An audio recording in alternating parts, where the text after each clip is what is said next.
you coming to bed tonight or what? After what's been said to me, I couldn't close my eyes. Oh. So you're stopping up all night supping whiskey, are you? A lot of use you'll be in that pub tomorrow. I'd be within me right suing Rita Fairclough. I could take her for every penny she's got. I mean, what she said in that bar tonight was slander. Make that your last drink, eh? Slander. He who steals my wife steals trash, but he that avengeth my good name, it's right. It's right, is that. She as good as made out that I'd swindled Derek Wilton out of £800. I mean, I'm hurt, Bet. I'm hurt that she could suggest I'd fraud me customers and my neighbours. I mean, it could cripple my reputation, an accusation like that. Well, it depends what sort of reputation you start off with, I suppose. What's that supposed to mean? Are you saying you believe what Rita said? Alec, it doesn't matter what I think. Oh, that's charming, isn't it, eh? That's highly heartwarming, that. How the hell did I know Rosamond Street Travel was going to fold? Would I have booked with him in the first place if I did? All right, all right. Just stop feeling sorry for yourself and come to bed. At least you've got a bed to sleep in. What do you think Mavis and Derek are going to do for beds at that flaming airport?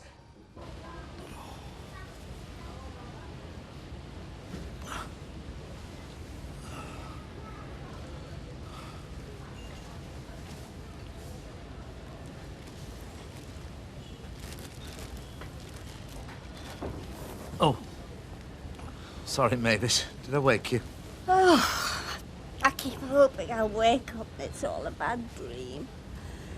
But I can't even get to sleep. No, me neither. You've been sleeping, you've been snoring. I may have dropped into a half-awake doze for a few minutes, Mavis. I may have breathed heavily, but I've not slept, and I've not snored. I'm going to the washroom for a shave. It'll help me grapple with the day's dilemmas. Derek, let's go home. Go home, Mavis? Now?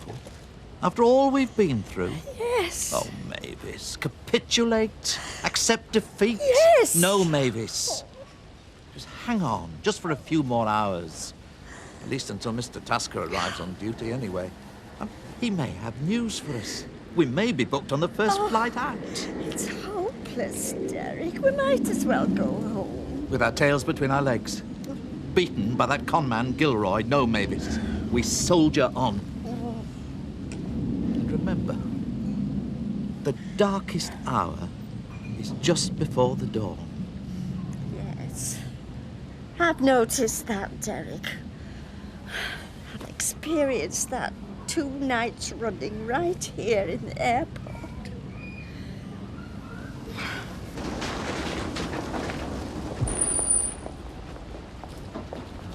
Rita! Rita! Yeah? Look, I want a word. Oh, yeah? Look, you were well out of order, talking the way you did last night. I'll say what I think, Alec. Look, I didn't know that holiday firm was going bust, did I? I sold Derek that holiday in all good faith. So you say. Anyway, don't waste your time convincing me. Convince Mavis and Derek. They're back home, are they? No, I've just been to their house, no sign of them. Must still be at the airport. Anyway, like I say, talk to Mavis and Derek. And when they believe you, I will and all.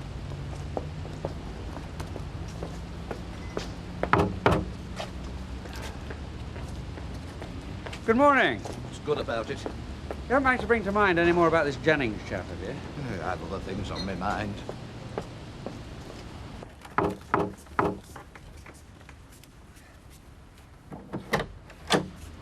Hellfire, Ken, do you know what time it is? I'm only just up.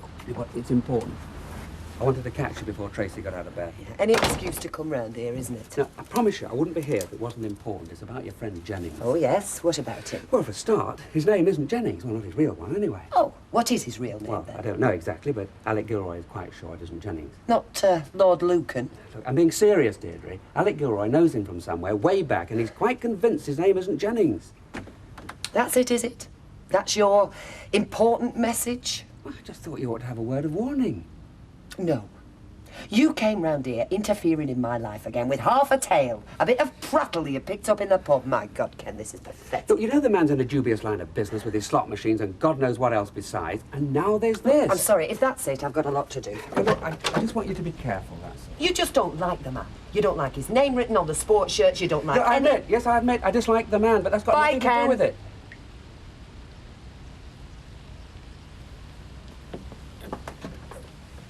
Well, they're never still at the airport. Oh, well, that's crackers. They might as well chuck towel in and come home. Well, I agree with you. And between you and me, so does Mavis. I mean, she's sick to death of it. But Derek won't budge. He's hoping for a miracle. Well, till I'm stood down and relieved of my duty, I'll carry on feeding the body and watering the plants. Well, perhaps you're right, Percy, but I reckon they'll be home soon. Yeah, did Alec Gilroy flog 'em a duffin on purpose, though? I mean, would he go that far? Oh, he's a bad un. You've only got to look at his eyes. They're set too close together. That's all as a sign. Well, my guess is he heard a whisper that Rosamond Travel was going bust. That's when he started to figure out how to unload the tickets. So the earache was all a fake, you reckon? It was cudology from the start to finish. Oh, I don't know. I mean, it's a bit complicated, isn't it? Well, I've known Alec Gilroy a long time. Used to be my agent, you know, and I was singing in clubs, and he pulled some strokes then, I can tell you. He's a devious beggar. I tell you, he makes Spaghetti Junction look like a straight line. Because we're faster than Jennings, that's why. Yep, you can't beat us for price or quality. You do that. We're always worth thinking about. Okay, see you. Hi. Problem? No. Well, not really. I was just feeling guilty. Oh. Your trip to Paris. I suppose Alma's feeling terribly let down. No. Alma takes things like that in her stride. She knows that work always comes first. Anyway, if she wanted to go, she'd probably go by herself. She likes her independence. She's like me like that. You've never thought of getting married, you two? To each other. Yeah. Alma's been married before, so have I. And once was enough. Something like that. I like plenty of elbow room and that suits her. Well, I'm glad I haven't upset anybody. No. Hello, Ingram. Mike Baldwin speaking. Nigel, you little rascal. Golf? Nah. You must be joking. I'm far too busy for that. Oh, yeah. I can always find time to fit a friend's order in. Yeah. No. Things are going great. Things are going just as I like them. I've only got a couple of hot pots left. Do you want me to save you one, love? Oh, I couldn't face food, Betty. It'd choke me. What people are saying about me. You mean about this holiday? Yeah, saying I've sold a dud to the Wiltons. I mean, as if I would. Yes, Percy. Off your best bitter, please. Well, according to Rita Fairclough, they're still camped out at the airport. Hey, that could have been us if Derek hadn't topped my offer. Thanks, Alec. I owe you one. It's not funny. No, it isn't. I'll buy you beer off your landlord, but I'm not paying you till I get it in my hand. Right, that's it. That is it. I am sick of snide remarks. Jack, money. Very sensitive, my gaffer. Very thin-skinned. Skin as thin as a £5 note. Well, according to Ken, Alec Gilroy reckons that Phil Jennings isn't Phil Jennings at all. He's somebody else. Do you believe it? I don't know. Maybe talk to Alec about it. No. If he doesn't know any more than Ken says, what's the use? It's all silly anyway. I'm afraid Ken would delight in blackening the character of any man you were friendly with. Well, that is exactly what I think.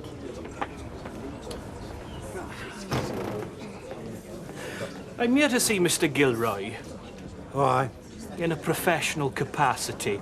I'm on his books, see. Tudor Parry Jones, tenor, voice of the valleys. Oh, I've heard of you, yeah. I do a bit of singing myself, you know. Oh, yes? Operatic, is it? Well, not strictly operatic, but that end of the market, you know, your ballads, your standards, your Frank Sinatra songbook, you know. You'll not be trained, I dare say. I had a professional training from my mam. You might have heard of her. Madam Gwyneth Parry Jones. She's trained the greatest. Anyway, will you tell him I'm here? Aye. Do you want a drink while you're waiting? No, I'll not have a drink, no. I'll just suck a lozenge. Yes, well, I'll show the lot of them, including you. What are you going to do? What am I going to do? I'm going to go to that airport. I'm going to have it out. Who with? Well, Derek and Mavis. My conscience is clear. I've nothing to be afraid of. Yes, what is it? Bloke out here, Welsh fellow, wants to speak with you. Tudor Parry thingy. Tell him I'm busy. He'll have to come back later. He's not convenient. Well, go on. All right. I'm telling you, No. in your state of mind, there'll only be trouble. Well, it'll not be me that causes it. I shall simply point out it's not my fault that's stuck at the flaming airport. Alec! No, I am going. And if Derek Wilton says one word to me, I shall have him.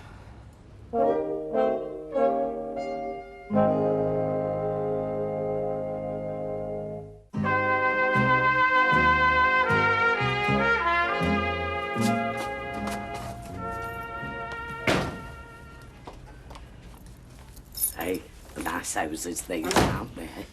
They were thrown up. Them across the road will be standing when these are gone. Ah, well, it's same with women. If they're well constructed, you're better off with an old one. Now, look here for one thing only, and that's to assist. I want all these pot plants watered. It's just moist, not flooding. You'll find watering can in the kitchen.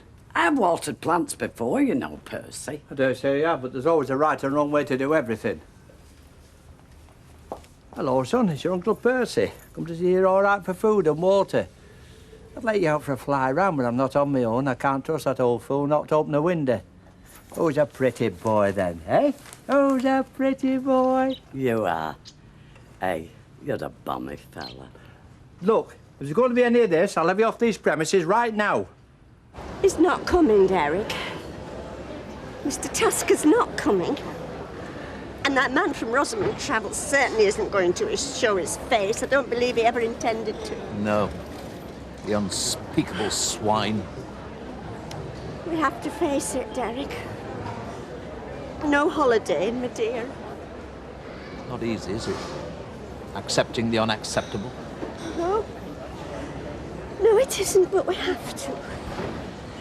And maybe we weren't intended to go to, my dear. Anyway, we've got our own little house, our own little bed, our own cosy refuge. We still have that. You're right, Mavis. Let's go home.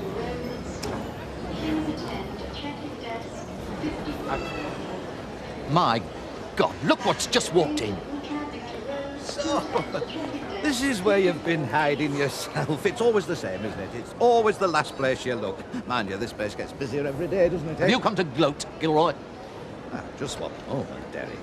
I'm here as a friend and a neighbour. Ha! You call yourself a friend when you've just taken us for £800 in an act of barefaced highway robbery? At least Dick Turpin had the decency to wear a mask. Now, look, I've had all this talk in Coronation Street. I've had enough of it. Thought you were an intelligent man. Well, you were wrong, because I trusted you, which makes me a fool. You twister. Now, nobody talks to me like that. Well, I just did. And what's more, I'll wipe that Derek, smile off. Stop this, and you as well, Mr. Gilroy. Oh, don't tell me, tell him. Let me at him, I'll... Derek, I will not have this. We're not animals. We may have lost our money, but we've not lost our dignity. Nobody can rob us of that, whatever else they may rob us of. Now, just exactly who are you getting at with this robbery talk? Just who is it you've got in mind? I leave that to your conscience, Mr. Gilroy. Ha! Man hasn't got a conscience. Or if he has, it undoubtedly belongs to somebody else. Oh, it's you. Alone, unarmed. Can I step forward one at a time? Come in. You're not still aerated with me about the sports shirts, are you? No, not really. From what I can gather, the school seem happy enough, and, well, let's face it, they need all the handouts they can get, even if there were a few strings attached. Well, nothing comes free in this life. Somebody has to pay for it, whatever it is. Oh, I'll grant you, nothing is as simple and as straightforward as it looks. And that includes you. You reckon I look simple? I'm hurt. No, I reckon you're complicated. Are you? I get the feeling all of a sudden someone's been putting the boot into my character, right? Well, somebody mentioned that your name isn't really Jennings. Oh, it's Jennings, all right. Cross my heart. I can even show you the deed poll certificate to prove it. It didn't always used to be Jennings. It used to be Smith. But Jennings sounds a bit smarter. I think so, anyway. And is that why you changed it? Partly. Seemed a good idea at the time. New start, new name. Seeing as I'd just come out of prison. You've been in prison? Uh-huh. Well, it's not something I shout from the rooftops. I'm not proud of it. But yes, when I was a lad, I used to be a bit naughty. I used to take things if they weren't nailed down. Then one time I gave somebody a bit of a smack for trying to stop me. I got done for it. Then I started using my head. Phil Smith was a bad lad, but Phil Jennings has got nothing to be ashamed of. Who was it put the poison in? Well, Ken. And Alec Gilroy mentioned that he thought he'd seen you somewhere before. He's the landlord of the pub next door. Yeah, I thought I recognized him soon as I walked in there. He used to put himself around the clubs a bit. A creepy little git. Look, what you are conveniently overlooking... I am overlooking nothing. Look, if you'll let me finish... I haven't even started. Look, and if you want to know... I can get a word in edgeways in my own vehicle. I'll remind you that you're not the only ones who've lost money. We're all in the same boat. You're down 400. 800. 400 each, which is exactly the amount that I've lost. Excuse me, but you've got our 800. Yes, deny that if you can. Look, I'm just saying, in all good faith, I sold you my holiday at a loss to me of £400. You got a wonderful bargain. We got robbed of £800. I am sick and tired of people slinging words like rob and fraud at me. I don't know, I don't understand all this. Here's me playing the Good Samaritan. The Good Samaritan? Well, I've come out to the airport for you, haven't I? I'm driving you home, but do I hear thanks? No. Thanks. All For I stealing £800 of us. I think we're mad. Stealing, right, that is it. That is it. That's the finish. Yes, some people will just not be told. What are you doing? What are you doing? Out!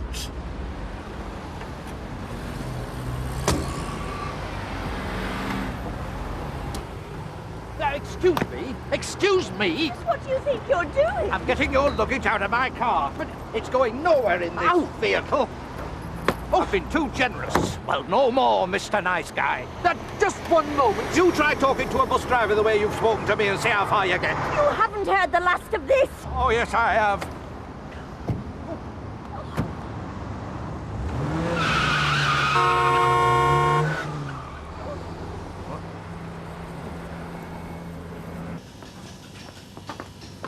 Hello, it's me again.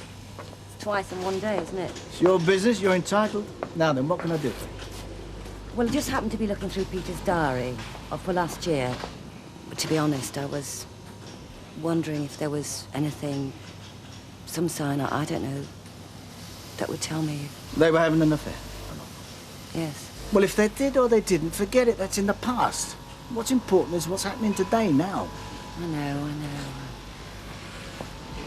Anyway, there was a note about the trade fair at Harrogate, last year's, that is. And I know Peter meant to go, in the end he didn't. Something came up. Yeah, before my time. Well, I think Ingram should put in an appearance this year. It's in a couple of weeks. Good idea. When your old contacts pick up some new ones, yeah, I'll go. Good. I'll come too. Leave it with me, I'll fix it. I'll get us into a hotel and all that, and I'll get onto it right now.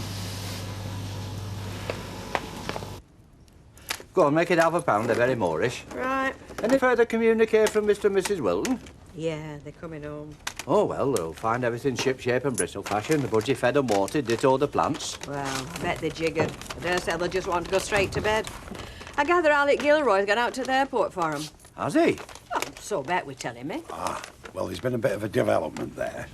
Alec went out to the airport, I do know that, but he come back on his own.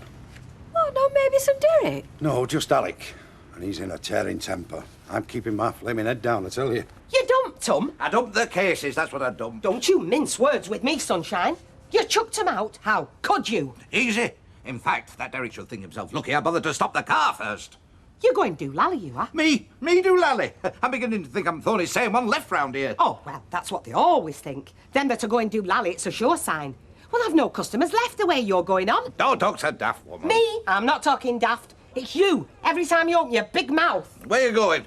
I'm going back into that bar to be nice to the few customers we've got left. One of us has to. Do lally. There you are, Jack. Have one yourself. Oh, thanks very much, Mike. Is Alec all right, is he? As right as he'll ever be. Oh, you finished nice and early for once. Yeah, I made a superhuman effort being superhuman. I thought I'd take you out to dinner tonight, if that suits you. If it suits me, well, it'd be great. I think you deserve it for being so understanding about the Paris trip. Yes, I do, don't I? And I hope the widow Ingram gave you a nice big thank you for us cancelling that, by the way. Yeah, she did. She's a bundle of nerves, you know. You can't help feeling sorry for her. Anyway, What do you fancy tonight? Surprise me. Oh, I'll surprise you, all right, but where do you fancy eating? Oh, I've got to go away in a couple of weeks to Harrogate for a couple of days. Harrogate? Yeah, it's a trade fair. I'll only be away a couple of nights at the most.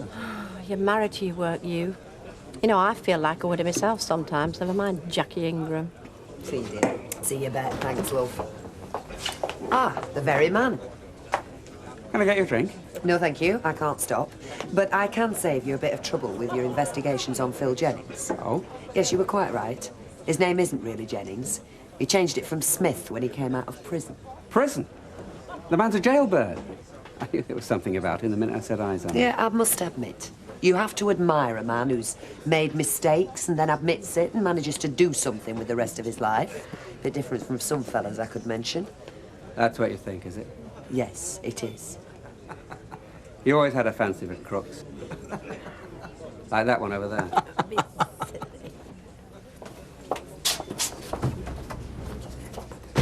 Yes, Ken? Bitter, Bet, please, pint. Evening. Evening. Nobody's speaking to you. Give over. Oh, blimey. I hope your discovery's here. Yes, yes, I'm not blind, Jack. Tudor, I heard you were in at dinner time. I was. I came over specially. Oh, well, can I get you a drink? No, I'll just suck a zoob. The thing is, I've been thinking about the content of my act, see? Yes. So I thought I'd best consult you, you being a man with his ear to the ground, as it were. No, fine, yes. What exactly? Hey, hello, love. What's your man playing at? I believe he's dumped him at the side of the road. Well, he says he was provoked. Well, that song Pavarotti sang when the World Cup was on, Nessun Dorma. Yes. Well, I was thinking how well it did, even with the words in Italian, like, so I've been doing my own lyrics. Oh, yes, good thinking. Yes, good thinking. Yes, because I know for a fact that song's out of copyright. Yes, it's not a bad idea, isn't that? Version in English. Oh, you think English, do you? Well, Well, I done it in the Welsh, you see. Still, you may be right. You may be right. You want locking up, you do. I mean, you've surpassed yourself this time. Oh, come on, Rita. Of all the tricks to pull. Well, I can sing it for you if you like. Try the flavour on you. It's not a good time right now, Tudor lad. Not a good time at all. There's his car over there, Mavis. Have a good mind to go in there and give him the thrashing he deserves. Oh, Derek, please, I just want to get in the house and recover. Well, I see you back. I'd like to say welcome home, but it doesn't seem quite right. No, it isn't, Mr. Sugden, but it's a lot better than being stuck at that airport. These are spare keys, then, and don't go to the budgie or the plants who were seen to this afternoon. Thank you, Mr. Sugden. And may I say, I think you've been treated atrociously. Now, who with me? I'll go in that public house and give him a damn good idea. Yes, you're right. I think I will. Derek, the cases, please.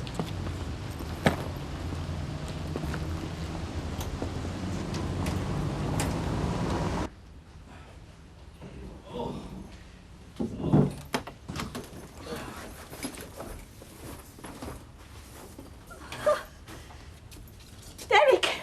What?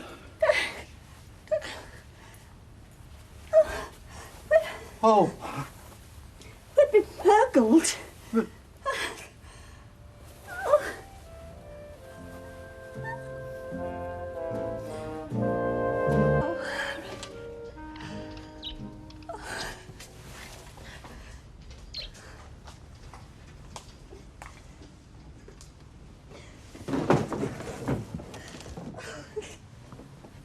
Is it as bad upstairs? No, not quite. Our bedroom? Yes. Oh, how could they? How could they? Steady on, Mavis. Chin up. Worse things happen at sea. It'll be the police.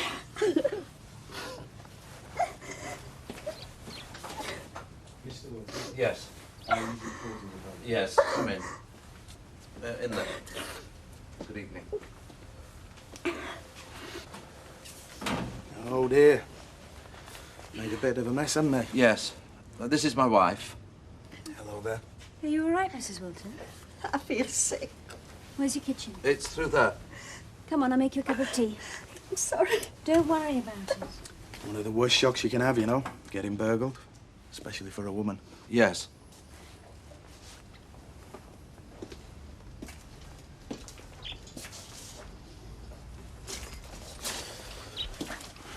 Come back from work to find it all like this, did you? No.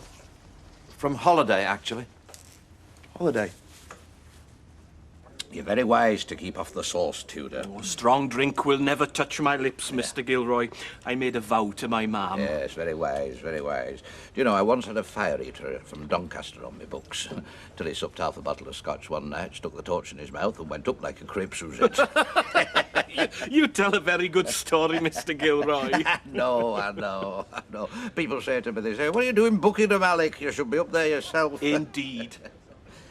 Tell me, do you happen to know Joseph Locke's signature tune, Goodbye from the White Horse Inn? As a matter of fact, I do. Oh, I like that one.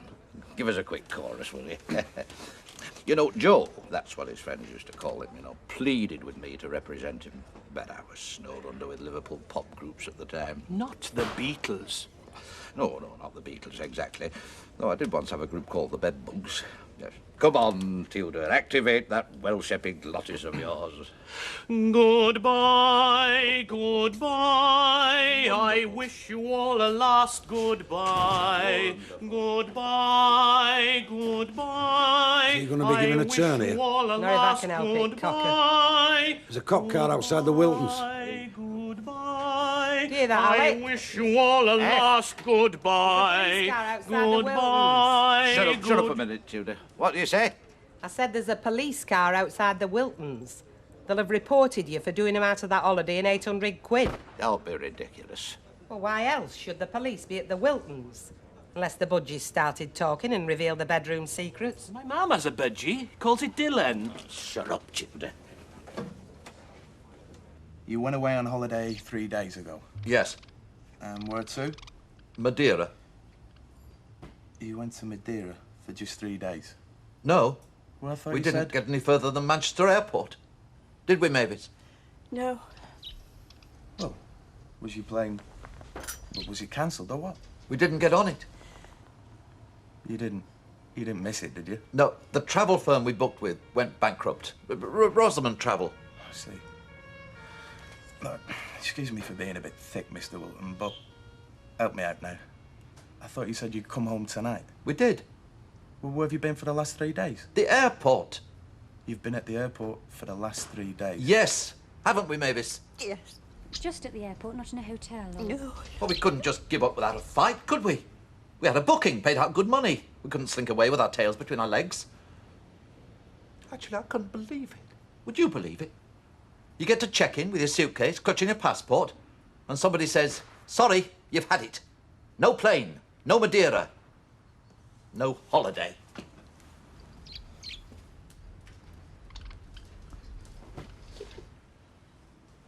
We didn't even get as far as departures, did we, Mavis? No. And you come back to find all this? Yes. But not before the man who'd sold us the holiday had thrown us out of his car on Princess Parkway, bag and baggage. That's the man you should be seeing. Alec Gilroy, landlord of the Rover's Return. Yes, well, I think we better just stick with the break-in for now, Mr. Wilson, if you don't mind. We don't want to complicate things any further. Though, What? It doesn't look like it was a break-in. I mean, not your usual standard, typical break-in. There's no signs of any forced entry. Ah, well, that's something else. What? A neighbour of ours was supposed to be looking after the house for us, making regular checks. He had a key. So, what's on the agenda tonight, then? Are we going for a drink? I'm going to put my feet up with Seasons of My Life. Oh, what's that about? It's Hannah Hawkswell's book. The lady who lived alone on a remote farm on the Yorkshire moors. Oh, I see. Well, I think I'll have another go at Bulldog Drummond this winter. Now, there was a man for you, ex-soldier. Tough as nails. Didn't let any master criminals get away with anything, he didn't. Sounds fascinating. Well, I shan't have to bother checking Wilton's tonight, will I, now they're back home? You know, I don't think people in this street realise how fortunate they are, having me, a professional, to take care of their homes and property, keep it secure for them. It's ginormous. It'll go up to the moon, will that? If not further. Now, come on, let's go before they've scoffed all the toffee apples in the parking. Oh, who do you think's going to be supplying them? Well, somebody's bound to have some. We can always cadge a bit. I'll just go and get my jacket. Oh, get my anorak while you're at it, love. You, always been a little boy at heart. Oh, bonfires. Oh, I love them. Yeah, and rockets by the look of it. How much did that cost you? It must have set you back a fortune. Don't know, I just asked the guy for 50 quid's worth of fireworks. Oh, what do you mean there's more? Oh, yes.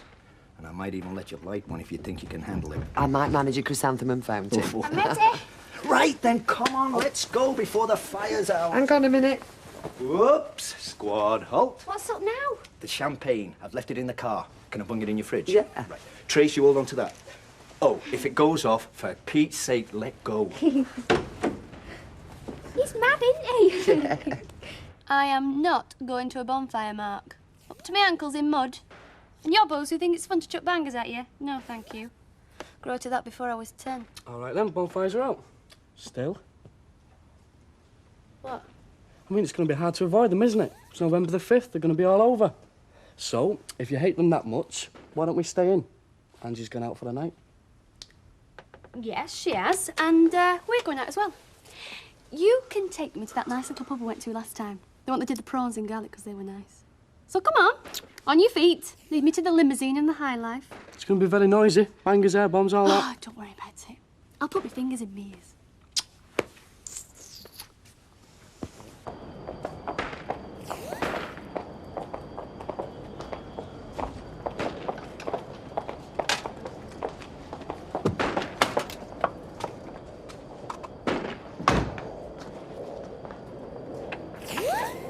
Hello, love. Oh, thanks for coming, Rita. How is she? Well, you can imagine. Right, well, we'll be off, Mr. Wilson. I'll put a report in, and CID will be around tomorrow. Asking the same questions, but still. If 2 heads are better than 1, half a dozen heads should be... Well, we'll be off. Can we start clearing up? Yeah, of course. Scenes of crime are finished, so... Go easy with Mrs. Wilton, eh, Mr. Wilton? That's why I'm here, love. Great. Can I go through, Dad? Yes, of course. Are you sure you're all right, Harry? They didn't hurt you, did they? Mavis. Look what they've done, Rita. Look what they've done to my home. I know, love, I can see. I can see. Thanks for coming.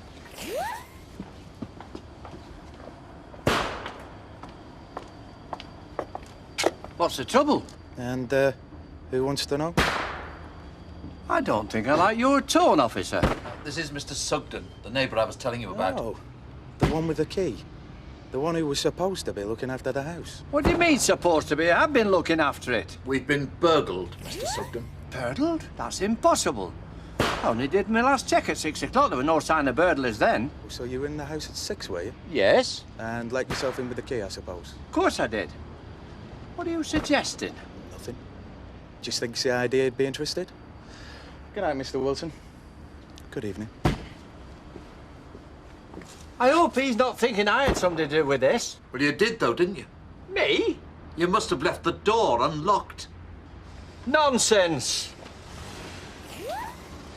Try to eat something, Harry. You see, he's obviously had a shock. You can see his feathers aren't lying down straight. Yes, well, when did you last have a square? I'm not hungry. They say we can tidy up at least. What have they taken, Derek? Oh. Telly, radio, video, carriage clock, spare checkbook. Let's have them stopped tomorrow. Luckily, we had our credit cards with us. What else? My gold cufflinks, Mavis's chain and locket, all her Wedgwood ornaments. Oh, no. What else, Mavis? Mavis? My mother's watch. Hey, come on. You're coming home with me. You're going to have something to eat and a rest. You must be dead on your feet after what you've been through. Come on. Derek will tidy up, won't you, Derek? Yes, of course I will. Will you pass me a jacket, Derek, please? Yeah. Thanks, love. It's all that swine Gilroy's fault, you know, Rita. He's brought us to this.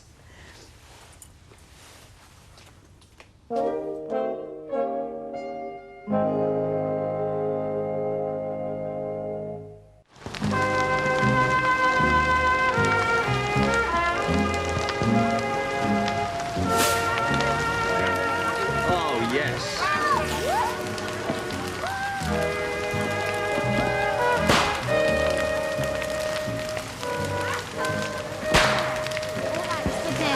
Oh, look at that. That's amazing. Look at it now. right. 5, 4, 3, 2, 1. Come on, Rocket! Come on, The only point of money is to get pleasure from it. Oh, I'd be happy just having some. Right, well, what have we got here? Oh, a chrysanthemum fountain, would you believe? Can I like this one? Well, your mum said she wanted... No, I might make a mess of it. Oh, isn't that gorgeous? Look at her face.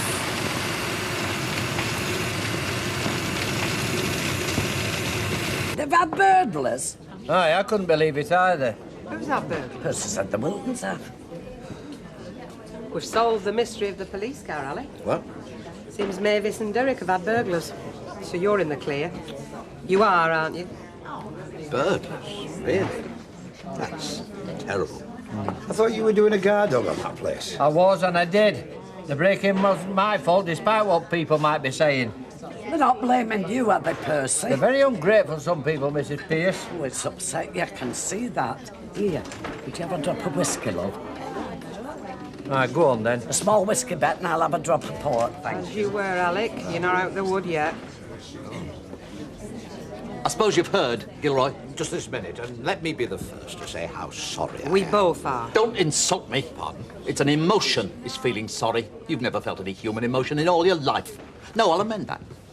Doing a fellow creature down presumably sends you into some sort of perverted rapture. Well, you've had your two penneth out of me and Mavis these last few days.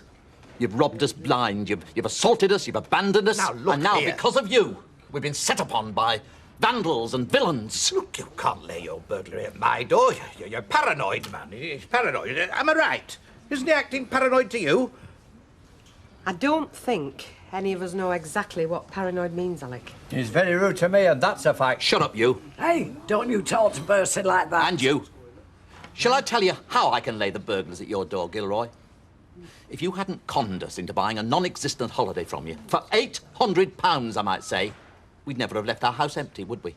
Burglars don't usually come in and steal and create mayhem when you're having your dinner and watching telly. They don't come in and say, "Excuse me," and whip the telly out from under your nose. You're as much to blame for our burglars as you were for our distress and humiliation at Manchester Airport. Mavis is inconsolable.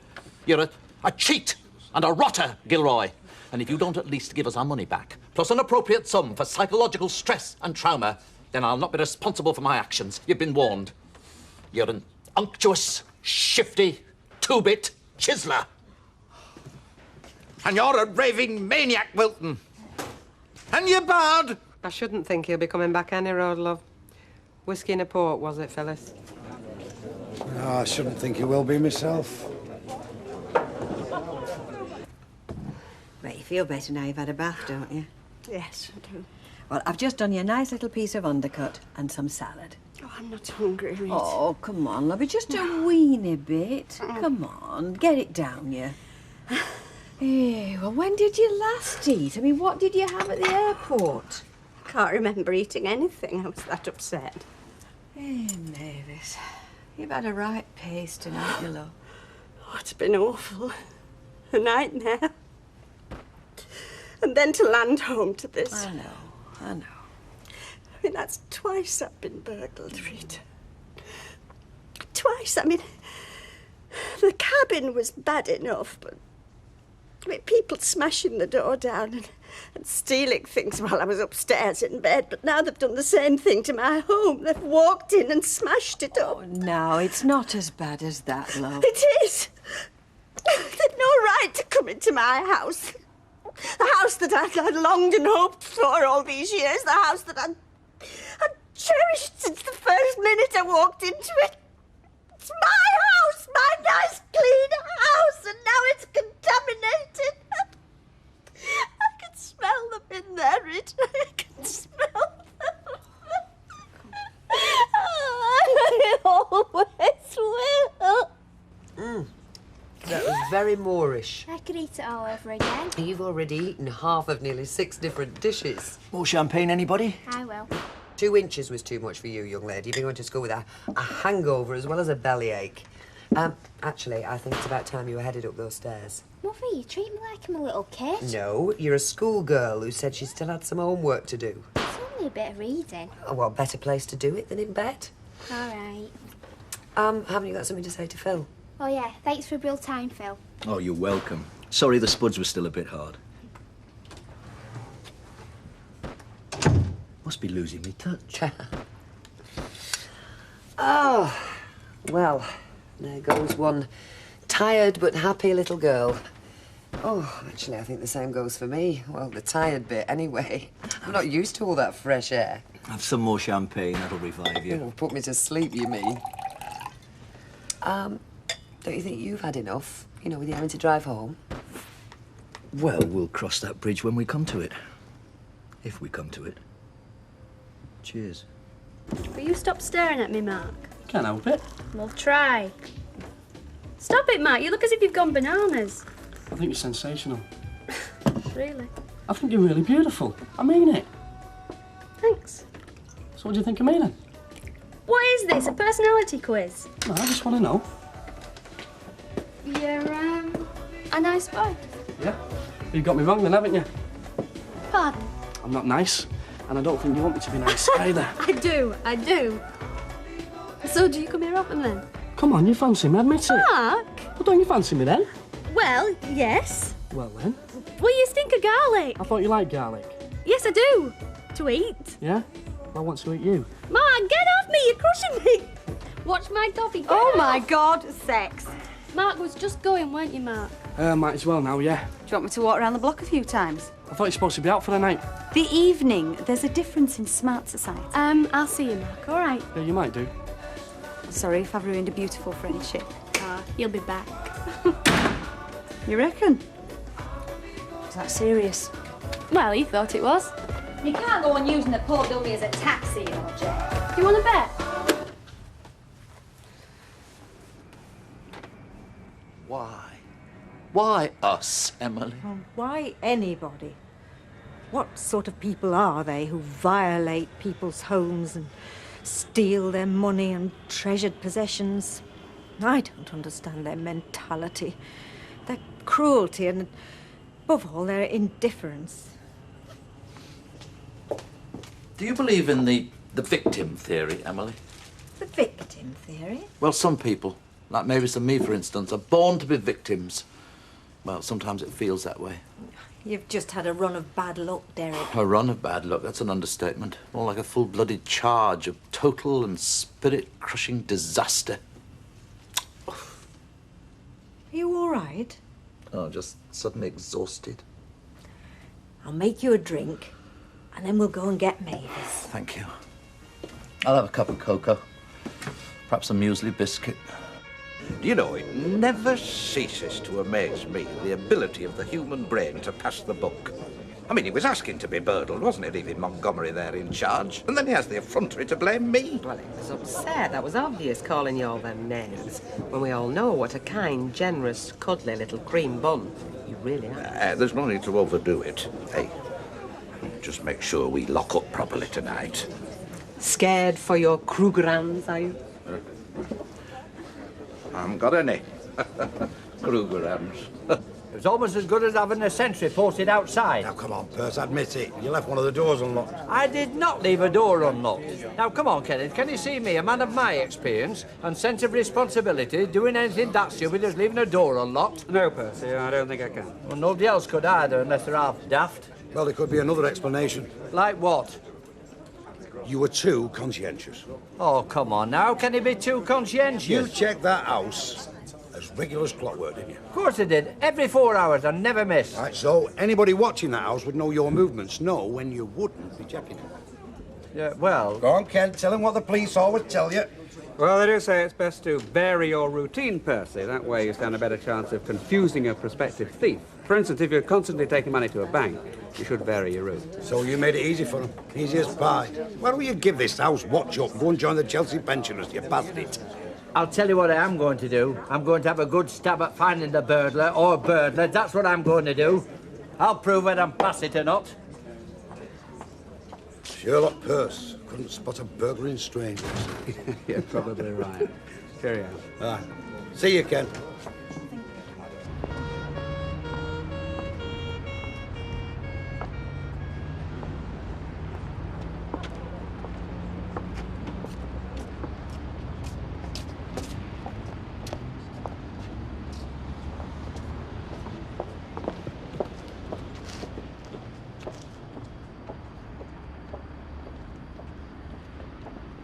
How is she, Rita?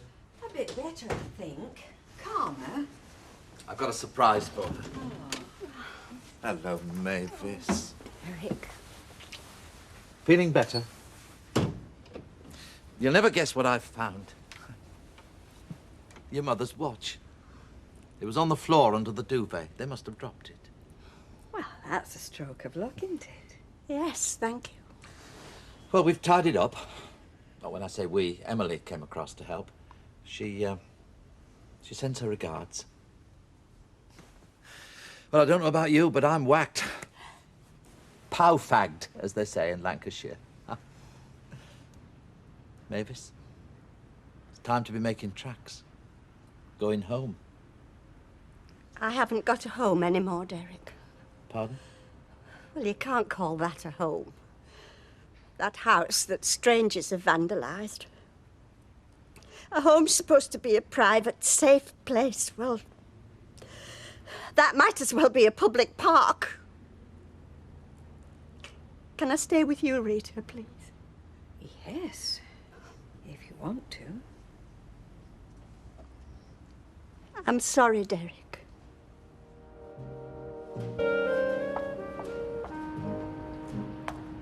Morning. Morning.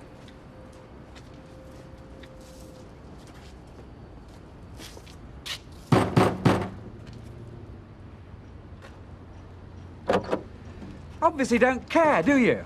What? Well, what do you think? Do you think I'm stupid? Do you think everybody else round here is stupid? Oh, for yeah, well, goodness I am sake. not stupid, and I do care, especially as my daughter's in that house. Yes, she might well be. And she's the only one who is. I don't see what right you've got. Oh, yeah, just parked his car, did he? Just parked his car here and went home. Hey, what do you think you're doing, Ken? All right, well, let's just see, shall we? Will you get out of here? This is my house. Oh, upstairs, is he? Didn't have time to come down for his breakfast. Ken, there is nobody. Now, will you... Ken!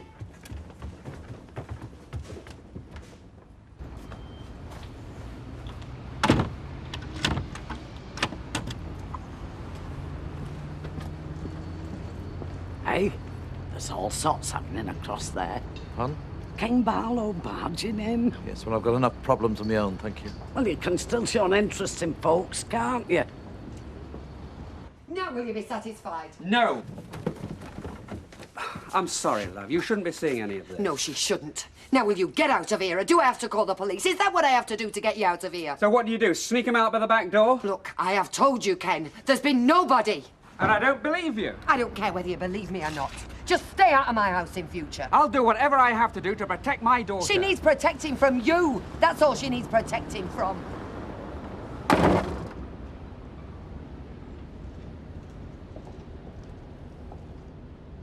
Oh, she's had a good night's sleep.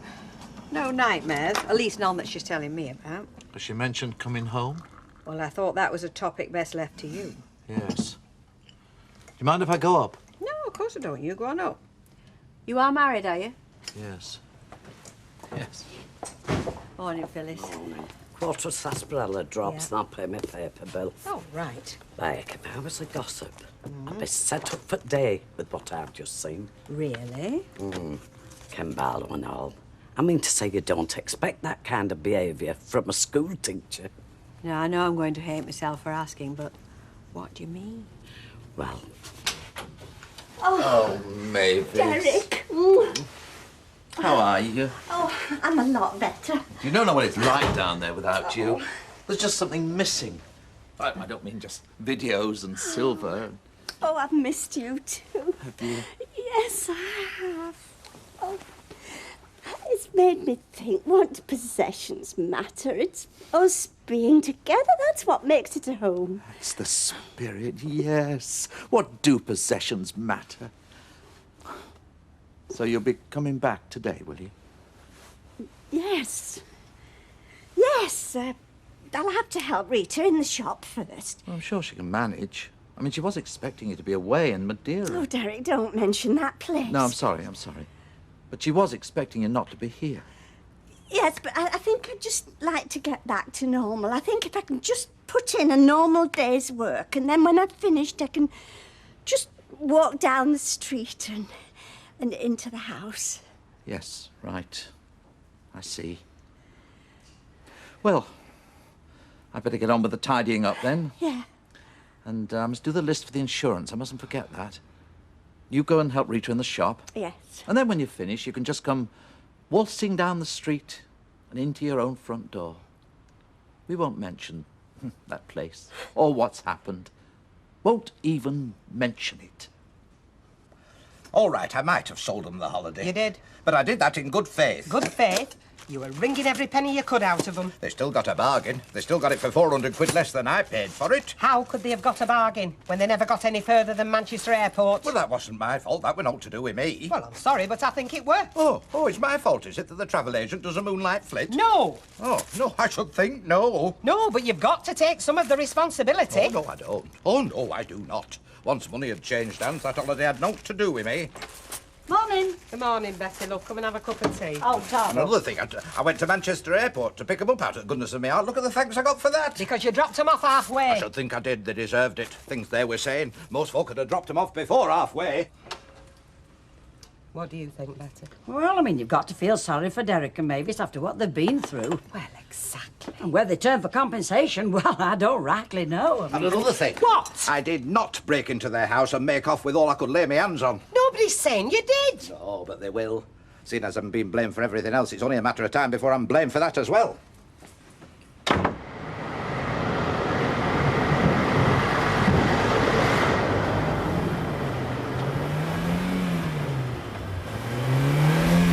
Yep, that's it.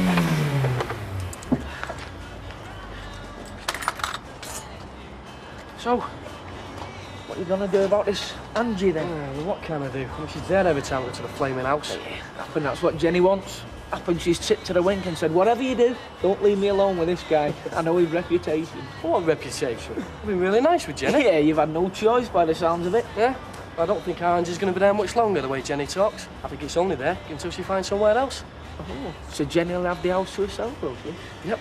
Well, I hope you're going to do the right thing by this girl and marry her. Yeah? What if I could? Hey, I was only kidding. I wouldn't mind. I mean, she's far nicer than any other girl I've been with. You know, I'm beginning to worry about you. Well, you got to get married one day. No, you don't. There's no rules what says you have to. But you like it. Yeah, I like it because I've got to like it. I've got a kid on the way, I'm mortgaged up to my ears. But who knows? If I do it all over again, I might do it a bit different. I'll tell you what then. What? I'll fix you up with Angie. Get nothing.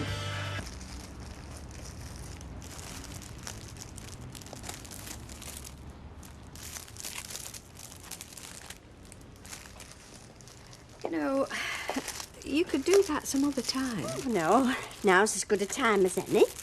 Well, I would have thought you'd more urgent things to be seeing to. Well, no, not really. I mean, Derek's off work, so he's seeing to everything. Oh, and by the way, I'll stay in at lunchtime so you can go out, because you've been here since 6 o'clock this morning. Oh, I'm used to it. No, I insist. In fact, I'll go around to Alf's now and get myself a sandwich. OK, I'm not arguing. Hello, Emily. Oh, and Mavis, I didn't expect to find you here. Ah, there's no point in sitting at home moping, is there? No, I suppose not. Anyway, excuse me, I won't be long. No rush. Packet of greaseproof paper, please, if you've got any. We have everything. I'm pleased to see Mavis is taking such a positive attitude. Oh, she's positive, all right. Positive she'd rather be working here than getting back in her own home. Oh? So what's going to happen when we get to closing time? So I sell him the holiday. I mean, in good faith. Now, what happens after that has nothing to do with me. No. Oh, we sold the travel firm, Ghostbusters. Is that my fault? No. I'm already out of pocket. Of course. Have I got to stand his loss as well? Ridiculous. You pick the right people to ask, don't you? Do you mind? Jack is giving me his fair and honest opinion, yes? Yes. He hasn't got a fair and honest opinion. If he had one, he wouldn't give it, he'd sell it. Take no notice of her. She's in one of them flaming moods where she'd give away every penny I've got if I'd let her. I mean, this burglary. I mean, he's going to be banging an insurance claim, isn't he? Well, I should imagine so. Well, he can get all his brass back from that, can't he? A little bit of imagination, he can claim for out. I don't think he's got that much imagination, Jack. No, but if you put your mind to it, I mean, everybody jacks the insurance claims up, don't they? Oh, they do, they do. No, they don't, as a matter of fact. Hey? This is Derek you're on about, is it? Yes. Well, he's much too honest to play tricks like that, so don't you go putting him up to either. It's the way of the world, Betty. You might not like it, but it's the way of the world. What is? Oh, they're going on about Derek trying to get his money back by fiddling his own insurance claim. It's a right den of thieves is this place. Yeah. Yes, Percy. Half a bitter, please. Are you going on investing in this burglary then? Well, I've been wondering whether whoever did it knew that place was going to be empty. Well, he's just like Sherlock Holmes, isn't he? Very like, yes. 43 Percy. Thank you. Thank you very much. No, you see, first of all, you've got to eliminate those who had a legitimate reason for going to that house. Like your postman, your gas meter reader. I don't know you'd do it. No, well, you wouldn't. You're not supposed to say that. You're supposed to say, elementary, my dear Watson. Elementary. Oh. So you think Derek should fiddle his insurance claim? That's your solution to everything, is it? You are? You and Jack's great idea. Get his money back that way. Oh, marvellous. Marvellous. I've not only cheated the man out of a holiday, I've not only burgled his house during his absence, I'm now responsible for insurance fraud. Well, what else do you want to accuse me of, eh? Causing cracks in pavement down Rosamond Street, making this hole in the ozone layer. Yes, I accept full responsibility. It's all my fault. See what you can do about repairs and send me the bill, right? And what was all that at your house this morning, then? What? All that argy-barging with that husband of yours. He thought I had a fella staying there, which I hadn't. And even if I had, it was none of his business. Or yours. No. Anyway, I'm going to see a solicitor this afternoon. Ask him to apply for a court injunction to keep Ken out the house. We'll see if that'll stop him.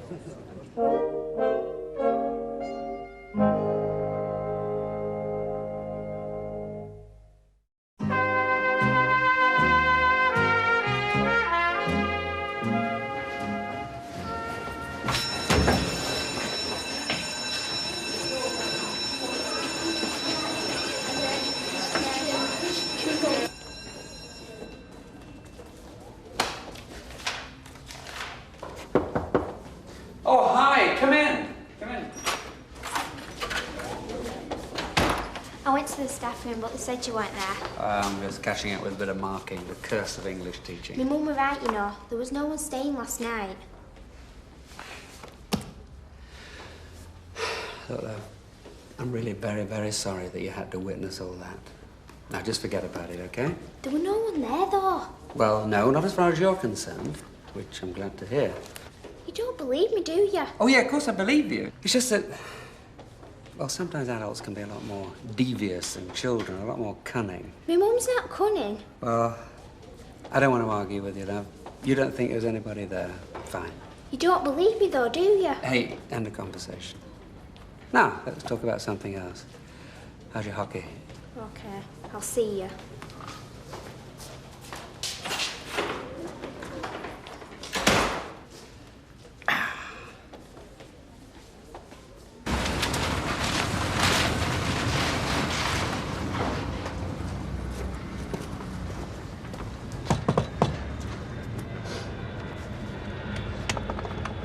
Afternoon. Milk. Oh, yes. Oh, I'll just have to find the purse. How much is it? $7.92. Right. I'll do. I'll do. So, you're the Redler milkman, are you? Yeah. Why, what's No. up? Well, we had a break-in down here the other night. Yeah? People were on their holiday, so I take it they would have cancelled the milk, wouldn't they? I dare say. So you would know that they were away. Hey, what is this? Right, here we are then. $7.92, you said. Yeah. So what you're saying, Grandad, is that I'm your #1 suspect then, am I? I beg your pardon? I'm not saying anything, no. I don't sound like it. But at this stage in our inquiry, you've got to look at every possibility. Oh, do we? Thank you, love. Well, I'll tell you what. You look at the possibility of getting your milk delivered from somebody else, because I shan't be doing it. Knowing the only thanks I get is being accused of breaking and entering. Mr. Sugden, what on earth have you been saying? You'd think folk would be more willing to be cooperative, wouldn't you? No wonder the police have got such a hard job.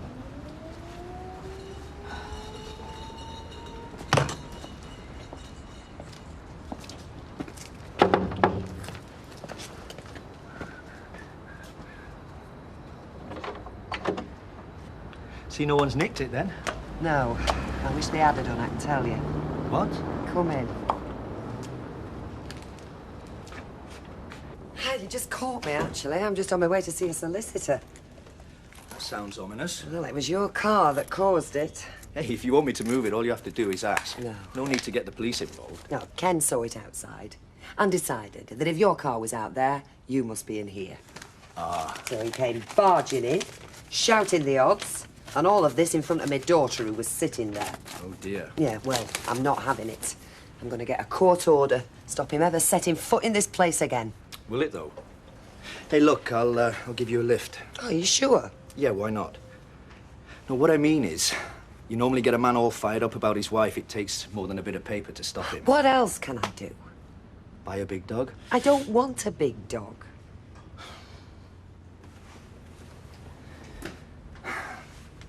Deirdre, if you get a court order and he breaks it, it could end up with him going to prison, you know. Are you prepared to go that far?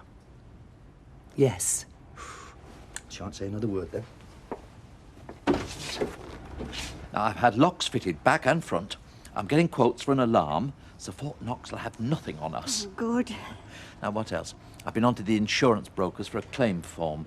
I've drawn up a list of what's missing, and I'd like you to check it. See if I've not overlooked anything. Oh, yes, of course. I mean, I would have been down earlier, Derek, but we've been really busy in here. Well, you can knock off whenever you like, Mavis. I'll do the papers. Oh, no. No, I'll stay and give you a hand. Well, when you have finished, I was wondering, do you fancy eating out tonight? I mean, we could drive out to some hostelry, see if they can't be persuaded to feed us. Oh, yes, that would be nice. You know you have a very considerate husband, Mavis. I'd think twice if I were you before I swapped him. Well, I thought we deserved a bit of cheering up. Oh, so here you are. Just been across to your house. What, looking for me? Well, I've been thinking about this burglary. Oh. No, well, I'll tell you what's still puzzling me, the way it happened just when you were away. Well, I can assure you we're not regarding you as responsible, Mr. Sugden. No, well, I'm not. But I wonder who else besides your milkman knew that you were going away, because I've had a word with him and he's a most uncooperative character. I don't see the point of all this. No, neither do I. The point is this, we're eliminating suspects. Who else knew? Newsagent? Yeah. No, of course I'm not suspecting you at all, Mrs. Fairclough. That's a relief. Perhaps you could tell me which one of the lads does this side of the street. Look, I'd really rather we didn't talk about it. And we're not going to either. Percy, go and play detective somewhere else. Perhaps I could have a word with your neighbours. They might be able to tell me. They might have seen something. The police have already done that.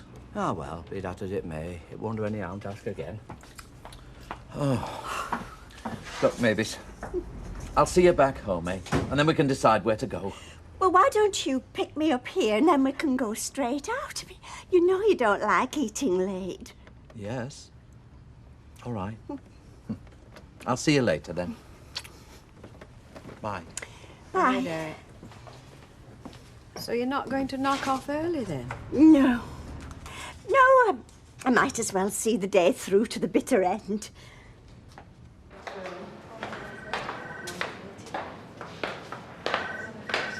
When you say he forced his way in, are you saying that he actually manhandled you? Not, no.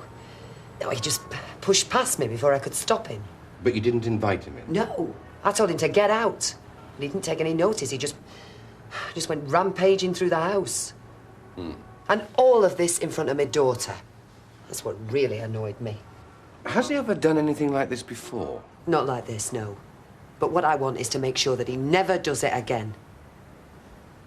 Are you frightened of him? Frightened? Physically? I mean, are you frightened that the next time he might attack you or attack your daughter? No, I don't think he'd ever do anything like that.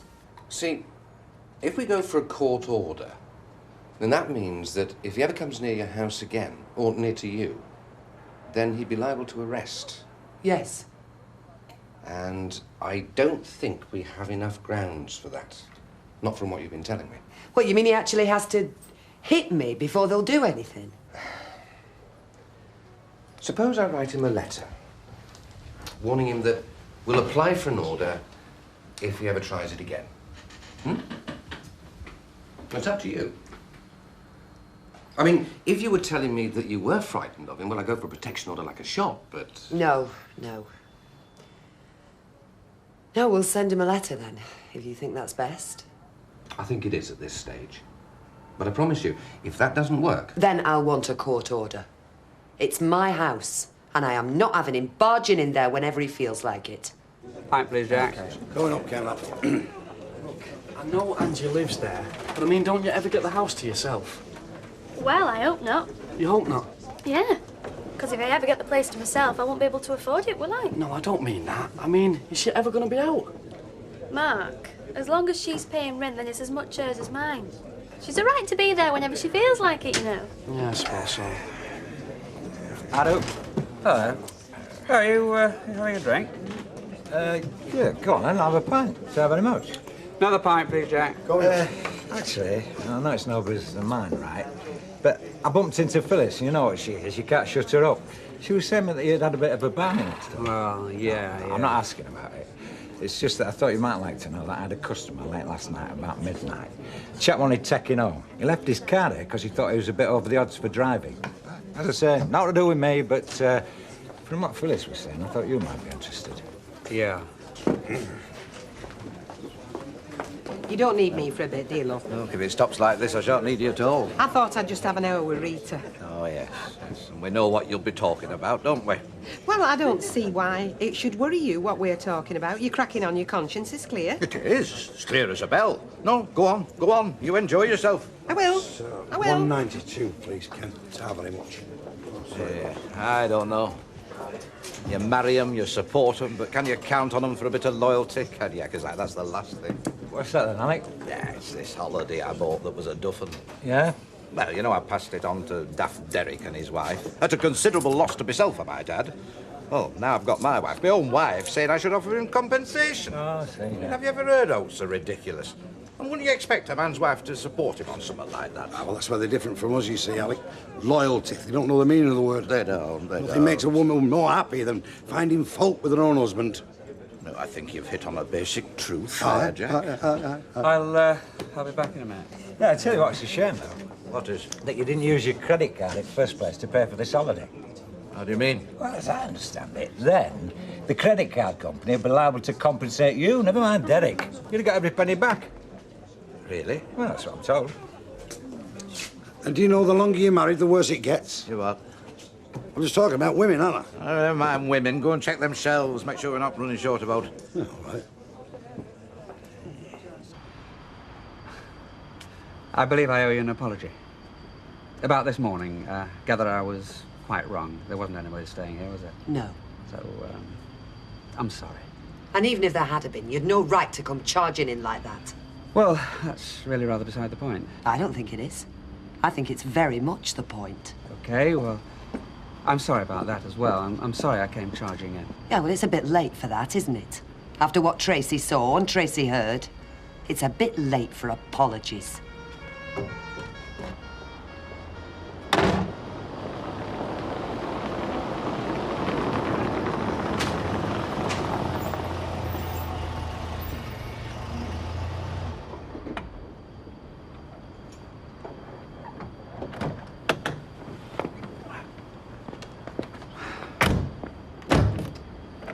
Well, that was very pleasant, Mavis. Very pleasant indeed. Yes, it was. And now, welcome back to our home. As you said, what do possessions matter? Not at all. It's us being together that... Mavis? Mavis, what's the matter? Hey, Derek has been good with her. I mean, she was nervous still today, you could tell, but he's had the patience of a saint. He's a nice fella. Which is why I wish I didn't have this feeling that we were diddling him. Rita! Mavis? Come in, it's not locked. Come on, Rita. Come come on. You're all right. You're all She right. still says she can't. I just can't go in there. Oh, no. Can I stay here with you, please, Rita? I mean, would you mind? Of course I don't mind. You can stay as long as you like, as far as I'm concerned. You're going to have to go in there sometime, you know. Not tonight. I can't go in tonight. I've tried, haven't I? Tried. Well, we got as far as the front door. Couldn't go any further. Oh, love. Oh, it's sure all right. I don't know what to do. Can somebody tell me? Because I just don't know what else I can do. Realise people still do go on holiday. I mean, whatever happened to Derek and me, there is still such a thing as cakes and ale. Well, that must mean that you're feeling better than you were. Oh, yes, I am. It's amazing what a good night's sleep will do. Yeah, it's a comfy bed, that, isn't it? Well, yes. Oh, Mavis, there's no bed as comfy as your own. Does that mean that you'd like me to vacate the spare room? I mean, tell me if it does, because I know I'm being a lot of trouble. No, you can stay as long as you like for me. I'm just thinking about you and poor Derek. Well, I think about Derek as well, you know. Oh, I wish I never spoke. I think about him and it doesn't make me feel any better. Why did I open my mouth? You see, he thinks it's something to do with the front door, that if I can just get through that front door, then I'll be all right. But it's not like that. Well, it might be. No, I know. I mean, just thinking about it gives me the abdabs. But while I'm here, and you're here, and everything is just like it used to be, well, then I feel fine. How do you mean?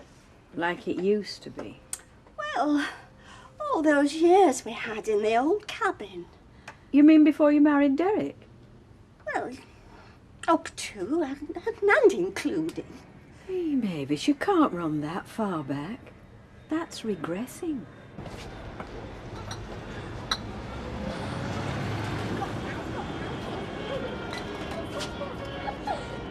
Excuse me, have you got a minute? No, I'm busy. Now look, I don't want it to be like that. I don't care what you want. Well, then let me speak. You speak too much as it is. If you let me speak, I'm trying to apologise to you if you let me speak. Are you? Yes. Well, you needn't bother. But I am bothered. Oh, no, you are. You're bothering me right now. You're a very awkward man. Me? Me? Look, you must have a row. Not on my doorstep at this time of the morning. Do you mind? We're not having a row. Oh, yes, we are. I'm trying to apologise to this fella. Oh, don't start apologising now, Percy. It's too late. You'll never be done. I'll take that amiss. And I'd take it amiss having all this on my doorstep. Now, go on, clear off. I'm only trying to bring you milk, that's all. Yes, yeah, I know, I'm sorry. It's just that... Oh, never mind. Right, well, I accept your apology. Now, can I get on with me round? I wish I could say you'd accepted my apology in the spirit it was tendered. For pity's sake, they'll be crying out for milk in Incoming Street. Look, I'm glad you don't think I'm a master criminal. Now, can I get on? Morning. Come on. Oh, anything for me? Just one. Thank you.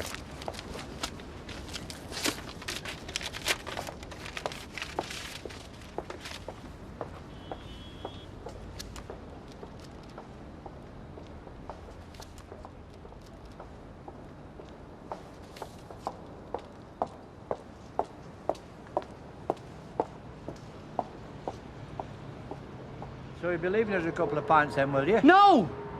Well, you've not accepted my apology then, have you? I'll put 'em on tomorrow, if you're lucky. Only for Mrs. Bishop being a very civil woman, or I'd not bother.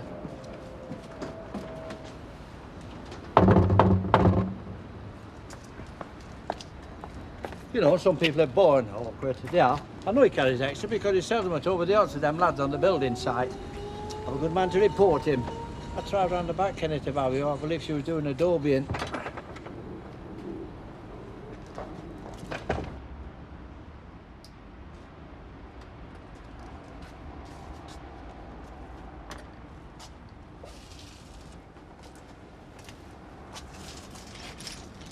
I apologised, didn't I? I came round and apologised. Yes, I know you apologised. I didn't want your apology. I didn't want you coming round here, but you don't seem to get the message. This is hardly the way to do it, is it? No, by the look of it, it's not. So I'll just have to go the whole hog and get a court order. Deirdre, this is silly.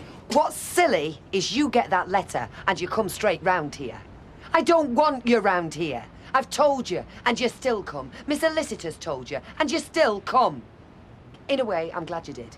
Because now I can go back to them and say nothing's going to work, only a court order. You just proved it. So we don't need to talk to each other through lawyers. Sensible people do not conduct their affairs through court orders. You won't be sensible. I mean, if I'd offered you violence, yes. But I haven't. I don't, and I'm not going to. I don't have to listen to this. Deirdre, you know what I'm offering you. And you know what I'm asking. I'm offering you everything that I know how, and I'm asking you for just one thing. For God's sake, Deirdre, find it in there somewhere to forgive me and stop all this. The nearest I'll come to forgiving you is forgetting you, if you'll let me. And everything before? Can you forget all that as well? All those things don't just disappear like that. Everything that you ever felt before doesn't just disappear. I don't believe that. Doesn't it? Ask Wendy Crozier. All you're offering me is emotional persecution. And I just want to put an end to it. Now, get out my way.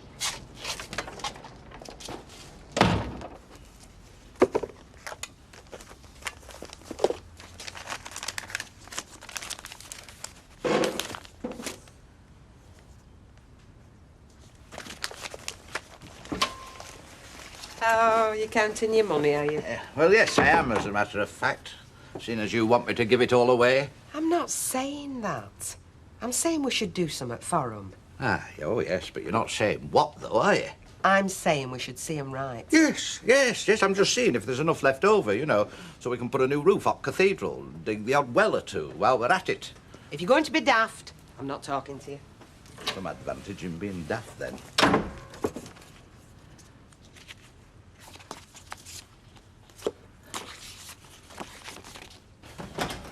Does she know you've come? No. Oh, Rita. You know her as well as anybody, don't you? I dare say. What are we going to do with her? I mean, it's not normal, is it? Is it?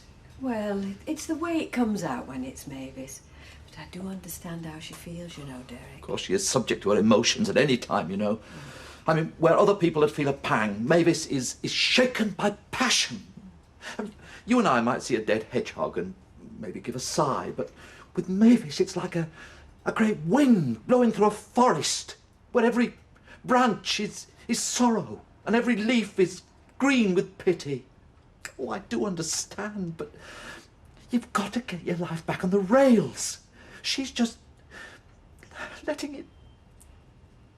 Oh, I don't know.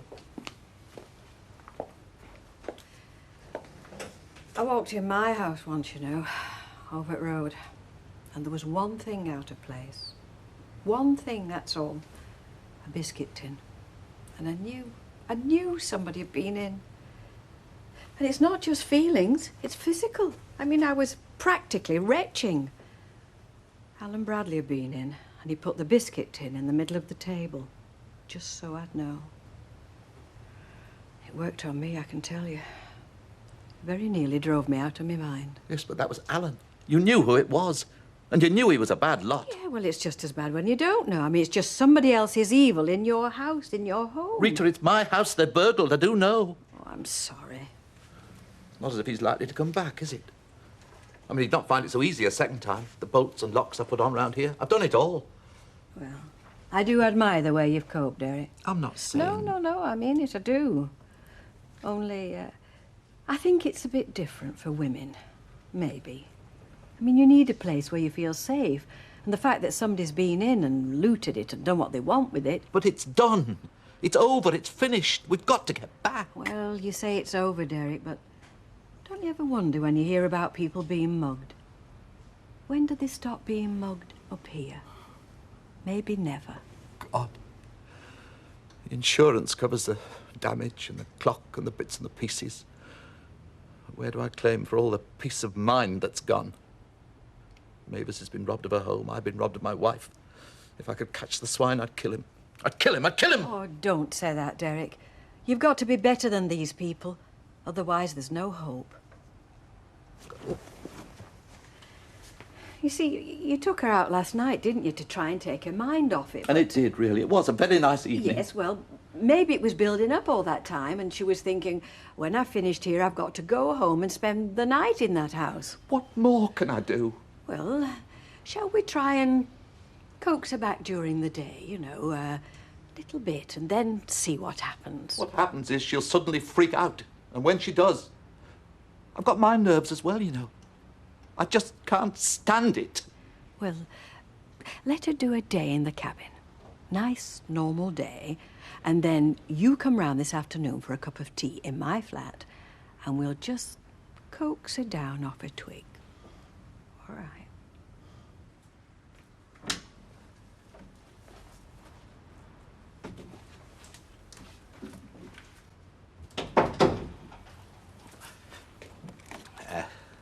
Back again. I'm sorry about that.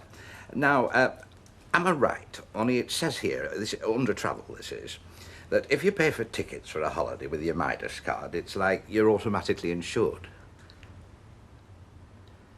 I see. Yeah. Well, no.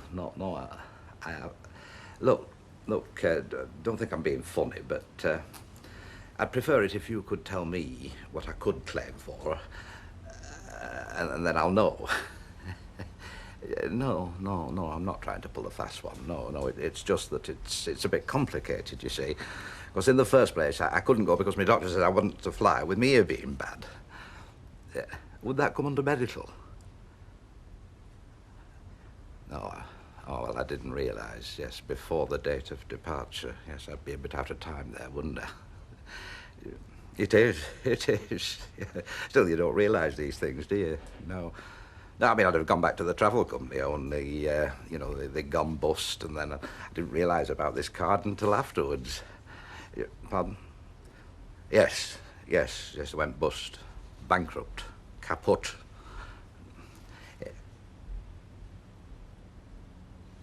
Would you mind repeating that? Really? And that would be... would it? You know you sound a very lovely woman. You have a very nice musical voice. Do you sing at all?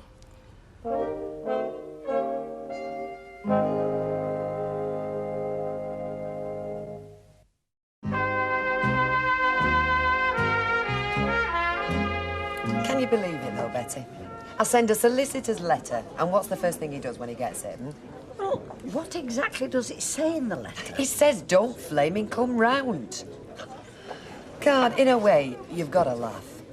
Only he makes it very hard to keep on laughing. He just won't give up. Yeah, but when you think about it, look, it must mean something. Yeah, it means he's off his rocker. No, I suppose it could mean that, well, he still loves you, really. No, it's his male pride. Look, don't expect too much sympathy off me. I've not had much trouble with men since my Cyril died. In fact, I've had no trouble at all. It's a long time, you know. You get used to it. You'd rather you didn't have to, though. But there comes a time, you know, and there's no more pebbles on the beach or fish in the sea. Come on, love. Well, I've got that to look forward to then, Betty. But for now, there's better fish than him. Well, at least I've still got your custom then, Percy. Only because I'm a very forbearing man. Yes. A glass of ale buys a lot of central eating. Ah, well, if he didn't come here, he wouldn't know half what we're going on, would you, love? I come in here to find a little haven away from the slings and arrows. Yes, well, what I wanted to say, Percy, what I just wanted to say was that if I seem to be blaming you at all for this business with the Wiltons... That's the impression I received. Yes, well, the impression I receive is that people are going round blaming me, which is ridiculous. I mean, I was doing them a favour, just like you were.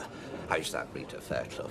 Do you know, for years I've been that woman's friend, I've been her agent, I've been damn near her guardian angel. I mean, it's ridiculous. Well, folk are always looking for somebody to blame. Well, I wasn't. I mean, that wasn't my intention. Well, I'm very pleased to hear that.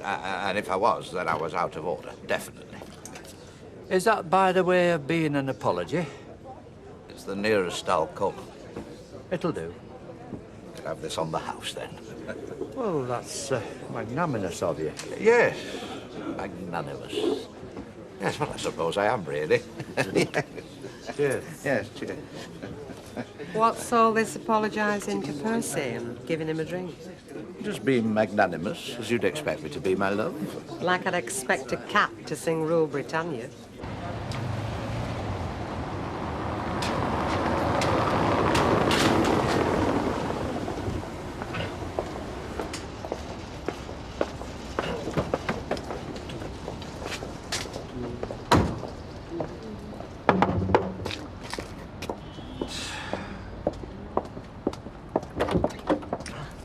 Did I say I'd run you down the town hall? Yes, you did, but I won't hold you to it.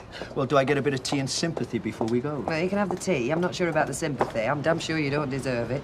Come in. Do you want some more tea? No, I'm all right for tea.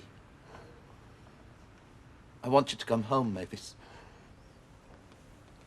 I want you to come home. Oh, do you not think I want to? I don't know what you want. Well, I want the same as you. I want everything to be just as it was, but I know it can't be. I can't rewrite history, Mavis. Anything I can do, I will, but I can't do that. It's happened. Well, I'm stupid, I know. No. Nobody's saying it's stupid. But do you think of me the way I feel? Well, you seem to be able to take it better than I do. I can't take it better, and the longer you stay away, the worse I take it. What you're doing, it eats away. It eats away. I don't understand what you mean, Derek. I'm your husband. You're man. I'm supposed to protect you. I'm supposed to provide a haven. You're supposed to feel safe because I'm there. And you won't even come in the house. What do I feel like? Everything all right? Can I get you anything else? No. Oh, dear. Doesn't look like I'm going to be helping you to pack to go home, does it, Lil? Right, well, I'll just... What's happened to my life? Why has everything gone wrong? Why does anybody have the right to do this to me? Oh, Derek, I'm sorry. Derek, come and sit down, though. Sorry, Derek. I'll make some more tea. Oh, what about the shop? Oh, never mind. Shop. Oh, I'm so sorry. I don't know what that was. I think I'm just going mad. Oh, no, Derek, you're right. It's happened, but we've just got to start a fresh page. Yes, yes. A fresh page. You can't go through life with a phobia about your own home. No. So perhaps we could sell that house and buy somewhere else. I'm sorry. I can't deal with this. It's no good. I can't cope. I'm going. I'm just going. Don't bother tea with me. I'm going. Don't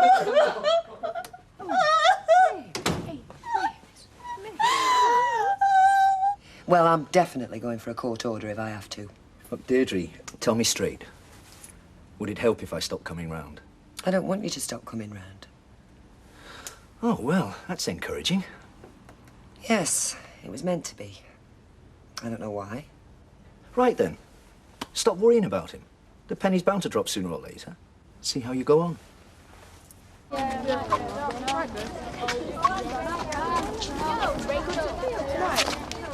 No, I'm not going to walk home with you. I'm going to go and spend some money. Why? Well, I think it's time I bought myself a car, don't you? So I'm going to go and have a look.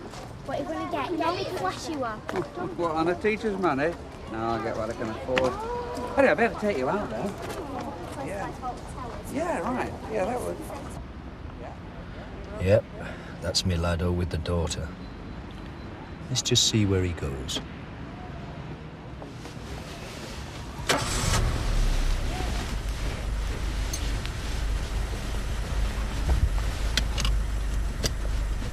Ingrid Bergman never wore makeup. Never mind, Ingrid Bergman. What's this you say you're going to do for Mavis and Derek? I've told you, I'm going to be magnanimous. Oh, are you? And what's your idea of magnanimous? I remember the time you give that busker summit in the precinct. He chased you halfway down Corporation Street and threw it back at you. I was embarrassed then. I don't want to be embarrassed now. It's better to do nothing than insult them. Listen, I'm going to ignore the fact that they've insulted me. I'm going to ignore the fact that they've stirred people up against me, including people not a million miles from here. I'm going to ignore the fact The needle's stuck. I'm ignoring the fact that they've got no rights, moral, legal or otherwise, to expect anything at all. Alec. Listen, I am going to be magnanimous because it is in my nature to be magnanimous. You like the sound of that word, don't you? Yes, well, the weeping flaming Wiltons will like the sound of it when they know I'm going to give them their money back. How much money? When I say give them their money back, I mean give them their money back. What, the lot? 800 quid? Is that how much it was? So be it.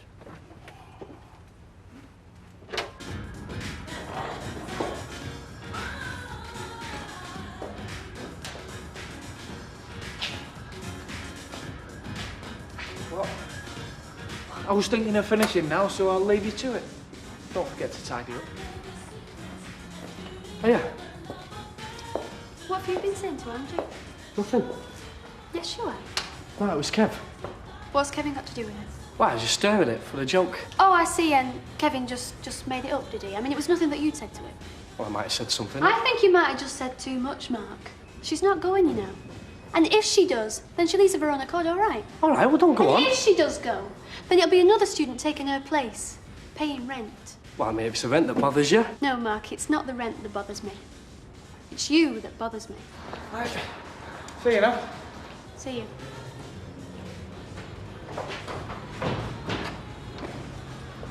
It really does bother me, Mark. What does?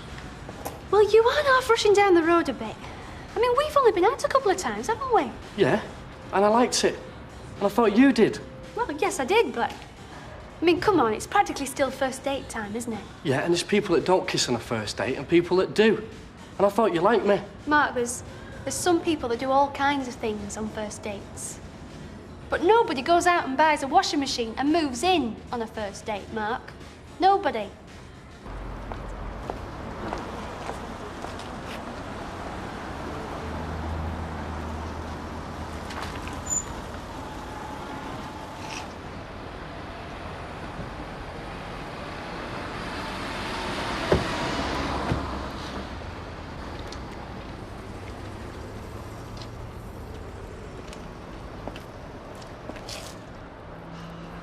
I believe you were asking after me. No, sorry, you must have got the wrong fella. I'm just window shopping. No, I don't think I'm making a mistake.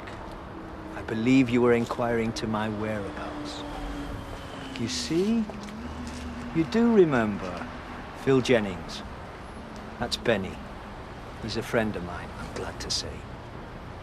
Benny, meet Kenny. Well, a very strange company my wife seems to be keeping. Oh, don't get insulting, Mr. Barlow. Your wife keeps the company she chooses. And as you know, she's a bit particular. You'd oblige everybody if you remember that.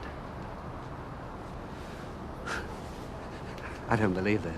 Oh, well, believe this. You'd be doing yourself a favor and all. Can I help you, gents? No, I've got all the help I need. Oh, right. Well, if anyone does want me, I'm not here, right? I'm going to the police about this. You can do what you like. Do what you like. I'm going to the police. You can go anywhere that takes your fancy, Kenny lad. But don't go calling on people that don't want you to call, 'cause it'll only lead to tears. Benny'll tell you that. Tears, Kenny lad. Tears. You threatening me? You're standing there just threatening me. You can't do that. You can't. No. I'm just letting you know what it's all about. Only I don't want to have to remind you again.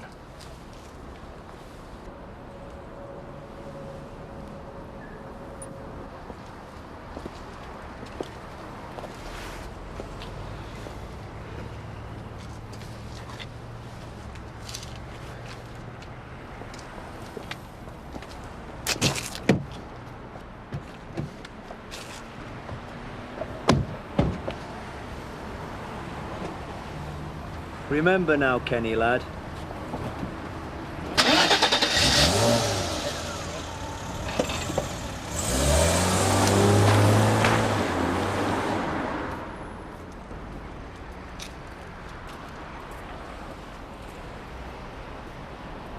You've been a naughty boy, then?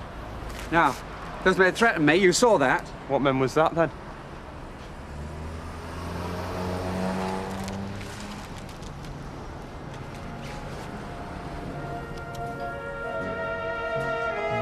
You wouldn't be calling in at the library this morning, would you, Mr. Sugden? Well, I can do. Did you want something? Well, you could take my books back. I mean, there's no need to go specially. They're not due in until next week. But if you were thinking of calling in... Oh, no problem at all. I can call on my way back from the police station. Police station? Yes, I want to see if they've made any progress on the Wilton's break-in. You know, if they haven't made any at all. Oh, I'm sure they're doing all they can. Oh, well, that's a matter of opinion, isn't it? Well, I don't see what more they can do. They can hardly have a man down here 24 hours a day. I appreciate that, Mrs. Bishop, but they could take notice of somebody that is. You mean you, I take it? Exactly. But it's obvious what they think about my ideas. Well, I'm sure they know their own job best. Oh, well, we'll see, won't we? I'm not with you. We'll see who gets to the bottom of this business first. Because if they're happy to take the time, I'm not. I'm not. I'll not rest until that burglar's apprehended, Mrs. Bishop. You can't be serious. You're not thinking of selling your home. It doesn't feel like my home anymore. Not mine and Derek's and Harry's. Not now our privacy's been violated. Look, I understand how you must feel, love. Believe me, but, well, you won't always feel like this. And at least you've got all your friends round you to help you get over it. I'm sure Rita will agree with me. Oh, I'll tell her till I'm blue in face. My card, please. Are you okay? Okay.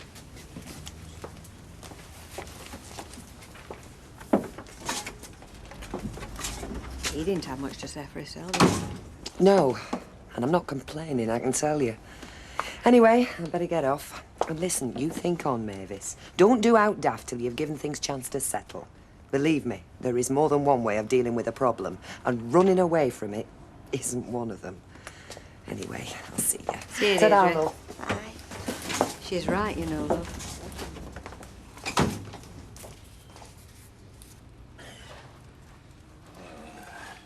Bill. How are you feeling now? Guess. How many more times do I have to tell you? I'm feeling fine. Alec, you are planning to hand over 800 quid to the Wiltons. That is hardly the sane and rational act of the man that I married. No, but it seems to be what folk round here want. Since when have you been bothered what folk round here want? Especially where money's concerned. Look, Bet, the Wiltons have lost their holiday. They've had their house burgled, and for some reason that I can't explain, I seem to be the villain of the piece on all counts. Now, if some sort of financial gesture is what is required, then I'm afraid that's the price I've got to pay. Alec, a gesture is a gesture.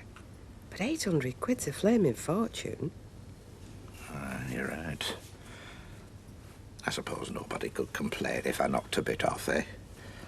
You know, for all the hassle I've had to put up with, out-of-pocket expenses, wear and tear on my soul, not to mention the defamation I've had to suffer. No, you're right. You're right. That's a good thought. You happy now? Well, what time do you aim on being there? Harrigan, about midday. Got to call into the factory first, though. Make sure the wheels of industry are still turning. Well, I hope she doesn't cope too well without you while you're away. Hey? Jackie Ingram, you may come back to find you're not as indispensable as you thought you were. No chance of that, believe you me. Right, you fit then? Yeah. Right, have you got everything? Yep, think so. Now, don't forget to ring. Every night? Yes, well, think on you do. I know what you fellas are like. When you get out on the leash, you'll get to be propping up the bar with your cronies, and I should be the last thing on your mind. You got to be joking. We'd be lucky if we got time to draw breath. Now, come on. I've got work to do if you haven't. Hey, listen. What? When do you think of where we could have been? Hey? Paris, if you hadn't been so flipping indispensable. I'll make it up to you. Do you promise? I'll promise. Come on. Open the door for us, love. Right, that's 37645. Thank you very much, Mrs. Thompson. She's coping very well, isn't she? Eh? Mrs. Thompson. Well, she only lost her husband 4 weeks ago. Oh, yeah, she is. But like I've been telling you, love, I mean, we all have our problems. Life has to go on. Oh, must you turn round everything I say? Well, I'm just pointing out. Yes, I that's know all. what you're pointing out. Well, anyway, you're the one that brought the subject. Well, now it's dropped. All right. Good morning, ladies. Good morning. Sport and life, please, Miv. Don't suppose you've seen anything of Derek this morning? Not to speak to, I haven't, no. I'll be having a lie-in, I suppose. Not unless he's taken to sleepwalking. Sleepwalking? Yeah, saw him in the kitchen about an hour ago when I went to the bin. Seemed to be doing his washing. Washing? Yeah, that's what I thought and all. Well, women's work, isn't it? See ya. Sir Arlo. I wonder why he hasn't been round to see me. Well, there's not much point, is there? The ball's in your court now. And until you decide to go home, Derek's just got to go on living his own life, hasn't he? What else can he do? Wherever you move these days, you're not safe from burglars, are you? True. Mind you, there's plenty of folk could do a bit more to help themselves, you know, with extra locks. I mean, our house, well, it's just like a fortress. I mean, my Cyril sort of that. Not that there's anything named at pinch. Oh, well, we all say that till it happens to us better. Alfie could do no more, I'm sure of that. It'd be easier to break out of prison than to break into our house. He's even got a lock and chain on his wallet. Mind you, he's had that ever since I've known him. Right, Cock. Tell him. Oh, dear. So, you've seen him then? Ken? Yeah, I saw him in the cabin this morning. And? Not a word. In fact, he never even spoke. He just picked up a paper and went. Oh, seems to have got the message. Looks like it. I must say, it's not what I expected. Oh? Well, I didn't think he'd give up without a fight. I mean, look at the way he flew round when I sent him that solicitor's letter. Well, he's had one or two things to digest since then. Think about the consequences. Yeah, I suppose so. When you think about what I've been through, the things I've had to put up with, and all the time it could have been stopped with one letter from my solicitor. Yeah.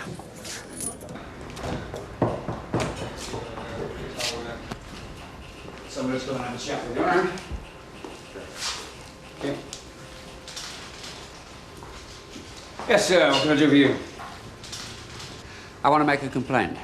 Complaint? I've been threatened by two thugs. I don't know who one of them was, but I certainly know the other one.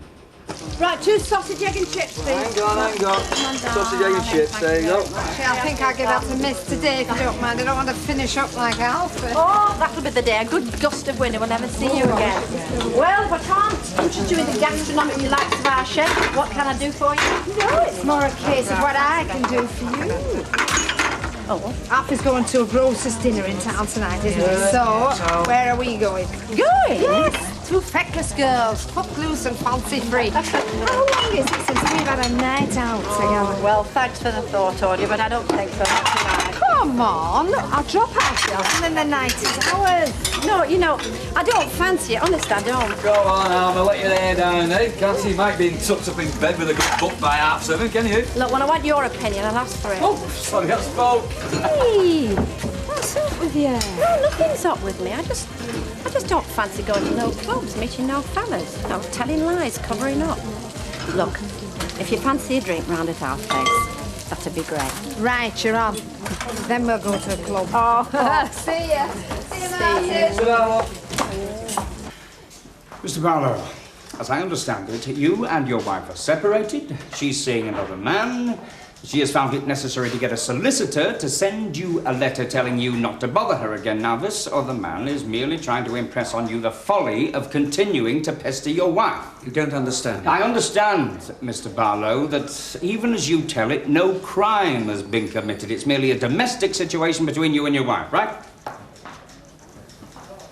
And if I remember rightly, it's not the first time you've had marital difficulties, is it? Yeah, I seem to remember you coming in here once before with matrimonial problems. On that occasion, your wife had gone missing, I believe. That's got nothing to do with this. Mr. Barlow, as I see it, Mr. Jennings and his friend were merely trying to impress on you your wife's wishes, as did the solicitor. Now, I think you would be well advised to take good heed of that. I think that would be much more satisfactory, all right? So, you're not prepared to do anything about it? I don't see there's anything we can do, do you?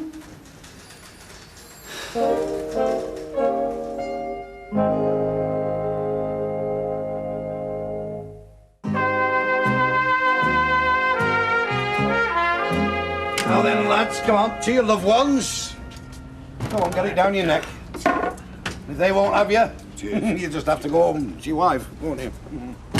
Right, I'm off. See you tomorrow. Oh, yes, yes, thank you, Betty. And if you feel like dropping in tonight, you know, strictly social, of course, we'll be delighted to see you as always. Thank you. Oh, hey, you really should get back to get him to the doctors, you know. See you tomorrow, Duck. Thinking that for years. Betty. Ta-ra, Betty, love. Let's get going, right.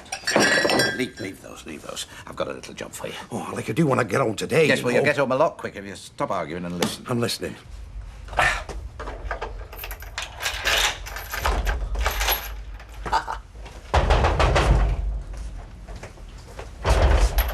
Oh, what are you doing? It's only me. Yeah, just a minute. Hang on.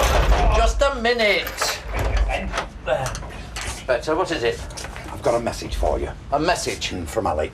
You're wasting your time. Hang on. Has he sent the money? Not exactly. Then there's nothing more to be said, is there? Look, hang on. Look, Alex asked me to tell you, if you go over to the Rovers tonight, you might just learn something to your advantage. I already have. Never do business with a snake in the grass like Gilroy. So you don't want your money then? Well, he's going to give it back. He said that. Look, he's hardly going to ask you to go over there so he can slag you off. I mean, that wouldn't be to your advantage, would it? His neither. Right, there's 35 pence. Thank you very much. Mavis! Derek! Rita, listen. Jack Duckworth's just been across, and it seems that Alec Gilroy's going to give us our money back. Alec is? Yes, that's right. My persistence has paid off, Mavis. I've shamed him into Oh, that's marvellous, Derek. Oh, it's been an uphill struggle, but it seems that honour is about to be satisfied at last. All I need now is for you to come back, Mavis, and my life will be complete again.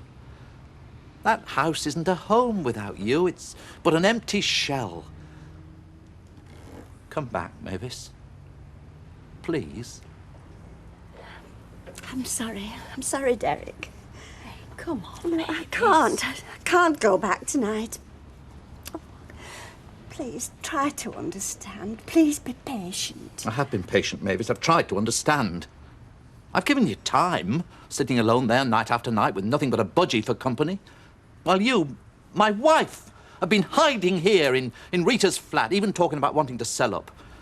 Well, believe me, Mavis, if this nonsense goes on much longer, it won't be you selling up. It'll be me. Derek! Well, you can hardly blame him, can you? Mrs. Fairclough. Oh, Nigel, it won't be a minute. Love, your bag's nearly ready. Right. Pour some mint imperials, please, Mrs. Wilton. You go and put kettle on, eh, love? Is she all right? Yeah, it's just got a bit of headache, you know, one of them days. Mint imperials, was it? Yes, please.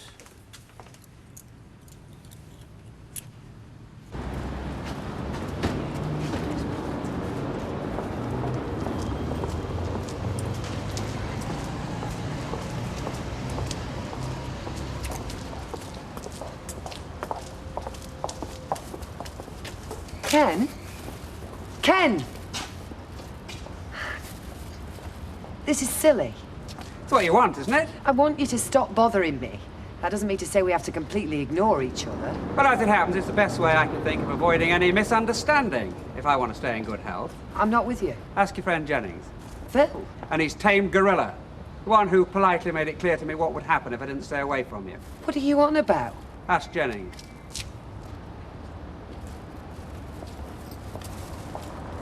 Just a minute.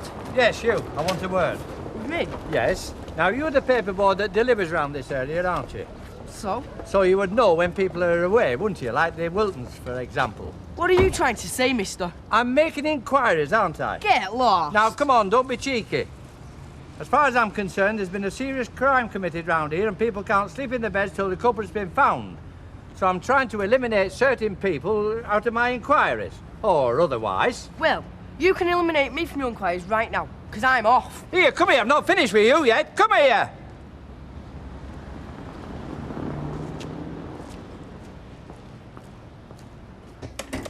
Hey, Mum. Hi, love. Be with you in a minute.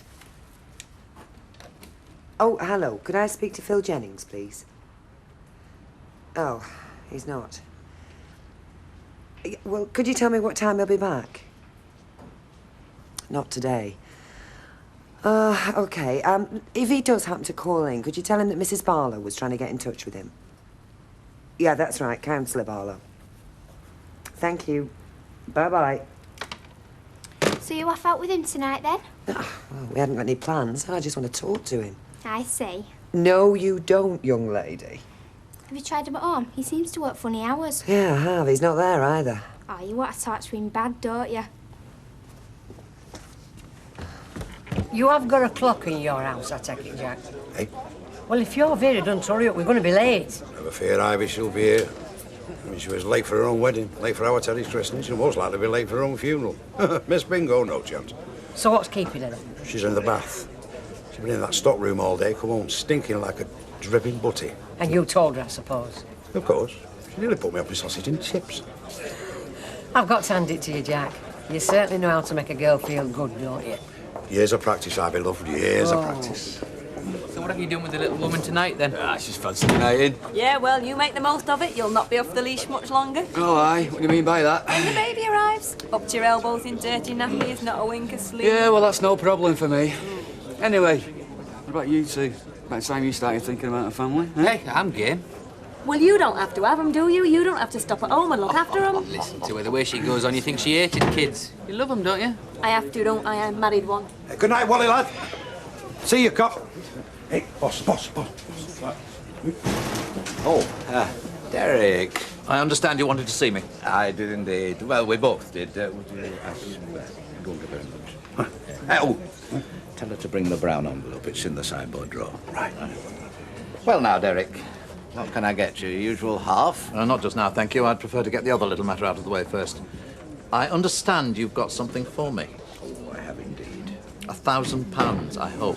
I don't consider that too excessive, bearing in mind the hardship we've been through. Oh, now, come on, Derek. It was only £800 you lost. And this time yesterday you thought it was going to stay lost. Now, am I right? Derek, good to see you, Cock. Alex told you the good news, I Yes, think. yes, he has. Now, I know how upset you were, Derek, about losing your holiday, and so were we, believe me. And though I'm not admitting any responsibility for what happened, I've decided to make a personal gesture that I hope will go some way towards softening the blow. Give him the money back. Thank you. Yes, you can count it if you like. It's all there. I don't think there's any need. All £500. 500? It was 800 I lost. Oh, true, yes, but then again, I had certain incidental expenses, didn't I? You know, and considering you had no financial comeback at all, strictly speaking, I'm sure you'll agree I've been more than generous. Now, what can I get you to drink, Derek? He won't ring now. If I know Mike Baldwin, he'll be out on the town already. Audrey, I'm not going out. I'm all fool you. You don't think Mike would sit staring the pattern off the wallpaper if you were away on some conference, do you?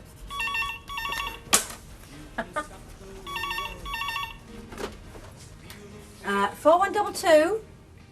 Mike? Thought I got lost, did you? No, of course not. How's it going? Oh, terrible. We've been stuck in seminars ever since we landed. We? Yeah, me and about 100 other people.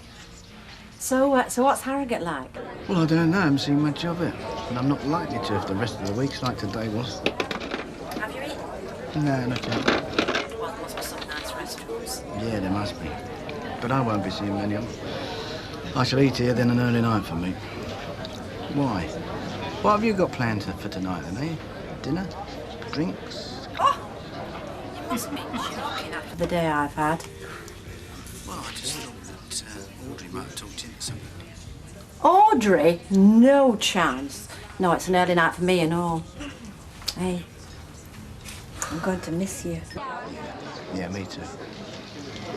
Look, I've got to go. I'll phone you tomorrow as usual, all right? I'll try and make it a bit earlier. Night, darling. Sleep well. No chance. Bye. On the town, is he? The night is still young now, Ma. Well, Mike isn't. Well, not that young. He said he was bored out of his mind and he sounded hard-pressed to make it up to his room. Same again. Why not? It's the best offer I'm likely to get tonight. All right? Yeah, fine. Let me get you another drink. Oh, thanks. Then perhaps we can relax.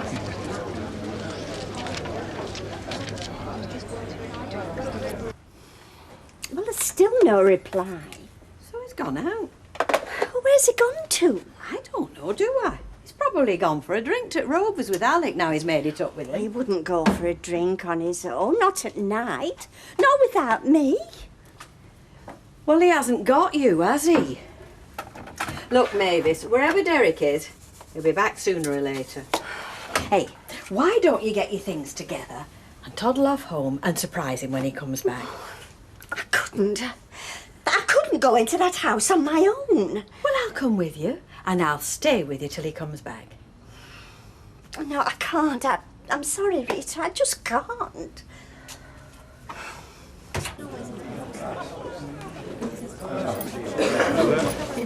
Ah, the heck, I was getting a bit worried about you when they late. You'd have missed out on the free ale, son. Well, I just finished, don't know. What the heck's going on there? Derek, he's celebrating. He's in the chair. Bitter, I take it? Yeah, celebrating. Celebrating what? Ah, well, I tell you, he's definitely suspect. But he seems such a nice lad, does young Nigel. I can't see him breaking into houses. I didn't say he was breaking into houses, but he could be passing the information on to somebody else, couldn't he? Hey, you want to be careful who you go around accusing. At least I'm trying to do something so people like yourself can sleep safer in their beds. You know what'd make me sleep safely in my bed, Percy. When you're ready, Jack. Right. Oh, I'll get this. You're all right, Derek. You got quite enough already tonight. Oh, you want to look after her, you know. You never appreciate the love of a good woman until you've lost it. Well, you haven't lost Mavis, Derek, have you? She won't come home, will she? All I've got to go home to is that bird-brain budgie. You can't settle down with a cup of cocoa and snuggle up to a budgie, you know, can you? If you're that lonely, perhaps I should come round and sit in with you. I don't think that's a very good idea, Stephanie. Neither do I, Derek. She doesn't like cocoa. How much has he got to spend? Eh? Before you've got it all back? You're a crafty one, giving him cash. I'm surprised you didn't slip some 10-pence pieces in for the fruit machine. I don't know what you're talking about, Bet. Any road. I'm proud of you. It was a smashing thing to do, because I know how much that piggy bank of yours means to you. Yeah, well, what else could I do, eh? Hey, you've cracked it then. Eh? With credit card company, I take it that's what this is in it. Oh, yes, it's in hand. In hand? Yeah, in hand, yes, in hand. In hand? What is? Well, it seems that Alec might get his money back for that little holiday he missed out on. I see. Yeah, best of luck any road, mate. Don't take no for an answer. A lot of brass is that. I was going to tell you later. Just a chance, eh? Do you know, I might have known. It'd take a gas spanner to get a 50-pence piece out of your hand. You did get that money back, didn't you? And you shortchanged Derek to the tune of 300 quid. Well, like I told you, I had incidental expenses, didn't I? I mean, them new outfits of yours didn't come cheap, you know. I'm entitled to some compensation. Oh, you'll be getting compensation, all right. You're not going to tell him. Don't worry. I've no intention of telling him.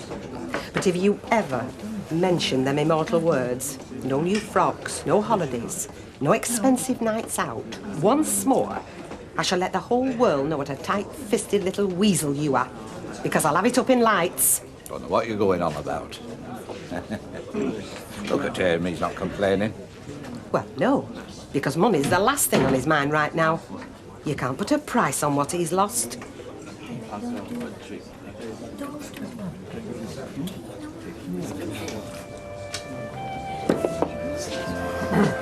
It's mornings like this I wish I'd married for love. Use your imagination. Make believe the sun's shining and pretend I'm not a millionaire.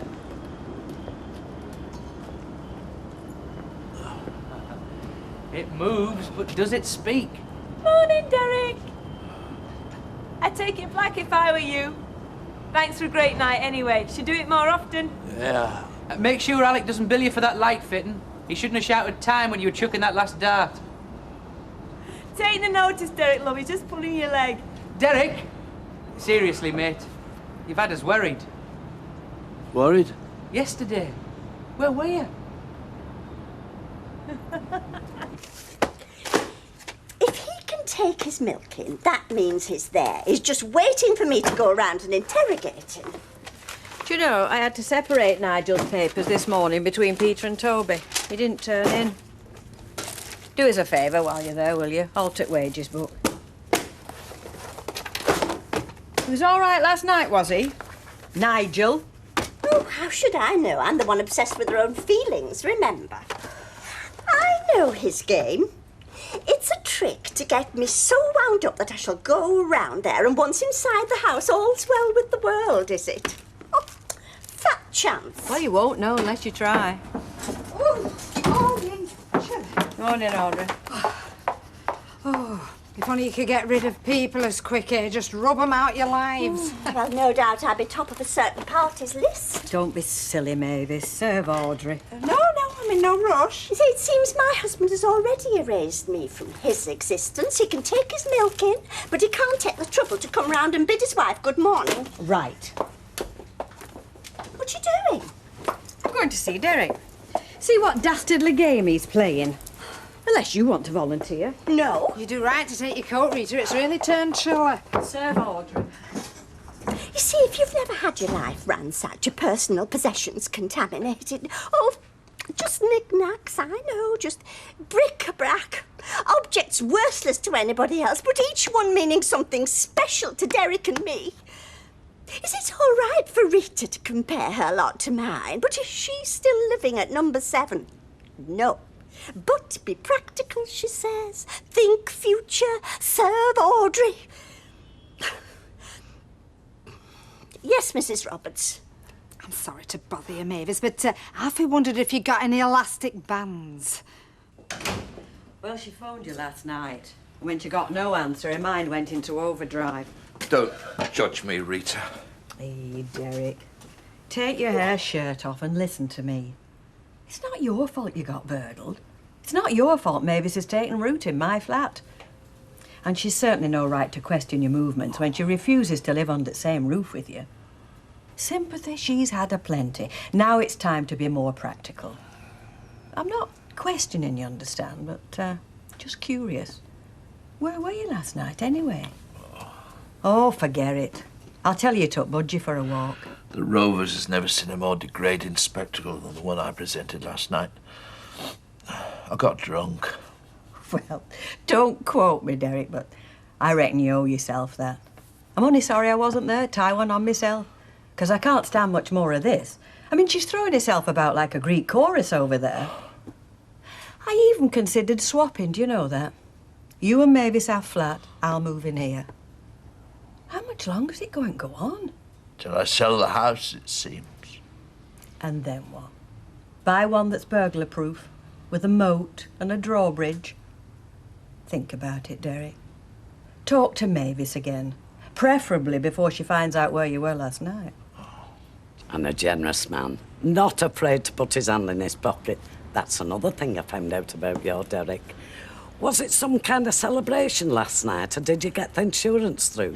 Do you know, it reminded me of a fellow who used to dance with during war.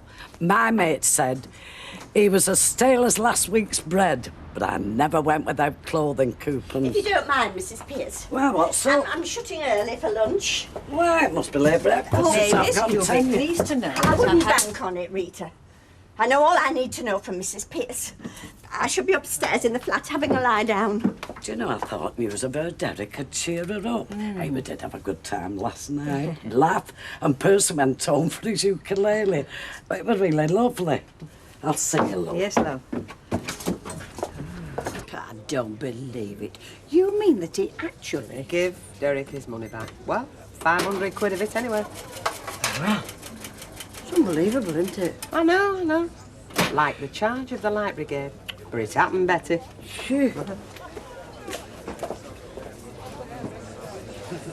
Like I was saying, plight of my fellow man has always been paramount with me, as you well know, Audrey. So I thought it's time the Wiltons deserve some good news. Oh, good news, eh? Mavis wouldn't know what to do with good news, Alec. Like giving a Trappist monk a megaphone.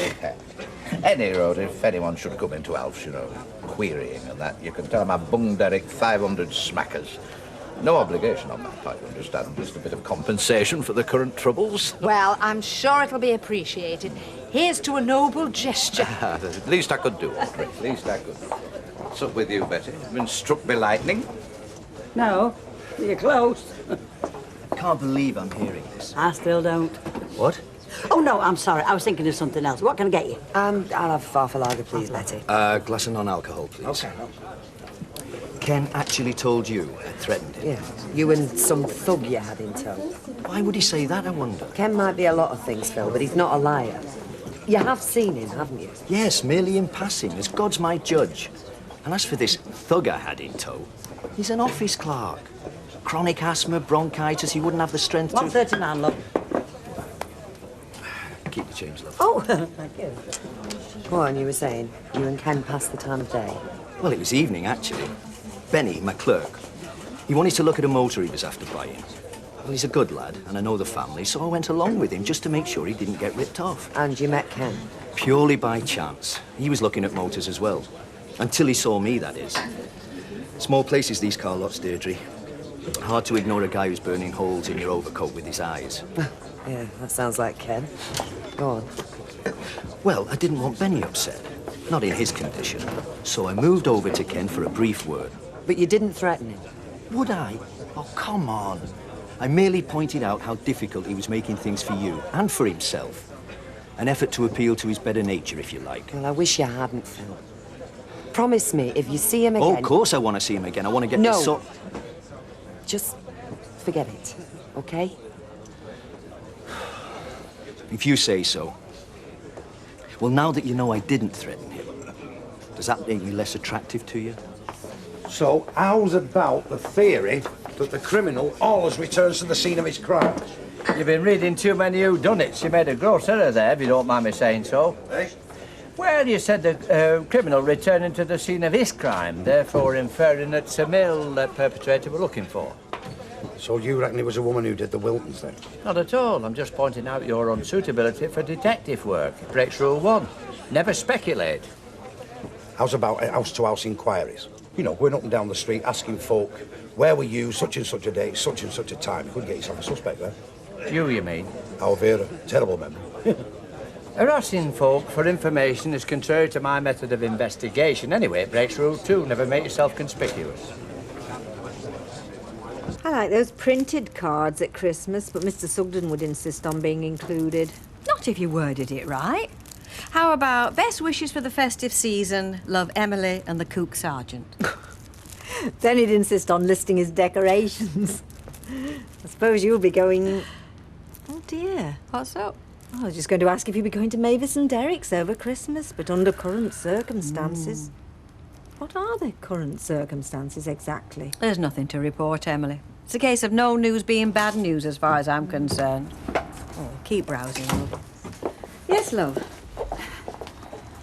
I'm Mrs. Chadwick. My Nigel delivers papers for you. Oh, Nigel, yes. Hey, he didn't turn up this morning. He's not ill, is he? No, he's fine, but, well, he'll not be coming in anymore. Oh. It's my husband, you see. Hit the roof when Nigel told him. I'm sorry, I'm not with you. Bob, my husband. Well, it's him who insists the lad gets his money. Just 4 days, our Nigel said. Better I see you, I thought. Let his dad deal with this other fella. What other fella? Some man that stopped Nigel in the street yesterday. Virtually accused him of being accessory to theft. Said being a paper lad meant Nigel knew which houses were unoccupied and how this information could be useful to burglars. Well, Bob reckons Nigel's best out of it if that's the treatment he gets from customers. Well, I'm sorry, love, I know nothing about this. Well, of course you don't, Mrs. Fairclough. And nobody's blaming you. Not me, not Nigel. It's just this other fella, whoever he is. Small, Nigel said. Flat cap and a tash.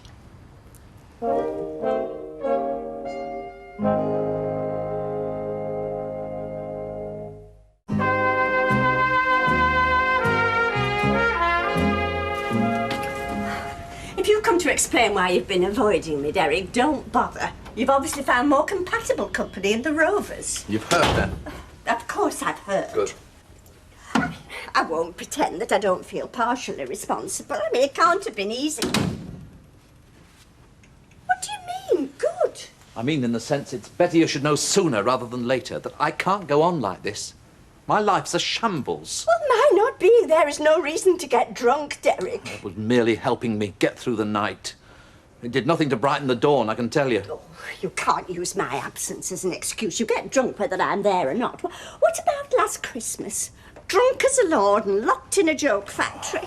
Times of stress, Mavis. Oh, rubbish. What about all those sessions with Victor and his vintage elderberry? I saw Rita earlier. Oh, well, it wasn't Rita who told me about your little escapade. Not loyal, down-to-earth Rita. Oh, no, she's thinking about the same lines as you. She's urging me to be practical. Good advice, Mavis. Well, I'm sorry, Derek, but I think as far as practicalities go, I've had more to offer than you. Who was it suggested selling the house? That wasn't being practical, that was being defeatist, bowing to the forces of evil. Anyway, it's not for sale, I've decided. Oh, fine. Well, that shouldn't surprise me, should it? I mean, where else would you find a house to buy so close to a pub? I'm sorry, Mavis. Is that all you've got to say? It seems I've said everything, Mavis, a dozen times over. Come home. I love you. I need you. There's no point in torturing us both by repeating it ever again. And what about Harry? I mean, who's caring for him while you're rolling about in the sawdust? Harry. Poor, lonely little Harry. He and I are birds of a feather, Mavis.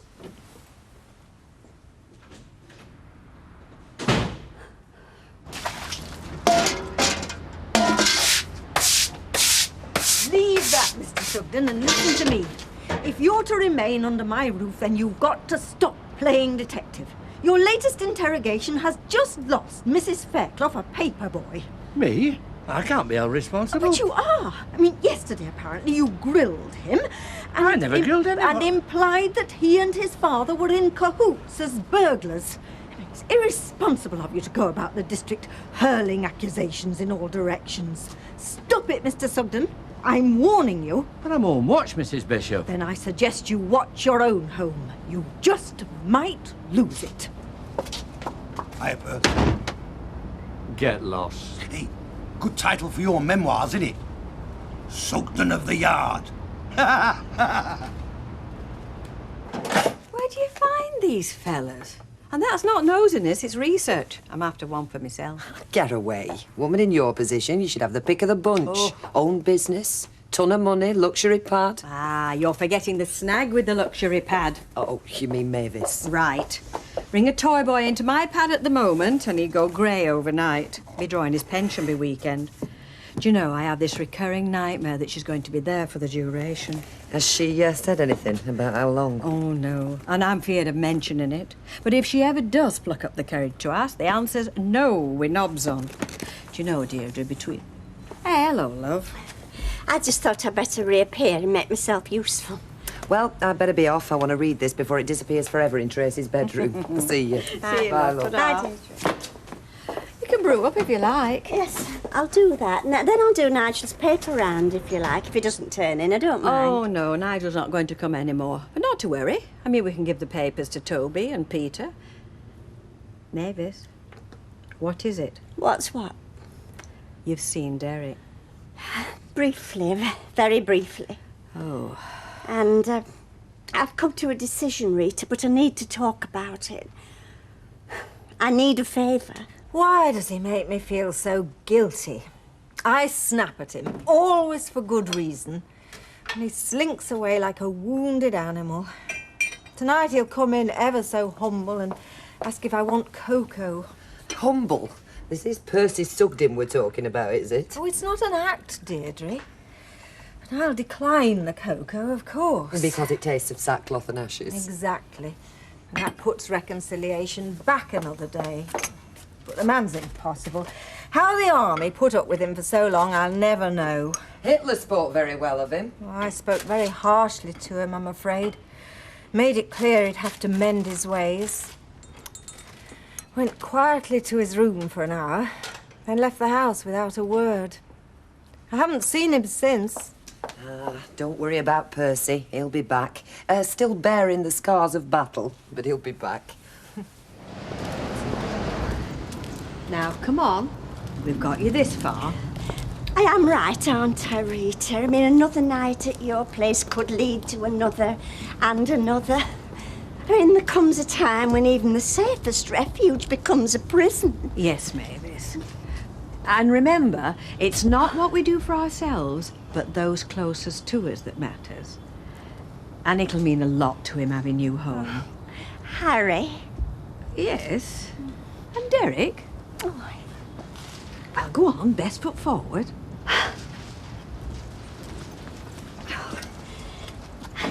One giant step for mankind. Knock.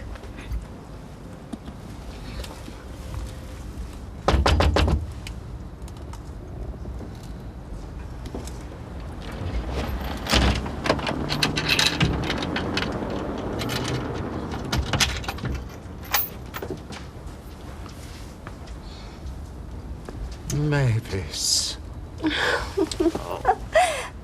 Oh. I've come home, Derek.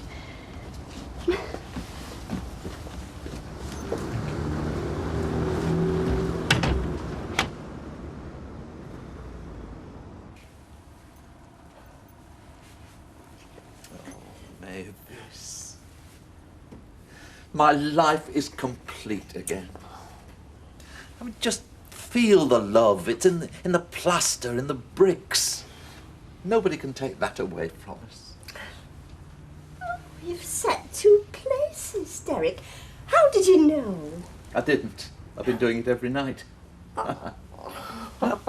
Next best thing to having you here was to pretend. Hope springs eternal. Isn't that so, Harry? Have I spoiled your plans for another night at the Rovers? Oh, you silly goose. Hey, look at the time, Mum. It's getting late. 6:05. Visions of panic and arrogant. Desperate Mike Baldwin trying to get changed for a 50 quid notes. Oh, go on. What's time got to do with it? And take the Grand Inquisitor with you. You see, Phyllis, it's 6 o'clock sharp No, every I day. never said sharp. I said around 6. Now, come on, let's be having you. Fair enough. It's becoming a habit with me. I was chucked out at cabin this morning. Oh, you weren't, were you? Yeah, well, I walked with you. Where are you going? Percy's way. Fantastic. Too much room. Good night, Phyllis. Well, you gave me the impression he meant on the dot anyway. Oh, go on.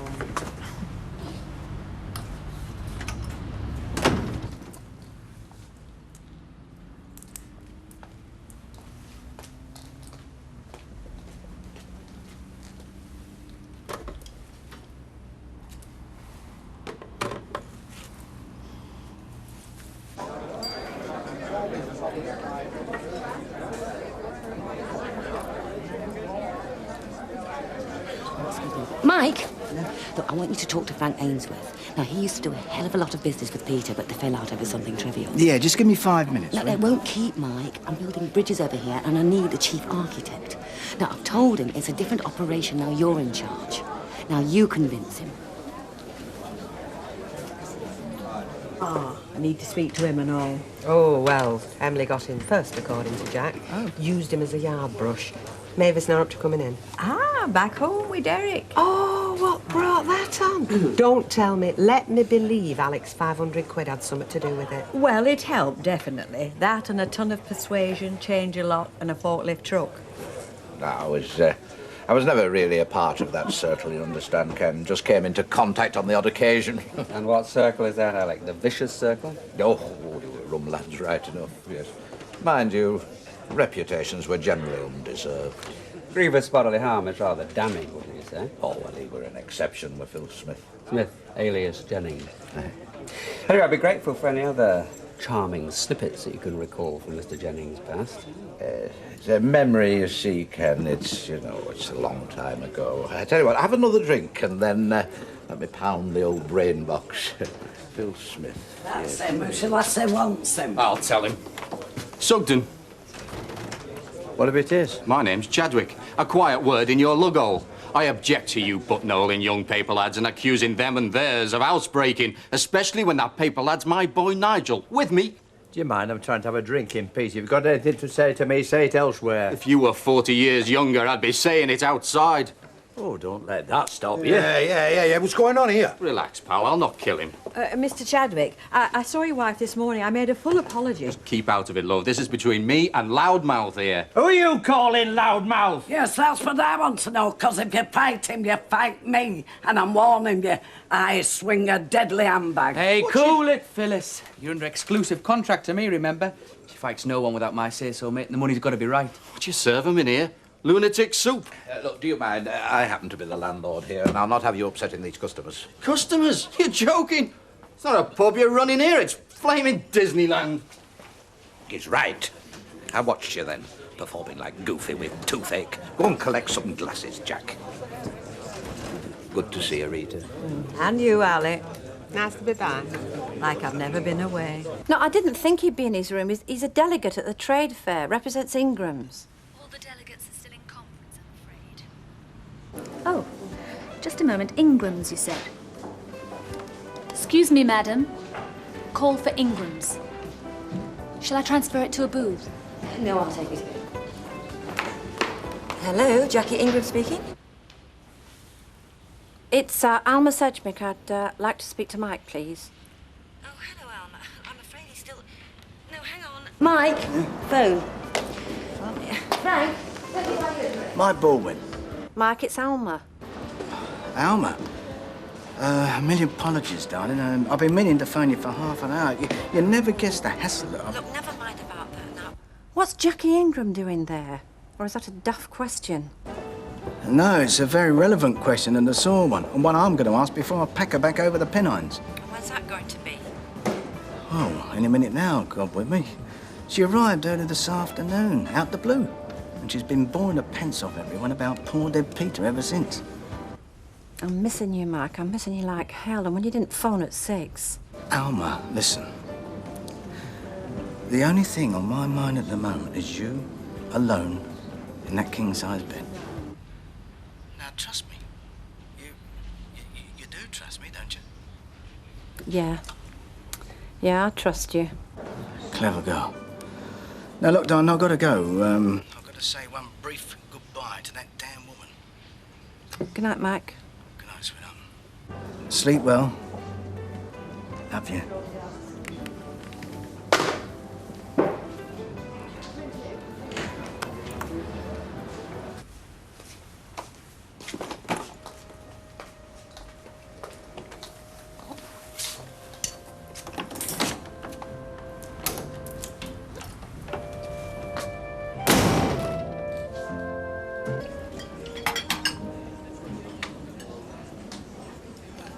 Morning. Oh, hi. I was going to wait for you. The sight of this lot munching away was too much for me. And I took you for a muesli man. Well, I normally am at home. When I'm away, I like to indulge myself. You should try it. Just coffee and toast, please. Gonna need more than that if you want to put a full day's work in.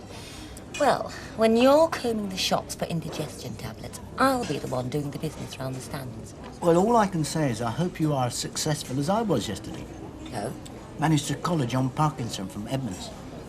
I got him to let us supply him with 12% of his total retail outlet. Well, that's terrific, Mike. Worth coming here just for that. Yeah, help me pay for that new machine I intend to buy today. Well, I don't recall you saying anything about a new machine. Well, the Parkinson order's going to put a strain on the existing plant. We're going to need a new machine. So I thought I might spend the morning relaxing and beating a few salesmen down. I bet there's nothing you'd like better. I wouldn't say that exactly. How was Alma? Alma? Well, I thought she sounded a bit tense last night on the phone. No, she's fine. Doesn't like telephones. Don't know why. Seems her mother's like that as well. So she's coping without you? Yeah, no problem. Ah, here's your breakfast. I'll get stuck in. Got a lot of ground to cover today. No, I didn't think I'd sleep a wink, but I went off like a top and... Oh, Derek was wonderful. Well, I bet he was relieved to have you home. I mean, there were a few apprehensive little moments at first, but... Well, once I was over the threshold, things didn't seem so bad. And you've got some money back on your holiday, so you and Derek can start getting back to normal and put all that unpleasantness behind you. Oh, I hope so, Rita. Mrs. Rutland, are you back home then? Yes, Mr. Ah, Sutton. yes. Well, his safest place is his bird is still on the loose. Mind you, I've still got a weather eye open for him. My investigations aren't finished by a long way yet. Well, that's a pity. I assume you've come in for your morning paper? That's right, I have, yes. Well, it's all ready for you.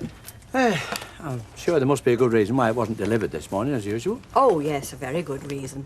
We're a paper lad short, thanks to you.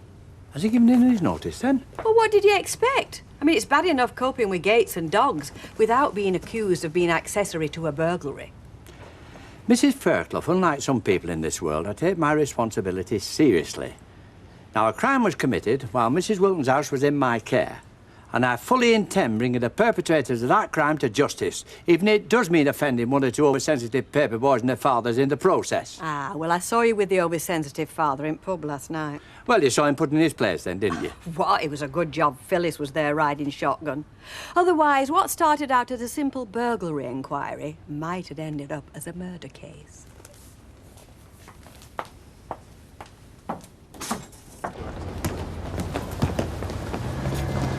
You shouldn't be playing with that thing in the street. It's dangerous. There's always traffic going on.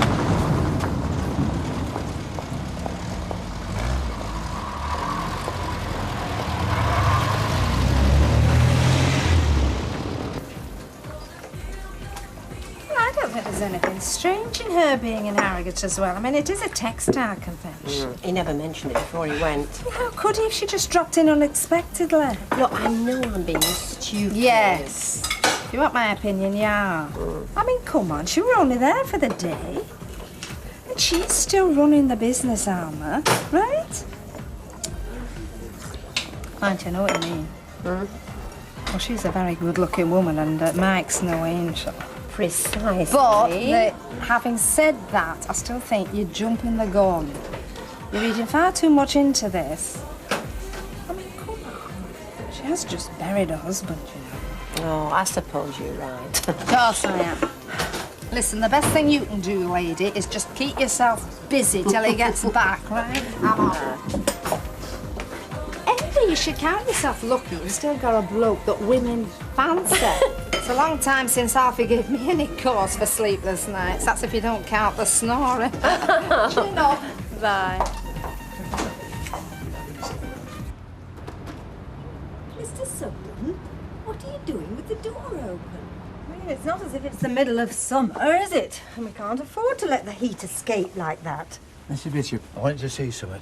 Oh, really, Mr. Sugden? I haven't time to mess about. Now, be very careful. Don't want to arouse any suspicion. Just look out towards the factory unit. Well? The van. Did you see the van? Yes. Do you know that van's been there for over an hour? Well, they're mending the roof. I suppose it takes time. Who's mending the roof? Well, that man up the ladder. I saw him from my bedroom window. Did you know him? No, I didn't know him. So, where is he now, then? I don't know. Well, he's not up the ladder, I can tell you that. Well, maybe he's doing more repairs in the yard. Aye, maybe he's in the Wiltons and all, for their insurance. Insurance? Yes, you see, when people have a burglary, they claim off their insurance to replace whatever's been stolen. Yes. Well, it's common practice for the criminal to return to the scene of the crime at a given time and then steal what's been the replacement, you know. Oh, really, Mr. Sugden? No, it's absolutely true. Well, maybe it is, but not in broad daylight in a marked van. Yes, but what better camouflage? Now, where do you think you're going? I'm going to investigate, aren't I? Oh, no, you're not. Your investigations have got us into enough trouble already. But, Mrs. Bishop, we can't just stand here doing nothing when our neighbours might be being burgled as we talk. They're not being burgled, and you're not going to investigate. Oh, I see. You're concerned for my well-being, are you, Mrs. Bishop? Very kind. I'll ring the police. Mr. Sugden, you as much as touch that phone or set foot outside this house to pursue anything other than routine daily matters. And I'm going to be asking you for your key. I beg your pardon? I think you heard. Do you mean you'd ask me to leave? I'm sorry, but I do, Mr. Sugden. I've had quite enough of your amateur detection to last me a lifetime. I've been deprived of milk, Rita's been deprived of a paper boy, and you've nearly been physically attacked. Now, I'm going out to the cabin and then to Mr. Roberts, and I expect you to get on with your life in a normal manner until I come back. Do I make myself clear? Crystal clear, Mrs. Bishop. But I hope when that ladder's down and that van's gone, you won't regret taking this stand. On the contrary, Mr. Sugden, you'll be thanking me for saving you from having to talk your way out of yet another embarrassing situation.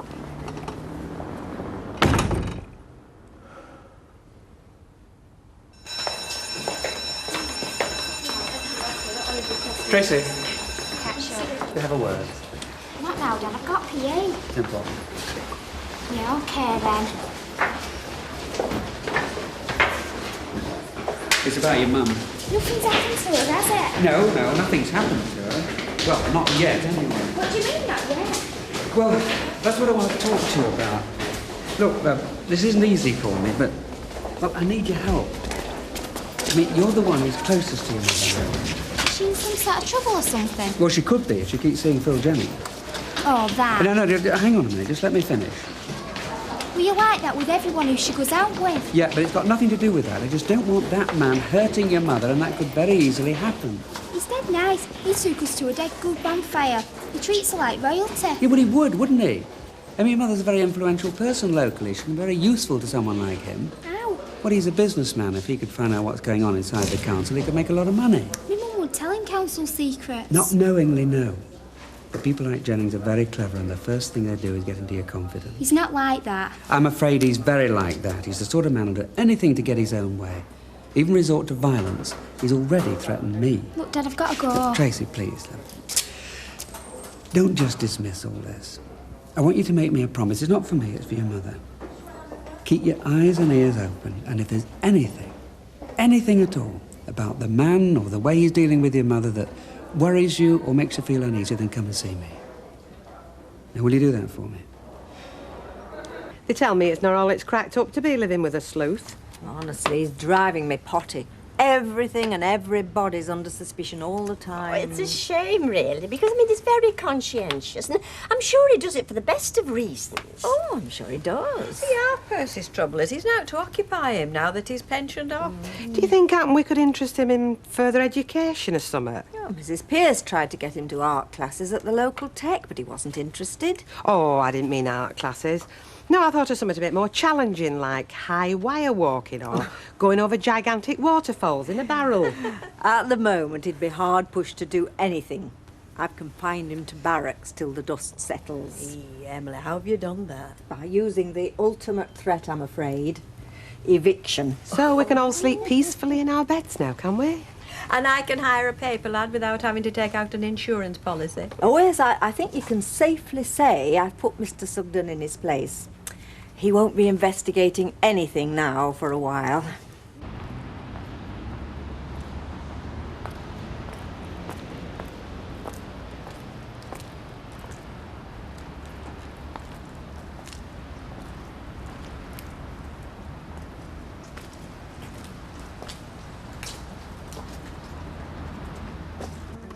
I was glad to hear you gone back home, Mavis. Yes, well, I think Derek needs me.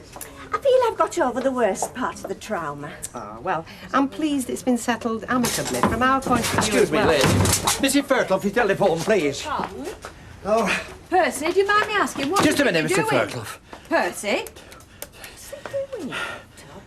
Come on, come Mr. on. Sugden. Police. Mr. Sugden.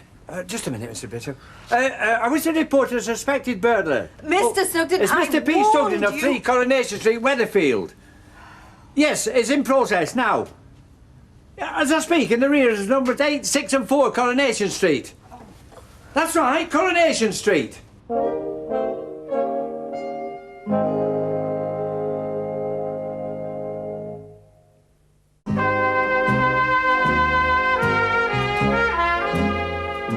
Well, it don't look very suspicious to me. All he's doing's putting his ladders back on top of his van. Percy, are you sure about all this? Would I be ringing the police if I wasn't certain? And keep away from that window, Mrs. Gilroy. Well, I can't be standing about here all day. Alec will be wondering where I am. My instructions are that nobody should leave this shop till the police get here. I just hope you're right about this burglar. Well, I'm afraid I don't. Oh, give over, Mavis. I mean, you know Percy's got a vivid imagination at best of times.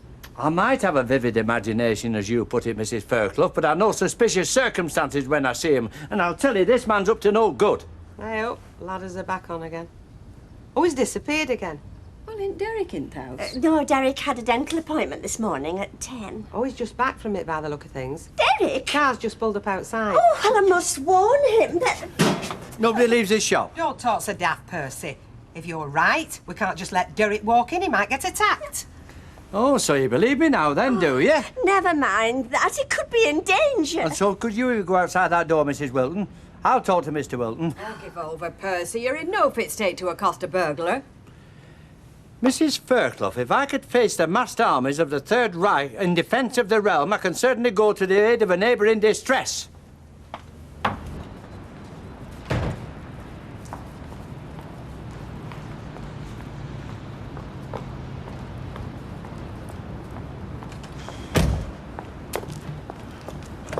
Mr. Wilton, could I have a quiet word? Oh, can't it wait, Mr. Sugden? I've just had a rather nasty encounter with a dentist. Yes, well, if you go in there, you might get another one with a burglar. What? No, don't be alarmed. I've already called the police on the way as I speak. The police? Now, listen. Don't want to arouse any suspicions. I want you to listen to me very carefully and do exactly what I ask you. I'd like you to accompany me now to the cabin. Is this a joke? No, it's no joke. No, there's a burglar in there. He's been in there for at least half an hour. But no, don't arouse his suspicion. Mr. Sugden, I'm in no mood for romantic invention just at the moment. It is not a romantic invention. Who's that? Oh, just act normally now. Just act normally. Is that him? That's him, yes. And this is no joke? It's no joke. No, what do you take me for? No, don't arouse his suspicions. Arouse his suspicions? I'm not standing here and let him get away with all my stuff again. Hey, you! Yeah! Hey, you! What do you think? Go! What are you going to do that for? He's got away now! Oh, my filling. Derek, are you all right? I think he dislodged my filling, Mavis. Can you see? Oh, no. Looks like we owe you an apology, Percy. It's Phil to the gunnels. What I don't understand is why he didn't drive off when he saw me coming. I wouldn't have got anywhere without these. Where did you get them from? Out of the dashboard before I phoned the police. So you see, you risk yourself for no reason at all. And they also lost him. Still, he didn't get away with this lot. Must be a relief to you, Mavis. Well, it would be if any of it was ours. Eh? Well, it may be stolen, Mr. Sugden, but it certainly didn't come from our house. I don't recognise a thing.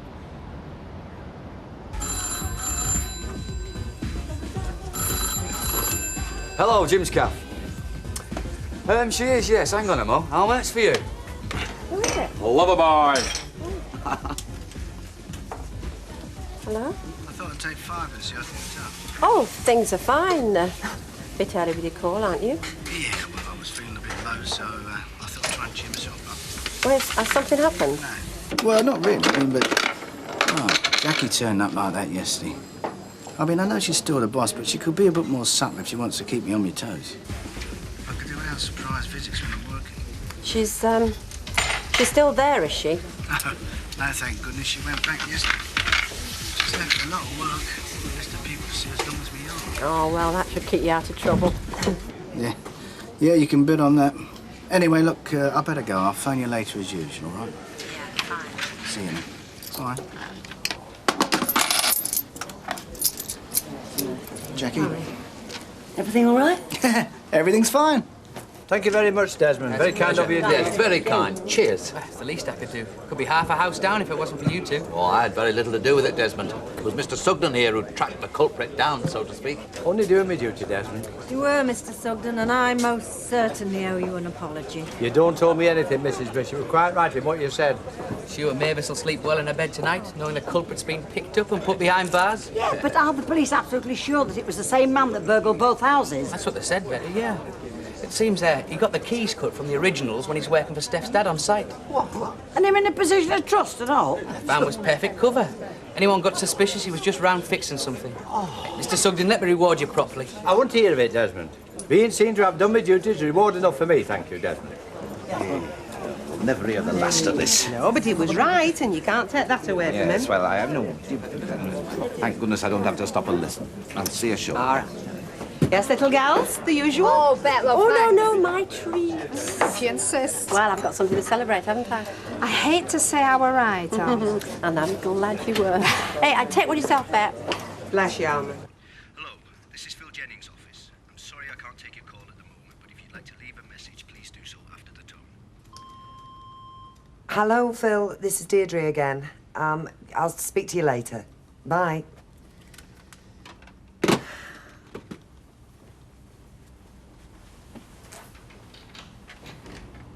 Hi, love. Oh, is it that time already? I haven't even started your tea yet. What are you doing? Oh, just council business. Nothing earth-shattering. Do you ever have to deal with out important? Yeah, sometimes. Like what? Well, like deciding who does what and where and how much it costs. What exactly do you mean? Well, we're responsible for spending a lot of money sometimes, and we have to decide about giving out contracts to various firms and businesses, and we just have to make sure we pick the right ones. And are you involved with all that then? Sometimes. Why all the interest all of a sudden? Oh, nothing. We're just doing it in civics in school, that's all. Just that you'd know. Sounds interesting. Not really. It's like everything else at school. Hey, I'll tell you something really interesting if you want. What? Percy Sugden caught a burglar today. I already know about that, Mum. Everyone knows about that. Oh, well, I suppose they would. Come on then, Phyllis. I've got home to go, so if you haven't. Hey, I was just telling her before Paul meant about Percy. Oh, I've heard this once. I've heard it a million times. Who told you? Well, Percy, for one. You don't tell me Percy's been in cafe this afternoon. Of course he has, soon. His rover's closed. Surrounded by a large collection of attractive ladies, actually. Oh, was he now? Yes, I was quite surprised you weren't there to defend him, Phyllis. Not that he looked like worried about it. He looked quite happy from where I was standing. Oh, everybody were on to him yesterday. Today's everybody's hero. Well, he doesn't seem to be complaining, does he? No, well, Percy's not one to complain, is it? No. What gets me down is these fair weather friends blowing hot and cold when it suits them. Aye. So, love. All right, love. Well, but night-night then. Oh, listen, and don't work too hard. I don't want you worn out when you get back. We've got a lot of making up to do. Yeah. And you make sure it's only Audrey that you're drinking with. I don't want to hear any stories of strange men with big cars hanging around the rovers. Well, the only fella around here with a big car is Alf. And don't stop up all night sorting out that report. I mean, Jackie Ingram only employs you. It's me that has to live with you. Yeah. Good night, sweetheart. See you. You ready then? Yes. Where are you off to? I have heard of a little pub in the Dales that does the most fantastic steak. Sounds nice. Shall we? I thought Mavis was overreacting when she stayed with you, but I understand how she felt now. Oh, don't tell me you want to bed and all. No, but it does make you feel a bit queasy knowing somebody's invaded your space. Still, he's been caught. That's the main thing. Thanks to Percy. Scarcely credible, is it? Do you know, I've lived in this street a lot of years, and I've known Percy quite a few of them, and he never fails to amaze me. Hiya, Percy, lad. Steady on, Jack. I can only drink one at once. From the beautiful lady on your left. Oh, thank you very much indeed, Mrs. Sedgwick. Very kind of you, I'm sure. I'm not sure I like ladies buying you drinks. Oh, shut up. You're only jealous. Hey, I heard about your cafe. Hey? I've got my spies. What it must be like to have the pulchritudinous population of Weatherfield after your body at your age, Percy. Hey, we'll have none of that talking here. It means gorgeous, Phyllis. I know what it means, but you still shouldn't be saying it. I'm the only one that's going to get him walking up the aisles. I know it always appears very glamorous going to these conferences, but you know, I bet on the whole it's jolly hard work. Oh, it is. I mean, Mike's spending tonight writing up a report for his boss, which is more than you'll be doing while he's away, eh, Ivy? Can I have a tonic water, please, Jack? What did you say, Alma? She says, I bet you're having an easy time of it now your boss is away. Listen, just because Mrs. Ingram decides to take off to Harrogate for a week doesn't mean I automatically take advantage by skiving. But she came back today, surely. Well, if she did, she didn't come into work. Pay me a nice conversation. Alma? Alma, love, where are you going? What have I said now? That was a very nice dinner, Mavis. Thank you. How's the tooth? Oh, it's settled down now. You don't think you ought to go back to the dentist just to make sure? No, it's fine now, really. You were very brave today. Yes, well. But that's all in the past now, Mavis. We must just put it behind us. I don't want to forget it because I know you did it for me. So that I could sleep easy in my own bed again. So that you'd know I was in my own bed again. Mavis. Of course, the fear won't go away entirely because I know there are still people like him out there ready to take advantage of innocent folk, but, well, I'll have to learn to live with that. And I won't run away from it again. Not when I know that you're here to protect me. I'm sorry, madam. I've rung Mr. Baldwin's room and I've paged him, but I'm afraid there's no response. Well, he must be there somewhere. He said he was working. Well, I'm afraid there's nothing else I can do, unless, of course, you'd like to leave him a message. No, that's fine. Before you go, you wouldn't by any chance have a Mrs. Ingram registered, would you? Mrs. Ingram, just hold the line, madam.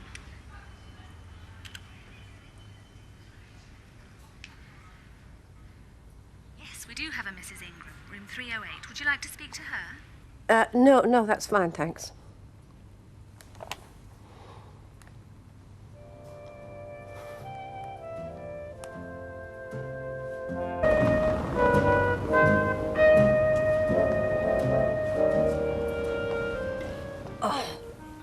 You okay? Oh, it's just a little bit of backache. Do you know I couldn't get comfy last night? I'll tell you what, I'll be glad when you leave that shop. Oh, so will I, Kev. I never thought I'd say that. Well, never mind, this is the week you finish. Well, I hope so. What do you mean, hope so? I thought it was all settled. This is the week you pack it in. Yeah, well, you know that, and I know that. Does Mr. Roberts know that? You just have to remind him, won't you? Well, I've tried telling him. He doesn't take any notice of me. He's done nothing about getting anyone to replace me. Well, you're going to have to get a grip of him. Look, Alf Roberts couldn't care less if you were stood behind that counter till the minute you have the kid. And if you had it in your lunch hour, he'd be even more chuffed.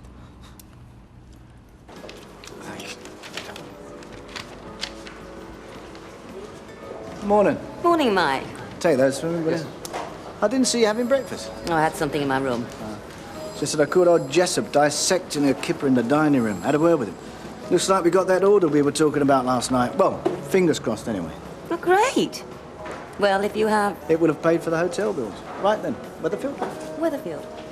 Will you be looking in at the cafe today? Yeah, wasn't planning on doing, no. Why? I'm just wondering about Alma. She was behaving very funny in the Rovers last night. Dancing on the bar? No, honestly. We were just standing there talking. In fact, I was just about to buy her a drink and she just stormed out like a scalded cat.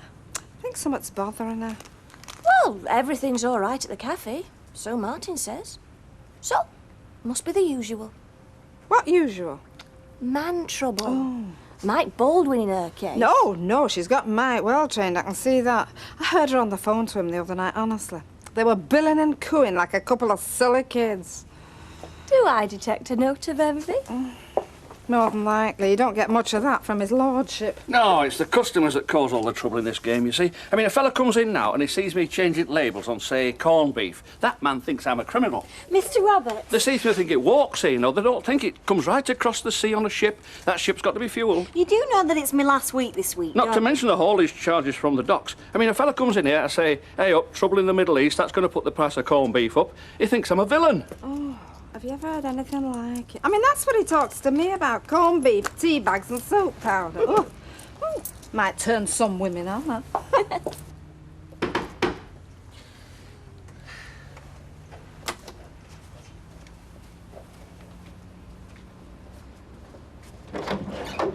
Hello. Hi. Is this a bad time to drop by? No, of course it's not. Come in.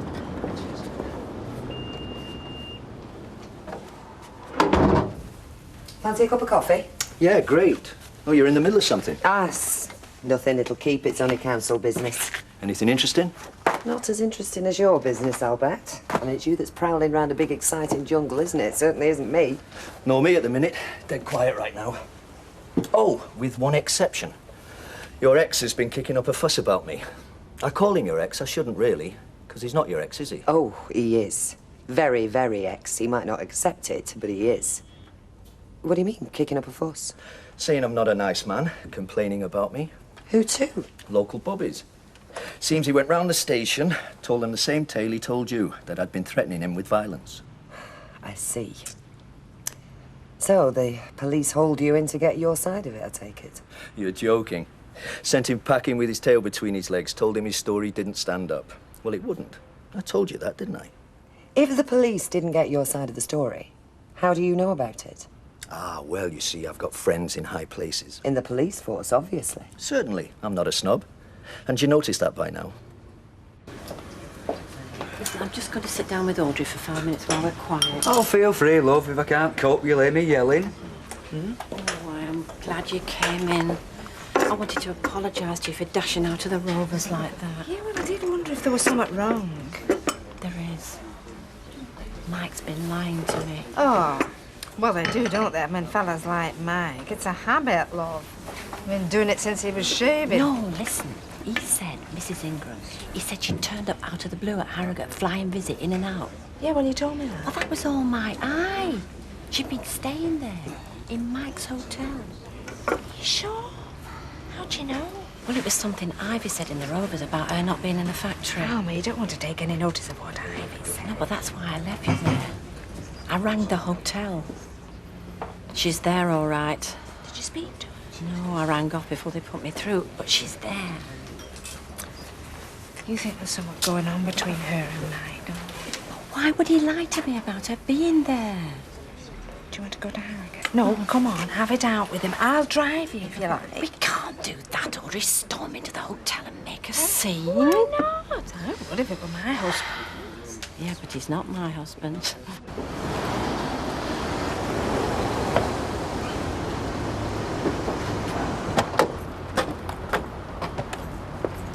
You don't need me at the office today, do you, Mike?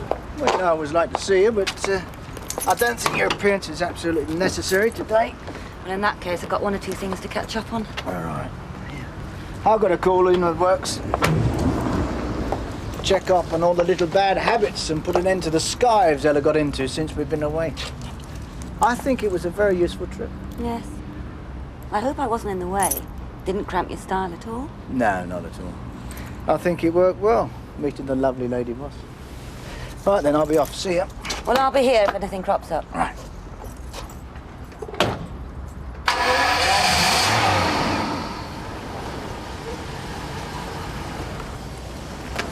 Yeah, well, thanks. They say he checked out this morning. And Jackie Ingram too? Yeah. Weren't you supposed to be staying till tomorrow? He was. So where is he now?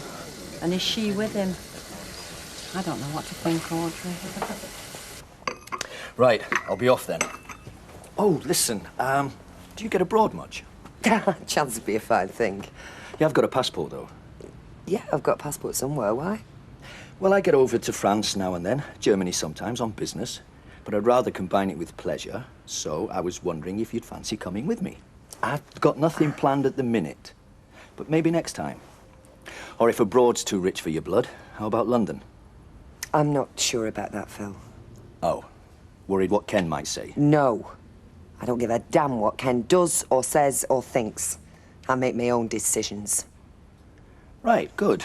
Well, I mean, all this housework, council work, there's got to be more to life for a young woman. Thank you for the young. I mean it. There's got to be a bit of fun, Deirdre. Think about it, that's all I'm saying. See ya.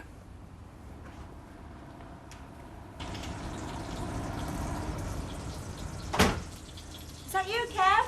Yep. Dinner won't be a minute. How are you feeling? Oh, I'm fine. I've been sat behind the till most of the morning. Yeah. Did you sort Alf Roberts out? Well, I did talk to him, but I don't think he's listened to me very much. Did he tell you who he's got for when you finish? No. I bet he's not got anyone. He can't have, can he? Hey, we would have heard about it. I'm going to have to go in there this afternoon, get a grip of him. Oh, well, Kevin, you won't get awkward with him, will you? Listen, it's him who's being awkward with you. Yes, I know, but I do want my job back when I've had this baby, don't I? I don't know. Do you? Yes, I do. So listen, no argy-bargy with Alf. Where's your star lodger today? Mr. Sugden, hasn't he been in? He has not, and I'm waiting to stand him a pint. I bet he's like a dog with two tails, isn't he, after catching that burglar? Oh, Mr. Sugden's always pleased with himself. This exploit of his just gives a new chapter to the chronicle of his life. Apparently his tactics yesterday were an application of Field Marshal Montgomery's methods at the second, I think I've got that right, the second Battle of El Alamein. I'll say, I'm surprised we didn't see him then. Oh, no doubt you will. But when last seen, I think he was heading for the British Legion Club. Did you ring the factory?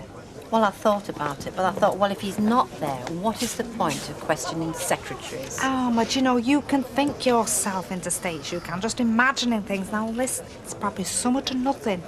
I'd like to believe you, Audrey, but the only thing I know is that he lied about her not staying in that hotel. So what else has he lied about? Now's your chance to ask him. He's just walked through the door. Hey, listen, don't say a word. Guess who? Have you missed me? I have you. Oh, have you? Yeah, I don't know how I managed in Yorkshire on me lonesome. What's that, girls? G&T? I'll get them in. All on his lonesome, huh? Lately, just you keep out of this, Audrey. I'll handle this my own way.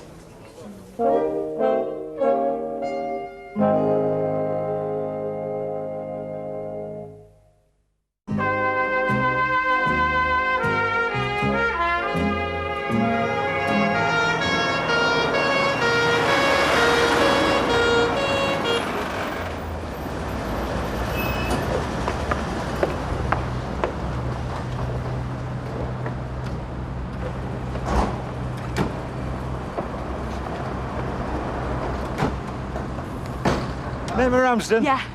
I'll stick that away for you, love. Where is it you're going? Maxton Walk. Yeah, I know. Hey, don't mind me saying, but I've got a feeling I know you and all from someplace. You didn't used to live around Coronation Street, way, did you? No, I've been in that pub, the Rovers Return, a few times, though. Ah, that's it then. When I was trying to find Jamie, my little boy. Yeah, no, hang on. I've got it now.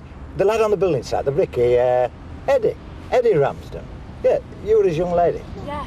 Yeah, he had the little lad and you came looking for him. Yeah. Yeah. Small world, eh?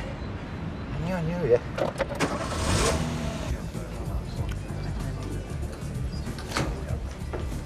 Jeez, blimey, eh? What's this?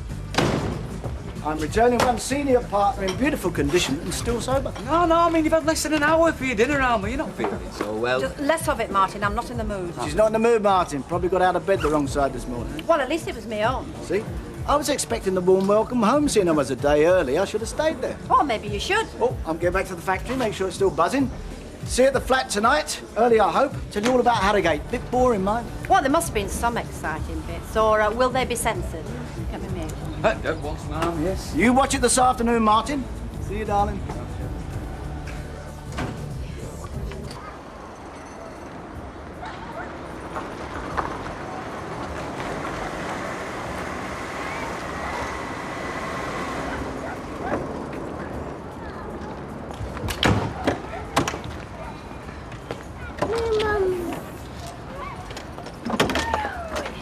There you go. Do you mind me asking what's wrong with the little lad? Oh, he's got a bad hip. Oh, I'm sorry about that. I have to take him to physio 3 times a week. Ah, well, it work wonders these days, physios, eh? Yeah, I'll be all right soon, won't you, mate? Yeah, well, give my regards to Eddie, didn't I? Oh, I won't be seeing him. Doesn't live with us anymore. He took off. What do I owe you? Nothing of it's on me. Thanks. Oh, you're welcome. Good out, soldier.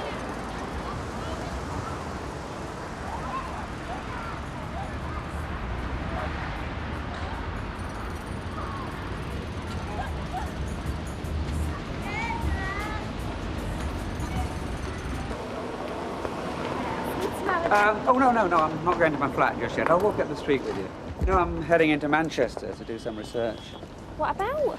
Well, strictly between you and me, your mum's pal, Phil Jennings. I've got a contact with the newspapers in town. They're going to let me go through the cuttings library. Well, what exactly are you trying to find out about him? Well, I'm not sure, but I'll know when I find it. I told you his name wasn't really Jennings, didn't I? It's Smith.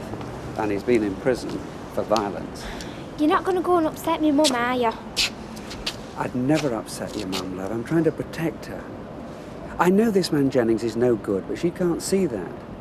So if any harm does come to her, it'll be Jennings doing, not mine. That's why I want you to keep your eyes open. Anything you see, anything. I'll see you, Dad. And don't forget, it's strictly our secret, you and me. Okay? Bye, love. Bye.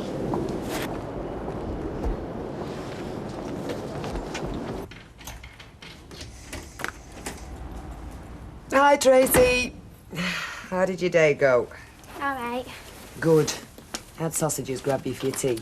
Well, actually, I don't want any tea. Well, there's a novelty. Usually come in starving hungry. But you're having something No, when you're... listen, I'm going back out again in a minute. Go and meet Graham, then might go for a pizza or something. That's why I don't want nothing now. Who's this, Graham? Graham Edgerton. Oh, no wiser. Who is he? Oh, he's just a lad from school. Oh, not your fiancé then, or your investment counsellor. I mean, you would mention these things, wouldn't you? Don't be silly. No, he's just a lad, just a friend. Oh, well, nice when you've got a few. Yeah, OK, love. But listen, if you don't have anything to eat, tell me when you come in. And I want you back here by 8 o'clock, OK? 8 o'clock, Mum? 1, so you can do your homework, and don't tell me you haven't got any. And 2, I'm going out tonight. Phil Jennings is taking me for a meal. You see, you're not the only one with friends. I know. Mum? Yeah. No, it don't matter.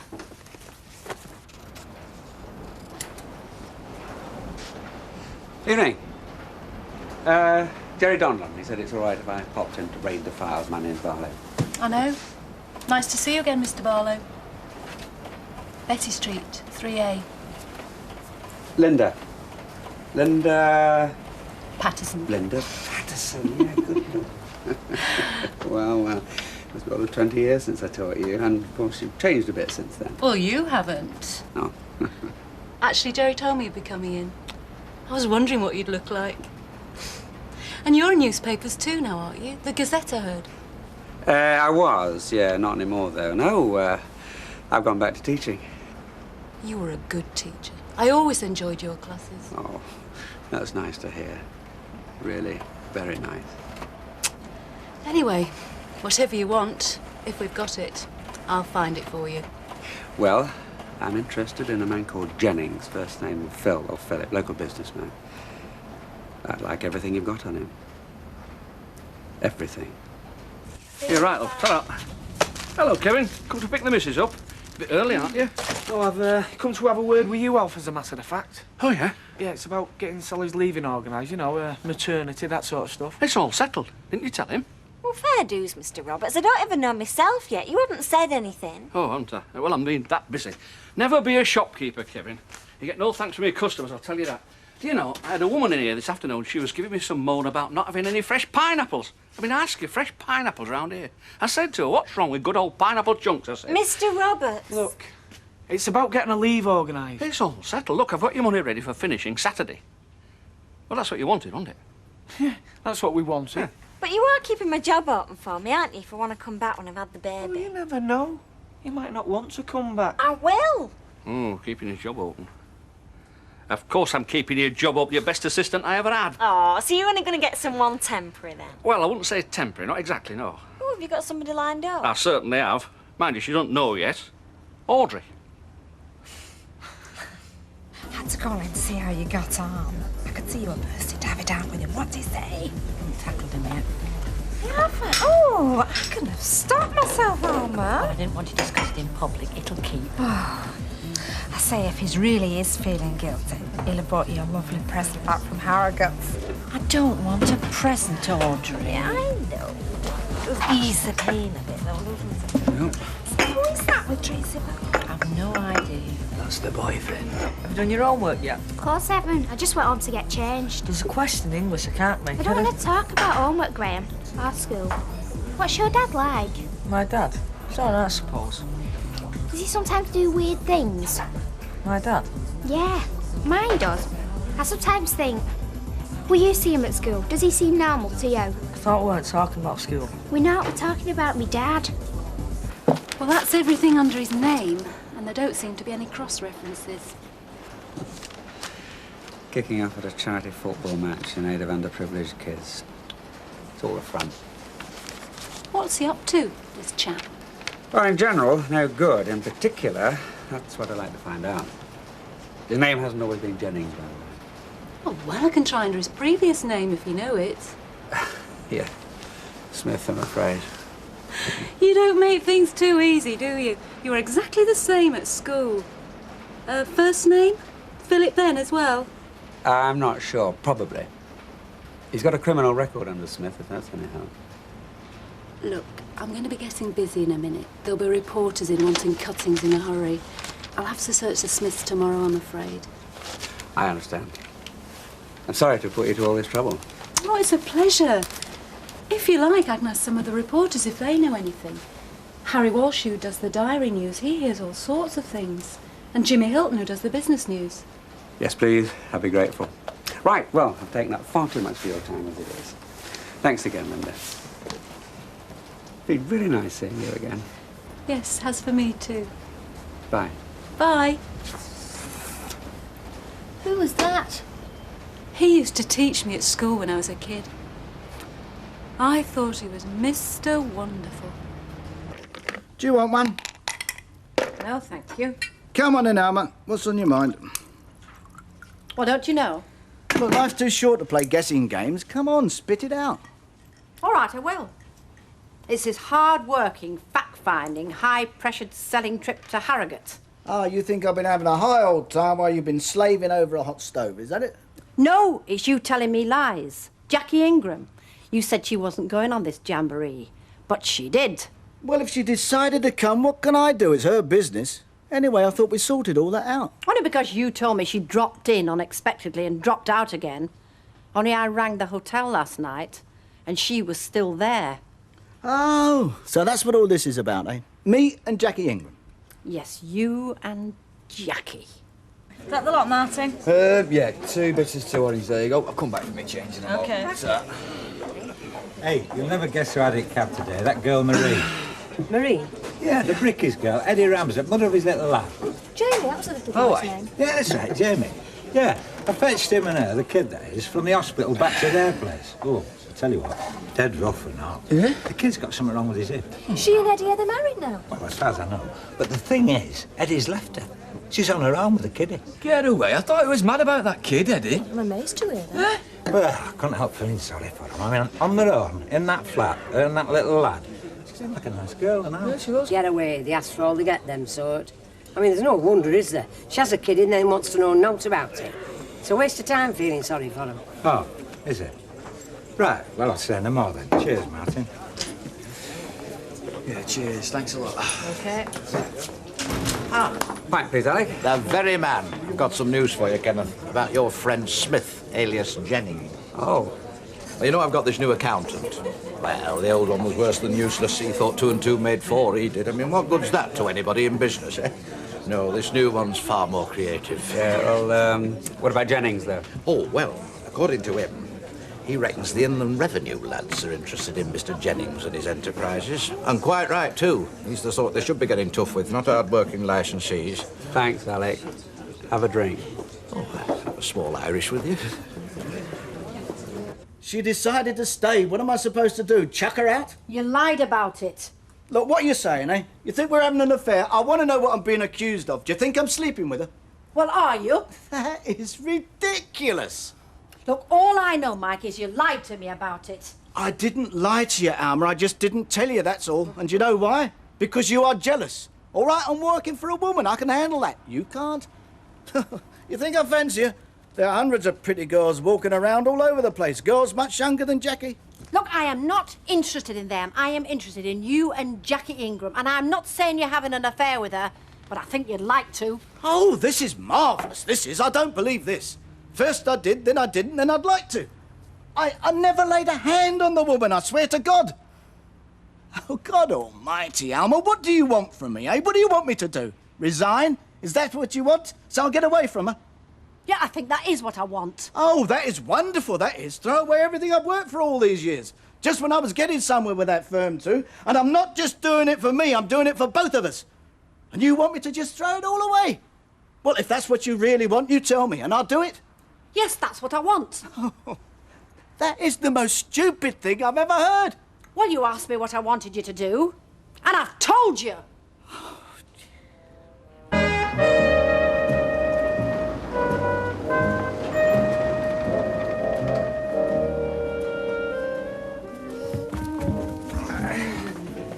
Oh, just give us a minute, love. I'm just doing this.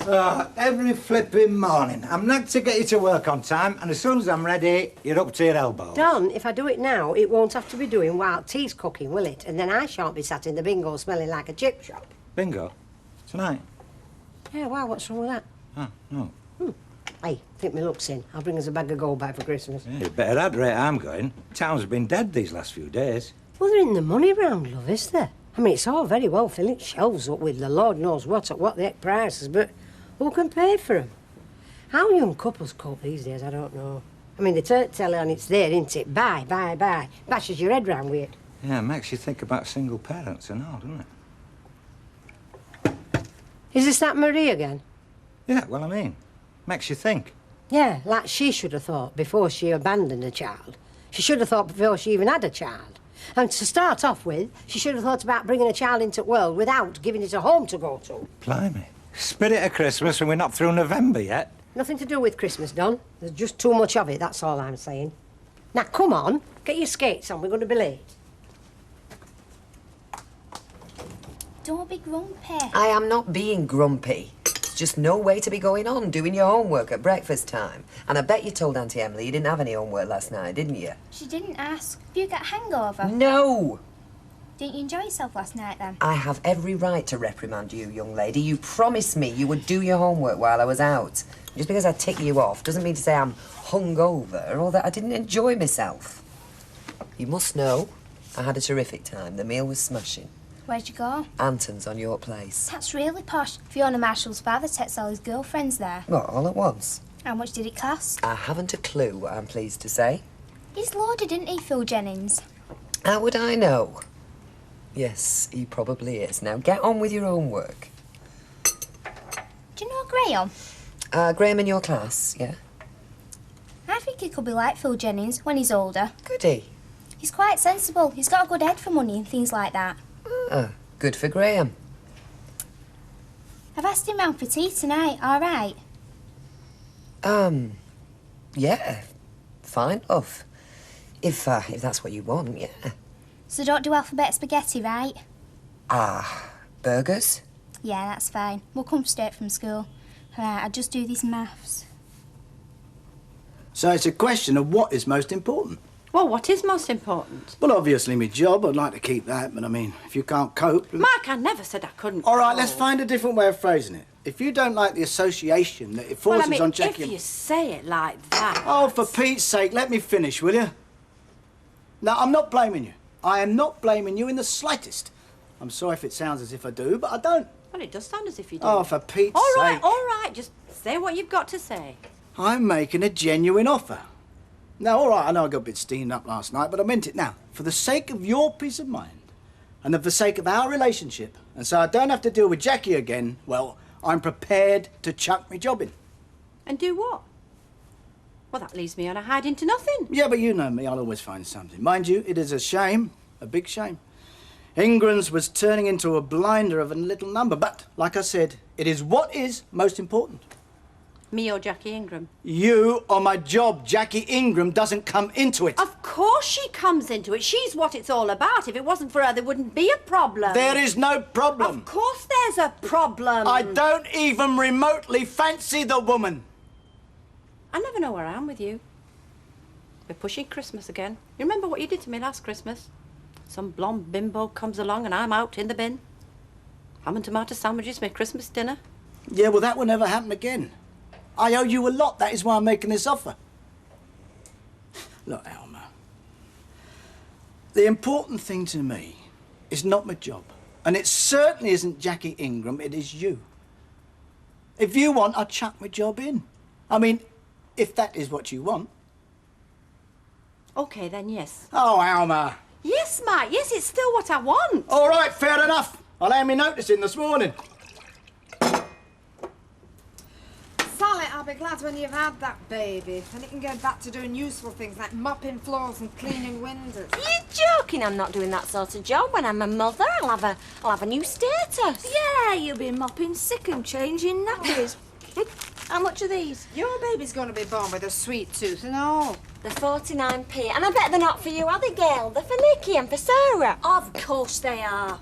That's if there's any left by the time they get back from school. Shall we have one now? Tell you what, go put the kettle on. Got to do something to break the monotony. Arthur should have taken someone on now till you wait until you'd gone into labour. Has he said anything yet about a replacement? Yeah, he has. He hasn't told her yet, though. You mean it's... Whoops. Coffee, Mr. Baldwin? You're a treasure, what are you? White, no sugar. And learning fast. Is Mrs. Ingram in it? Not yet. Well, if you see her before I do, tell her I need a word, all right? Urgent? Urgent. Well, she may think it's urgent. Put that on my desk, will you know? I'll be back in a minute. It's called Graham. Well, he sounds like a nice lad. I thought boys these days were all called Darren and Wayne and things like that. Clint, Shane. Tracy talks about her classmates from school and it sounds like a roll call from Dodge City. My lads never bring girlfriends back. I think it's because there's two of them. Each one's scared of what the other one will do. Actually, it's times like this I wish I had two. I mean, half of me's going to feel like a responsible parent and the other half like a gooseberry. What do we do?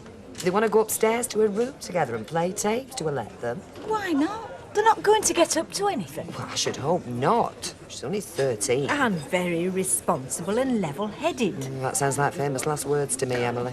If she's like this now, how's she going to be when Tracy's 16? Yeah, don't worry, Deirdre. By the time she's 16, she'll have given you 3 grandchildren. Oh, don't. I don't think it's... There we are. Oh, now be careful, the scorching. Oh, they smell lovely. Okay. Have we a bit of pepper, love? Yes, I got it for you. Oh, and mustard if you got it. Right, I'll bring it. Well, enjoy it, Alfie. Oh, could be one of the last dinners you get for quite a while. Now, what's that supposed to mean? Well, Sally goes at the weekends. Without an assistant, you'll be hard put to have any kind of dinner break. It's all in hand, love. Oh. So you'll be shutting up the shop, will you? What about we shutting up the shop? I told you already, it is all in hand. Well, I mean, how are you going to get a replacement? Because you know it's going on. It'll be Christmas soon. Are you trying to give me indigestion? Never mind indigestion. Now listen, what about little Sally? Do you know, she's wondering where she stands. She thinks you're going to turn round and say she's got to carry on working. Well, of course I won't do that. Well, why don't you get a new person in there? Look, Audrey, do you mind? I'm trying to eat my dinner. Well, it's bad enough trying to cope with this flaming hot food without you churning me insides upside down. All right, well, let it cool. Blow on it. I don't need to blow it. I just want to eat it in peace. OK. Well, we'll sit here in silence then, shall we? While your hot pot cools. Thank you. There we are. Pepper and mustard, long. Tell. OK, Doc. So if we're not careful, we'll be stuck with a warehouse full of polyester. Concentrate on that, Barry, will you? See if we can get rid of some. OK. Mr. Baldwin. Miss Izzy. I heard you were looking for me. Yeah, that's right. Get on the phone about that, please, Barry. You well? Yes, thanks, Mike. Yourself? Oh, a bit of a rough night, but then that's my fault, isn't it? Too much to drink, eh? No, not at all. Thanks for finding me, anyway. Amanda said it was urgent. Yeah, it could be. Is it worth going back to my office? Not unless you've got a lot of champagne there. What do you mean? I thought you might feel like a celebration. The German order has come through, definitely confirmed. I expected nothing less. So, who's brilliant? All right, Mr. Modesty. You're brilliant. Watch my mouth. When I talk like that, you start talking about pay rises and your long-term prospects. Yes. Funny you should say that. I would like to talk about my future. How did I guess? Now? No, not now, tonight. Let's get out of this place, eh? What did you have in mind? A meal? Okay. I'll cook. No, I'll take you out. Oh, no, you won't. If you've got something to say, you'll say it on my territory. I know you. You'll buy me a slap-up meal and then take me for every penny I've got. Jackie, you shouldn't phrase it like that. It's never worked since I've been here. Stuck between the 4th and 5th floors. They say it's been vandalised. Might as well live in styes. I think. What could do this? Can you manage? I can manage. I don't know how you do. Coming up them stairs every day. Ah, you get used to it. No, you shouldn't have to. What's that smell? Don't ask.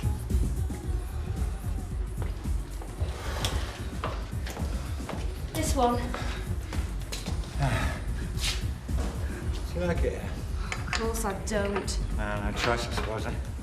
It's a home. Well, a roof anyway. And it won't be like this inside, will it? Time for a cup of tea? Yeah, why not? Here, give me him. Find a seat. I'll have to feed the meter.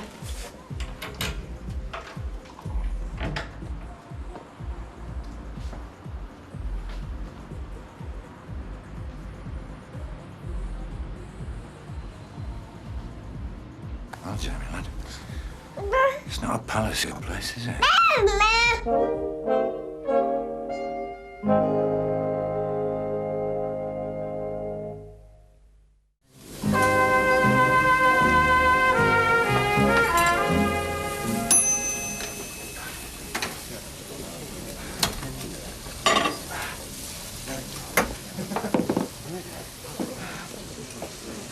What, did he hear the phone?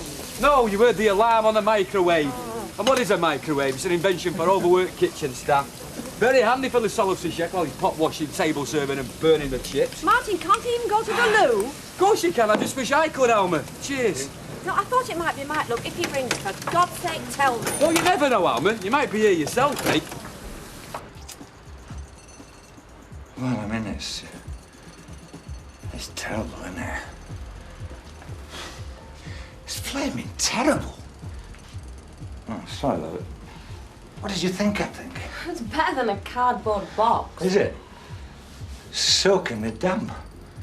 Look at that wall. Why didn't you report it? I've reported it every week since I've been here. Well, don't pay your rent until something's done. No, you can't live like this. My rent gets paid. I can't do anything about it. Now the DSS, you mean? Go straight to the landlord. I can't touch it. Marie, even if you can stand it, this kid he can't. He's going to have more than a bad hip if he spends the winter here. Look, you're responsible for him.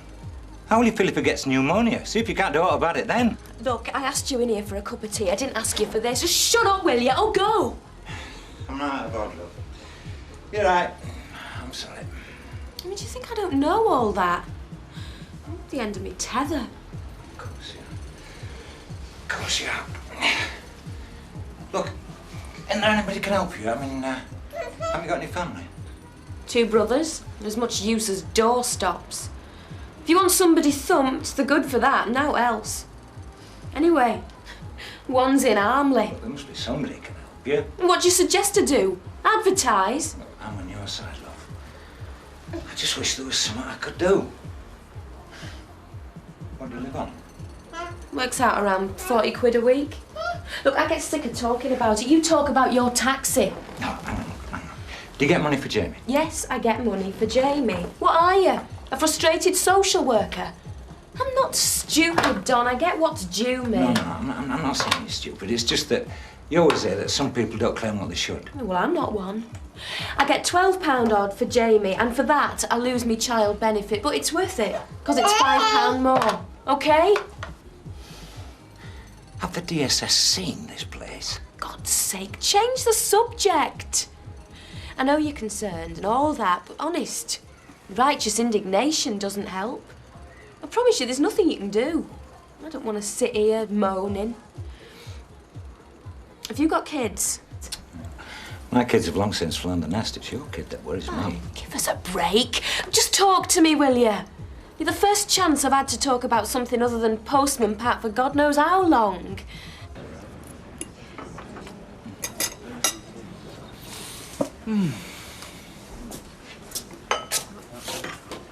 Look as if you enjoyed that. Needed it. Don't know about enjoyed it. You see, I get me dinner when everyone else gets the tea nowadays. Ah, yeah, well, just think, while you're coping with the tea time rush, all that fried food will be doing wonders for your ulcer. God, cheers, Ken. I'll come again sometime. Yeah, well, oh, by the way, if Tracy looks in, tell her I've got a pork chop in my flat if she's interested. Oh, you'll be lucky. She's got better fish to fry than you. What do you mean? Well, she's in love, isn't she? She's been in here these last few evenings with a very eligible young man. Well, I say young. I mean, he looks about 40, 45. You're not serious? Yeah, camel coat, big cigar, could be in the movie business. He's a kid from her school. He's a cool 14, though. Yeah, well, that'll happen one day, I suppose. Yeah, you got me worried there, you Came know. close to an ulcer yourself, Yeah, Bernard, you Ken? see you tomorrow. Ta-ra. Hello. Oh, come on, Alma. Can't be that bad. Oh, Martin, how the hell am I going to live with myself if he resigns? How the hell am I going to live with him?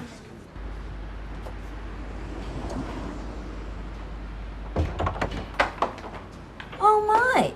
Am I too early? You are, yes. I haven't started cooking yet. Well, that's why I'm here. Save you a chore. Let's get a penny on. Oh, no. This is my house and my kitchen. Now, what you can do is go to the off licence. I was just about to go. No problem. What do you fancy, red or white? Oh, white. And nothing special. It's just a meal, not a dinner party. Any preference? Anything, so long as you're away for an hour and a half. Well, what sort of a welcome is this? You're not welcome. You're too early. I thought you'd be at your desk till 9. Couldn't keep away? Well, I'm sorry about that. You're going to have to. I want the place to myself when I'm cooking. Why? You said it was only a meal. Well, I'm calling it a working supper. And on second thoughts, make it 2 hours. I need a shower as well. Bye, Mike. Your mum's not going to be worried where you are, is she, Graham? Mum? No, I said I was coming here. She's got the phone number. Oh, good. In case anything goes wrong. Are you expecting something to go wrong? Well, just in case. Thank you for the burgers. They were very nice. Oh, you're welcome. Did you have enough? Yes, thanks. Two's plenty. Anything to drink? Tea? Orange? Tracy? Drinking Coke, Mum. Oh, sorry. Well, 2 Cokes then. I've had plenty, thanks, Mrs. Barlow. You sure? Yes, thanks. Two's plenty for me. Tracy, can I get you one? Not Tracy tells me you're very good at maths, Graham. Yes, I am. Oh, well, that's good, isn't it? He's very good. Oh, well, that's smashing. You going to be an accountant or something, Graham? Well, I don't want to rush into anything. You see, I'm also interested in drama. Oh. I want to explore all the options before rushing into anything. How old are you, Graham? Nearly 14. Well, I think you've got a week or two before you've got to make your mind up. Yes. Mr. Barlow's very good for drama. Yes, I had heard. Sorry, Mrs. Barlow, I forgot. It's all right, Graham. You can talk about Mr. Barlow. Thanks. I must say I was very sorry to hear you were separated. Really? But these things happen, I'm afraid. Very sad. Anyway, I won't go on about it. I hope you don't mind my mentioning it. Oh, no, not at all. I mean, we're all grown-ups here, aren't we? It's sad how often it happens these days, isn't it? Marriages breaking up. A sign of the times, I suppose. Yes. Tracy, I wonder if you'd like to take Graham up to your room and play some tapes while I just clear the table. Do you want to, Graham? OK, yes. Sounds like a lot of fun. Thanks again for the meal, Mrs. Barlow. Excellent. Do you like Bobby Brown? I'm not sure. I think Graham might be quite fond of Victor Sylvester. No, I haven't heard of him. On back seat at car. You've saved his life. Oh, he was screaming for it. Missed it the minute you'd gone. Yeah, well, I couldn't leave him stranded, could we? Who's a big lad then? Hey, my word. What have I got here? A giant, haven't I? A 10-foot monster. Am I putting the kettle on? No, not for me, love. I'm a wash with it. Ah, there we are. Couldn't leave my little lad without his cook, could I? Hey! My word, he's going to be a big one, you know. A couple of years he'll be fighting you. What is he now, about 2, is he? Well, he's 2 next week. What day? The 30th, Friday. Oh, what do you know, Jamie? You and me are twins. Because I'll be 22 next Friday. Well, you'll have to come to his party. Hey, you should call him Andrew. It's St Andrew's Day. They should have called you, Andrew. Yeah, they would have, but Mother had a nasty experience on a night train to Glasgow. Hey, what's he getting for his birthday, this lad? Oh, the best present he could have would be a day away from me. I might treat him to a babysitter, what do you think? Oh, why not? I'm joking, I couldn't do that. Well, you sure it'd probably do him good. No, I couldn't. Not on his birthday. Why not? Guilt, that's why not. It might do him good, but it'd do me more good. And it's his birthday. Yeah, you're well in credit, Marie. You're with him all day long. Not like some down the pub in Bing... Oh, my God. What? Nothing. I'm supposed to be meeting my wife. Half an hour ago. I've got a dash. Right, thanks for the cup. I'll see you tomorrow. Look after your mum. No, it's because he's got a mess about with maternity benefit. That's what's knocking him sideways. He can't face the prospects, so he's pretending it won't happen. Oh, poor Ralph. Oh, poor Ralph. It's just like one of them old mill owners in Dickens. She wouldn't mind, but he gets paid a fee for passing on the maternity. Have another orange tea. No, I've left Martin. Anyway, I want to say goodnight to the kids. Oh, yes, you must always say goodnight. So he's not said anything yet about a replacement? He's just buried his head in the sand and hopes it'll go away, which it will, because she goes on Saturday. So, who does that leave in an empty shop? Gail, no, I am not doing it. Honestly, I have made it perfectly clear I am not spending the next 6 months selling baked beans and scouring pads. I am not, honestly. Anyway, I shall have a new grandchild, so I'll have enough on my hands. Don't you worry, ma'am. I'll tell Alf that I can spare you whenever he wants. Don't you flippin' tell later. Bye, Bye, Gail. Bye, Gail. He was 14 going on 53. I half expected him to give me 50p and send me out for an ice cream. But did you let them upstairs together? Let them? I sent them. Anything to get shot of him for an hour. Oh, well, Tracy likes him. No, he's probably very nice, and she could do a lot worse. All the same, I wouldn't like to get stuck in a lift with him. Deirdre? Yes? Hello. Hi, Ken. What can I get you? Fine, please. Can I get out of you to... No, I'm fine, thank you. No, I'm okay. Thanks, Ken. Fair enough. Oh, by the way, I hear there are romantic developments, if that's a phrase in Tracy's world. Well? Anything I should know about? Why? You're thinking of reporting it to the police? Deirdre? Well, that's what you did to Phil Jennings, isn't it? Despicable. Most people grow out of telling tales when they're 5. Excuse me, Liz. I think it's my bedtime. There we are. Thank you. He's been in, has he? No, I haven't seen him. Oh, he's done it. He's done it. He's gone and resigned, hasn't he? He's probably holed up in some bar in Manchester getting himself out of his head. I've been ringing him everywhere. Why did I ask him to do it all? How could I have been so stupid? Come on, have a drink. Oh, come on. I think you knew this was going to happen, didn't you? I don't know. Maybe. I didn't plan it. No. But it's been on the cards a long time, hasn't it? I thought it would happen to Harrogate. Oh, I'm glad it didn't. It would have seemed a bit squalid in a hotel room. Do you know when it first started happening with me? When I drove you to Oakfield to look at that house you were thinking of buying. Yes. What, you too? Yes. It's a lovely day, wasn't it? Yes. I think that was the first day I started to function again after Peter. I think up to then I was in some sort of shock. These things take time, don't they? Yeah, of course they do. They should do. It feels right now. Me too. Shall we, Let's.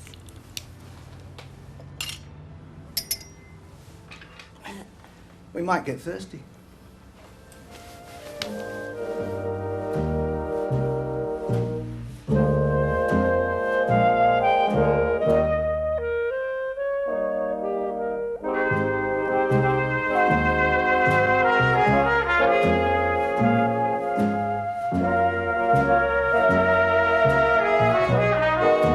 I'll pick you up at 6:30 sharp, pet, no problem.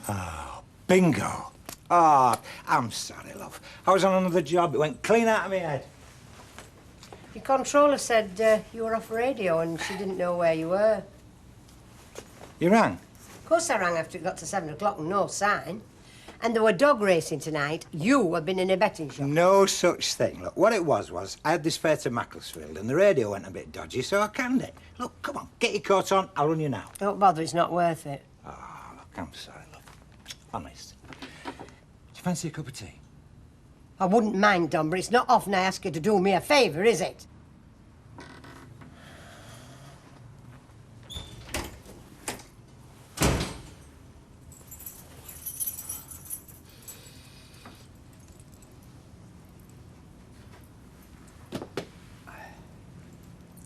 It's late. Yeah, 1 o'clock. Mike, I don't know what to say. There's nothing to say, is there? You haven't gone and resigned. I thought that was what you wanted. Well, I couldn't seriously ask you to give everything up, not after all you've been through. Well, that's funny. I thought that was exactly what you asked. I know, but I was being irrational. I realise that now. I'm sorry.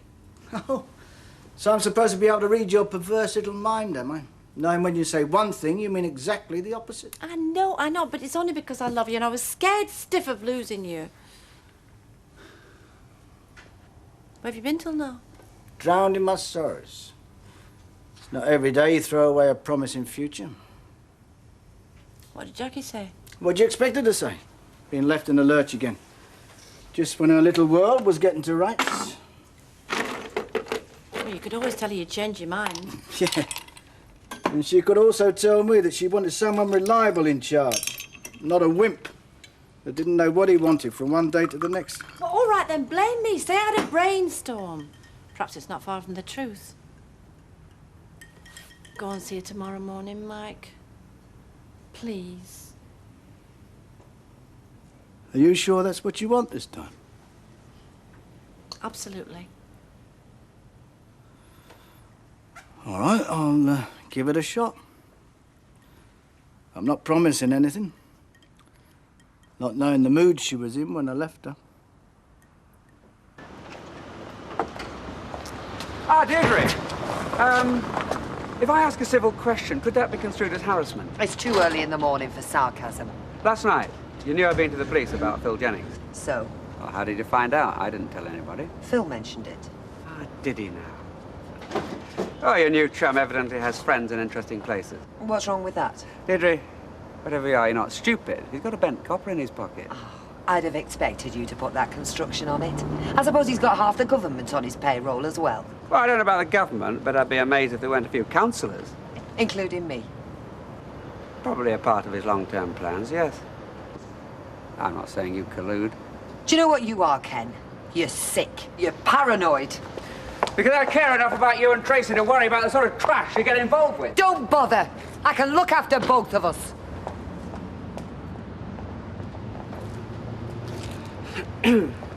You've no need to bother either. I can find my own way to work. I mean, I wouldn't want to interfere with any of your other arrangements. I've got no other arrangements. All right, so I was a bit late back I last don't night. call over an hour a bit late. And you miss your flipping bingo. But is it worth causing a divorce? It's not the bingo. It's where you mizzled off to without saying that's bothering me. All right. I'll keep a diary of me every movement from now on.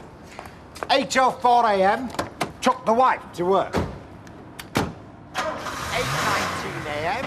Stopped at the office for a week. 8:32 picked up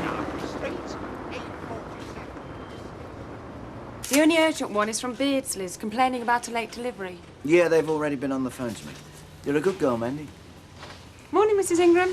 Oh, I'd love a cup of coffee every other minute. Of course. Mr. Baldwin? You know me. Never say no.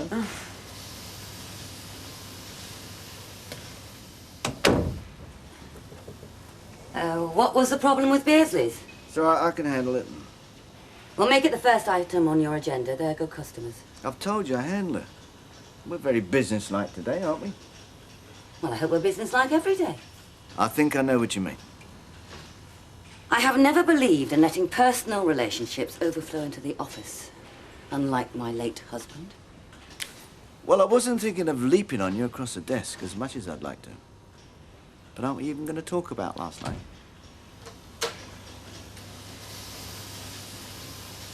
Come on, monkey. Did I tell you what he did this morning? Only grabbed the physio's pen out of her pocket. Well, that's not so terrible, is it? Chewed half of it before he'd give it back. He's a little gannet, aren't you? Oh, Tardon, you're a gem. How much do I owe you? A cup of tea and a biscuit. Come on. I can't let you do that. Oh, heck.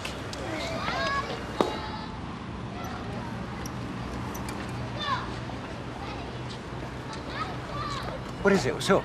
The tally man. I've no doctor in this week. Well, you've gone now. Come on.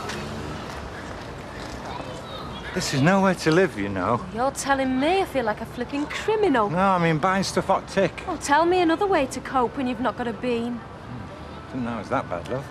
Listen, what the social gives me goes on food and nappies and stuff. Babies don't come cheap. And they have this habit of growing out their clothes the minute you turn your back, don't you, little monster? Come on, let's get you inside. I'll give you a hand. I'm grateful for your help, Don, but that wasn't meant to get you sympathy. Just filling you in on the sordid facts of life. My life. It's an idea for my little grandson for Christmas. How much are these rocking horses? £90. But everyone's different, a real work of art. 90 quid for a kid's toy? And what have I got for that? Well, I mean, they're not just toys. He hand carves and paints them himself. Sure, it's too much for me. I mean, how would I get it to Wimbledon? Ride it along the M1, Betty. Oh. Oh, now here's two customers for you. How do you fancy an handmade rocking horse? No yippy nursery should be without one. Well, thanks, but no thanks. It's not very high on our list of priorities at the moment, especially now I'm supporting one of the great unemployed. Unemployed? Next time you can have this flipping baby and I'll stop at work. Hey, all right. Don't get your knickers in a twist, mother. And don't call me mother. Hi. Oh, hi. I'm trying to get in all morning, but with one thing and another now. What's happened with Mike? He's resigned. I never thought he would, but he did. Oh, well, I suppose that shows how much he must think of you. Yes, but how long before that turns to resentment? And even worse, he might finish up hating me, and I've only got myself to blame. No, he won't hate you, Alma. Well, I'm not risking it. I've told him to tell Jackie Ingram he's changed his mind. Oh, Struth. How we men put up with you like I do not Shut know. up, Martin. This is serious now. How did she take it? Well, that's just it. I've been waiting to hear all morning. Yes, giving us all a nervous breakdown in the process. I've had my chips on fire twice. Ring him up and ask him. Yes, but what if I get her? She might get brassed off with him. She's told him to sling his hook already. She wouldn't do that, would she? Well, you know, I wouldn't blame her if she did throw a wobbler. I mean, poor old Mike, it isn't even his fault. I mean, there he was, pulling himself together, and I've gone and mucked it all up for him. Jealous, neurotic cow that I am. I'm off now, Mr. Baldwin. I'll be back at 2. Right, off you go then. Take it easy on the spritzers. I never drink at lunchtimes. What a sensible girl. Did you get that Beardsley thing sorted? Yes, I did. It's all right, Jackie, you don't have to spit it out. Last night was a one-off, right? I didn't say that. No, you haven't said anything, actually. You certainly haven't said it was wonderful, Michael. When can we do it again? Well, there hasn't been much opportunity for that kind of conversation. The truth is, I just don't know. You don't know what? Whether you enjoyed it or not? Well, I'm not going to go all coy. You know I did. What I don't know is whether it's a good idea. It could cause all sorts of problems. Yeah, I agree. Well, that's not very gallant. Look, Jackie, I'm not one to go begging. Last night was fantastic. At least it was for me. Now, if you want the barriers to go back up, that's your prerogative. You are the boss. But that's just the point. If we're going to have any sort of relationship, it could only work if it had nothing to do with our association here. Well, it's no big dilemma, that. Colleagues inside the business, intimate friends outside. I think we can handle that. Well, I'm not so sure. I'm no good at putting on an act. And it is still only a few months since Peter. He wasn't exactly 100% loyal, I remember. True. What about you? Do you want it to go on? Why shouldn't I? You've already got someone else in your life. Won't it complicate things? Alma and me have a very open relationship. She has her life, I have mine. Well, I don't think I could be that tolerant. You're a different sort of lady, aren't you? Now then, would it be overstepping the boundaries to invite you out to lunch? Mike, I don't have any boundaries. What happened last night took me as much by surprise as it did you. I'm still stumbling along trying to find my way. Well, let's stumble along together, shall we? See how far we get.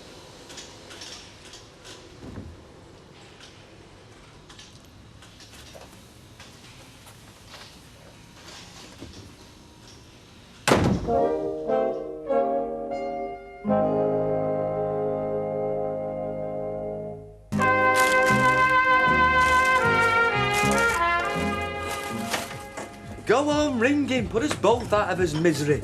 Yes, you're right. What have I got to lose? Only the bloke I was going to spend the rest of my days with.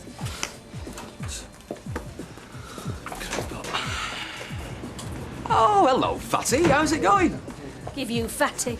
Wait till I get myself like figure back.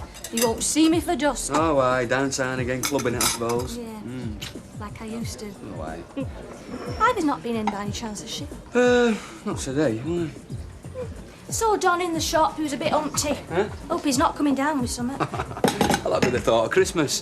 Having to get up at the crack of a freezing dawn for all those early morning masses. I'm glad you were here. Well then. His secretary says he's still at lunch. Well, at least he's still got a job. What's all this? Oh, it's a long story, Gail. Let's just hope it has a happy ending. Well, not long now. Anyone would think that you can't wait to see the back of me. Hey, Sally, lovey, you don't know how much you're going to be missed. This shop will never be the same. Oh, of course it will. And you get a nice, efficient little woman in. Now, I've put she must be clean, reliable and trustworthy. Is there anything else? What the heck's that? Well, it's a card for the cabin, and I've done another one for the post office as well. Do you know, it wouldn't cost an arm and a leg to pop an ad in the Gazette. We're not blooming advertising. Apart from anything else, how can we offer it to somebody when Sally's coming back?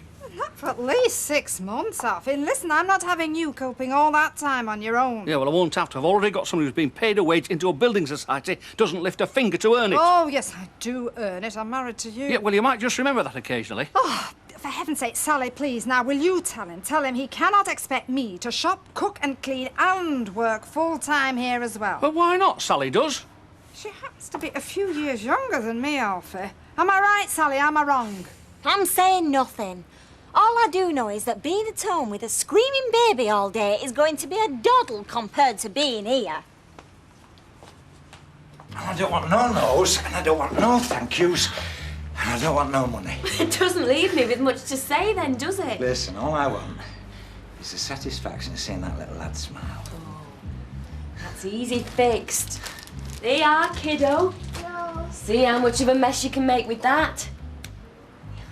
No.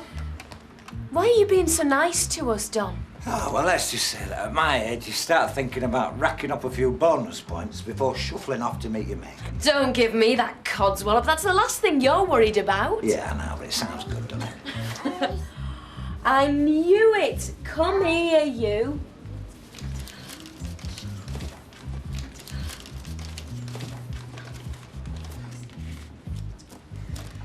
Right, well, it's time I was getting back to work before my controller thinks I've emigrated. Look after yourself, love. Ta-ra. Ta-ra, love. See ya. Oh, it's a lot of money though, isn't it? Mind you, our little Sarah'd love one. And it is in a good cause. Part of the profit goes to the therapy group for equipment. Really? Oh, go on, put me down. Oh, She thank deserves spoiling this Christmas. She's going to get her little nose shoved out of joint when t'other one's born, as it is. One drink, lady. Calm you down. You're a bag of nerves. Yes, girls. 2 gin and tonics, Liz, please. Coming up. Can you blame him? In all day and not a dicky bird. You'd think he'd let me know one way or another. He's probably punishing you. Oh, I deserve it. Oh, come on. He wasn't exactly lily white in all this. After all, he did lie to you about Jackie Ingram being in Harrogate's.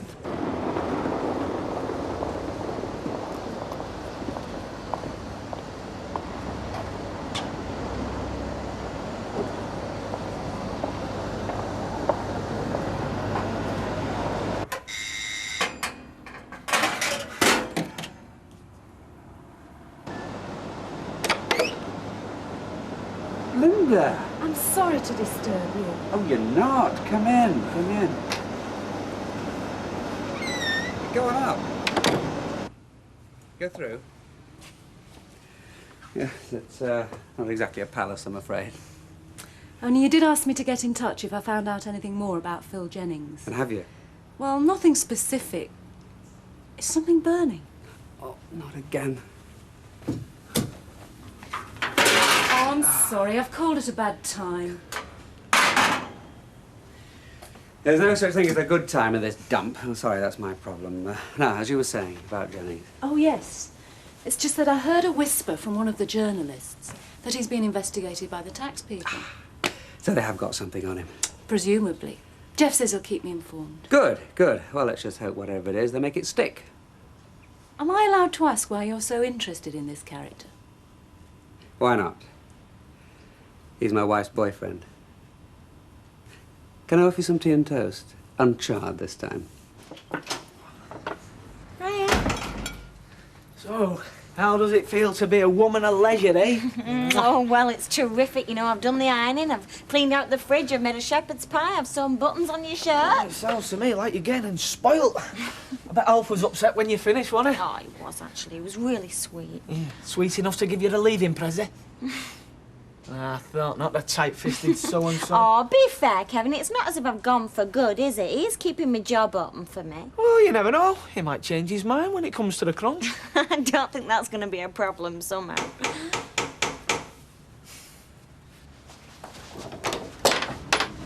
Sally, love, I reckon we owe you an apology. What for? Well, whatever differences Alfie and I have, we shouldn't go airing them in front of you. I mean, especially not just now. Oh, don't worry about it. I'm used to it. Do you want to come in for a minute? Actually, we both do. Wheel it in, Alfie.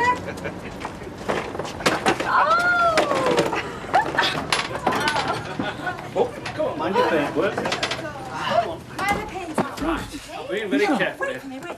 Right. Now then. Right. To you both with love. You know, you've not been gone 2 seconds. I thought, drat it, I forgot to give her that thing. Oh, Mr. Roberts, Mrs. Roberts, it's wonderful, isn't it, Kevin? Oh, yeah. Bit more upmarket than the orange box we budgeted for. Well, you deserve it, doesn't she, Alfie? Oh, you do that, love. You've been a little gem. I don't know how I'm going to manage without you. Mind you, I dare say we'll manage through it. Oh, I dare say you'll think of something, Alfie, a resourceful man like you. Why else do you think I married you, eh?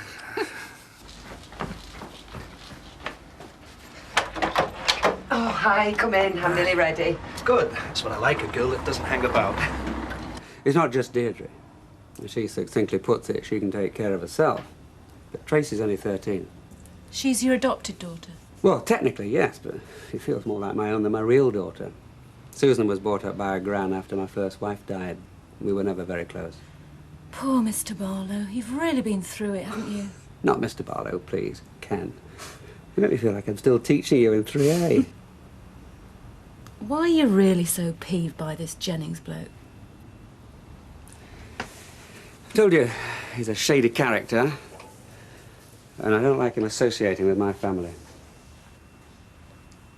You're still in love with her, aren't you?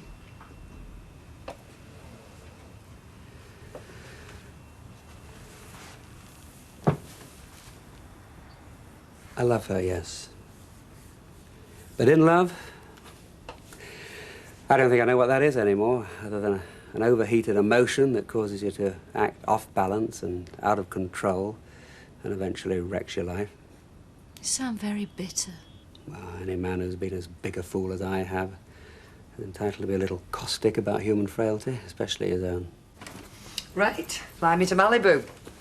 Actually, I wasn't totally joking. No, of course you weren't. Only you really meant Rio de Janeiro, or was it Acapulco? Well, nowhere that exotic. Well, not this trip anyway. But how do you feel about London? What, tonight? Next weekend. I've got to go down on business, and it's a damn boring trip down the motorway on your own. Oh, I've had more flattering reasons for the pleasure of me company. Well, I'm just trying to be laid back about it. I know what a touchy madam you are. Am I? No. No, you're a newly independent lady just finding her newly independent little legs. But the scars are still very raw. And there's "don't come too close in case I get hurt" signs flashing all the time. I didn't realise you were so perceptive. I know. You just thought I was this big macho block of wood. Well, I just didn't think you went in much for analysing feelings. But since you have, no, I don't want to get hurt again. Twice was once too many. That's why I'm talking about just having fun. Fun with a capital F. Your life seems to have been remarkably short of it, till now. And I'm here to redress that balance. How can I say no? You can't. That's why you're coming to London with me next weekend. Just not so fast. I've got a 13-year-old daughter to consider, you know. Yes, and she's got a father that dotes on her, even if he didn't on you. So she can stay with him for a couple of days. You're a real fixer, aren't you? That's what I'm good at, sweetheart. Now, come on. The maitre d' at this place is a monster. If we're late, he'll start swearing at us in 7 different languages. Yeah, you just swear back at him in 7 more. You're damn right.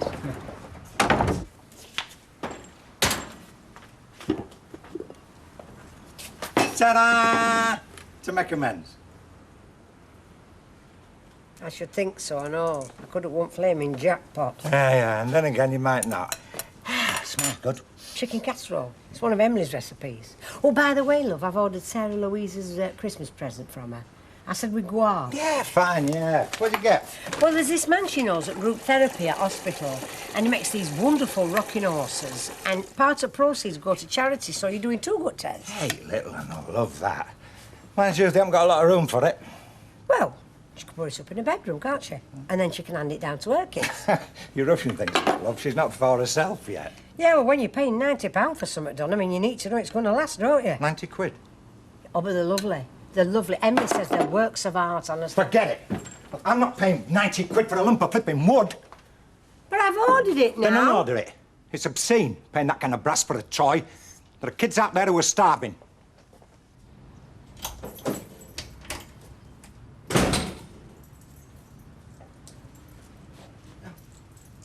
It's getting to be a habit, this.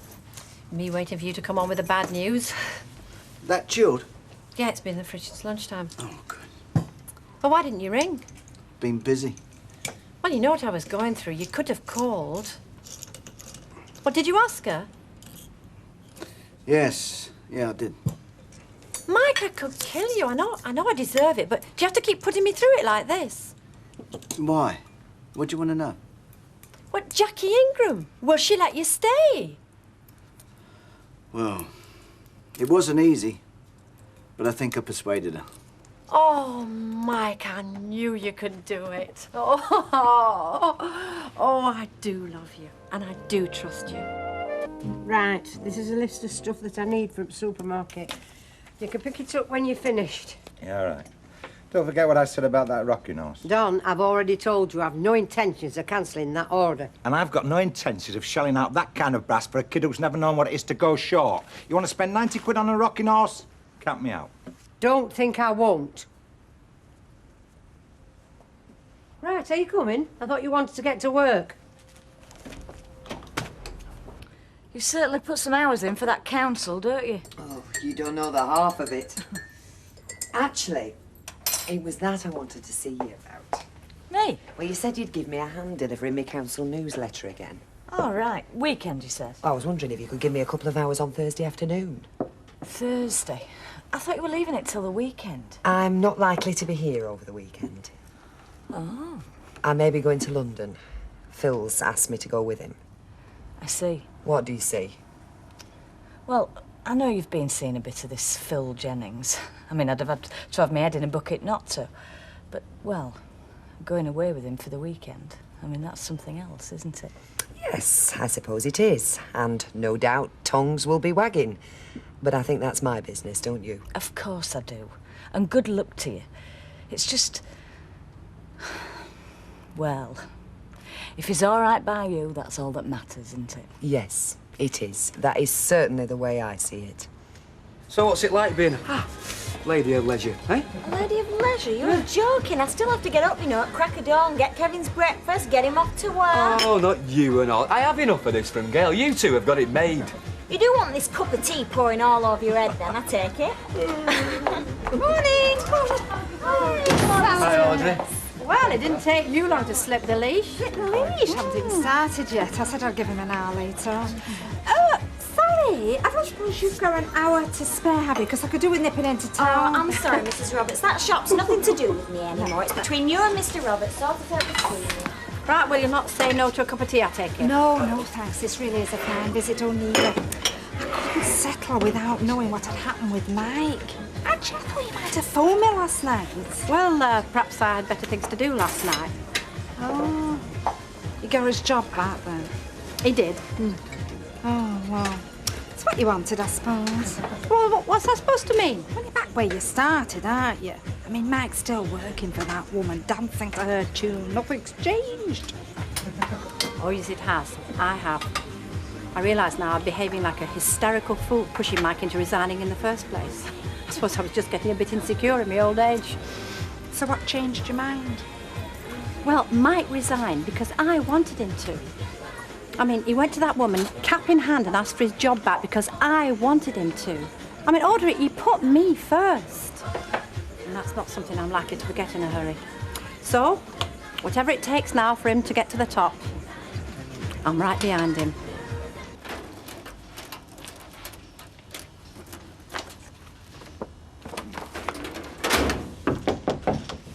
Come in.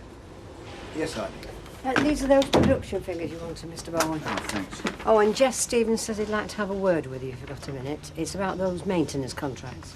Tell him to give me 5 minutes, will you? Right, Mr. Bowen. Oh, morning. Morning. And how'd you get on? As if I need to ask. No problem. We've got the order. Their production manager will call you in the morning to clear the details. Who's the clever girl, then? Been out celebrating, have we? It's the first new outfit I've bought myself since I lost Peter. Oh, I see. Oh, it's more than just a new outfit. To me, anyway. It's a step forward. A big step forward. I'm starting to look at life more positively. I'm looking to the future. I am very pleased to hear that. Oh, you should be. You've been the one who's given me the confidence to do it. Oh, you've turned me around and shown me that life really has a lot more to offer than I'd ever have dreamt of 3 months ago. And it hasn't been easy, I don't mind telling you. No. I've got something for you. For me? Just to say thanks. Oh, come on, there's no need for this. Oh, don't worry, I'm not going to make a habit of it. Well, go on, open it.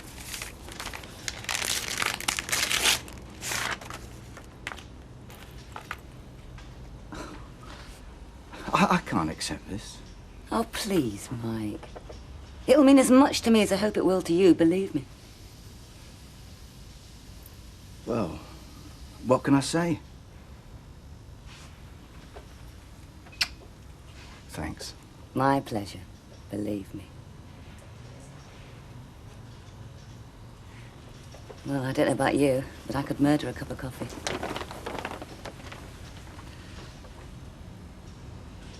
Oh, I might have to cancel my papers over the weekend. How much notice will you need? Well, if it's only for a weekend, you can let us know the day before. Oh, right, all right. Going away? Yeah, thinking about it. Ah, yeah, you jet setters, your feet don't touch, do they? So where are you going to? Monte Carlo? Caribbean? London, if I go. Ah, do you good, both of you. Both of us? You and Tracy. Tracy's not going, actually, and I'd appreciate it if you didn't mention it to her if you do happen to see her. I'd rather she heard it from me. So you're going with Mr. Jennings, then, I take it? And what if I am? Oh, take no notice of Mavis. I mean, if she sees a couple holding hands in park, she wants to chuck a bucket of water over them. I didn't mean that. It's just that you don't exactly approve of Phil Jennings, do you, Mavis? I didn't say that. You didn't have to. I know exactly what you're thinking. And I don't need 3 guesses to work out who's been talking either.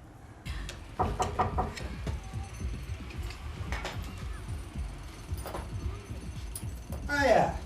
He's fit then. I'll not be a minute. Go through. Are you all right? Yeah. Well, you don't look it. You look worn out. I didn't have a very good night. Oh, what's up? Come on, Ian, tell me. When you left here yesterday, Go on. you left some money. Yeah, that's right, yeah. Why? Well, I thought it might help out, you know, bills and that. No, you don't have to. You don't have to keep doing this for me. No, I don't have to. I want to, all right?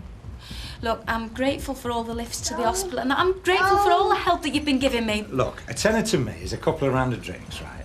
Now, the way I see it, it means a flaming sight more to you. Come on, forget it. Let's get going.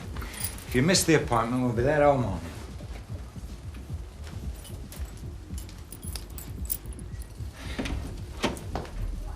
I wish you two would give my Jim some lessons. Hey? In taking dinner hours. Trying to get him to leave that workshop's like trying to get a bone off a starving guard dog. Well, it's priorities, isn't it? I mean, with your Jim, he tries to fit his dinner around his working day. We try and fit our working day around our dinner hour, don't we, Kev? You speak for yourself, mate. I'm just nipping out for half an hour. You won't miss me, will you? Seeing as I've not seen out of you since 10:30. Hardly likely, is it? See you then. All right, Alec.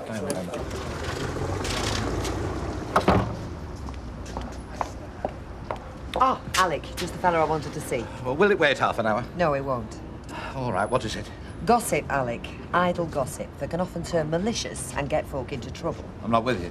Well, some people around here, most people, as it happens, seem to be under the impression that Phil Jennings has got something to hide. That he's not all he'd like folk to think he is. I don't know where they get that from. Don't you? I do.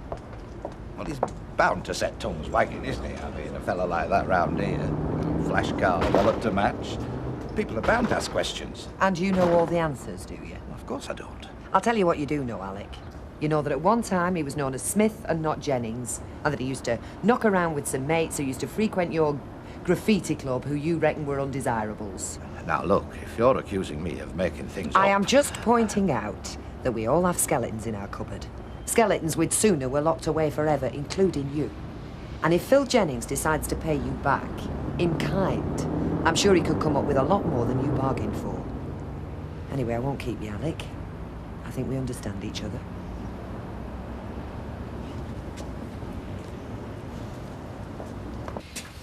I don't suppose you'll say no to a cup of tea? Well, if you're going to twist my arm... I'll put the kettle on. Yeah, right. Come on, let's get you out of this, lad.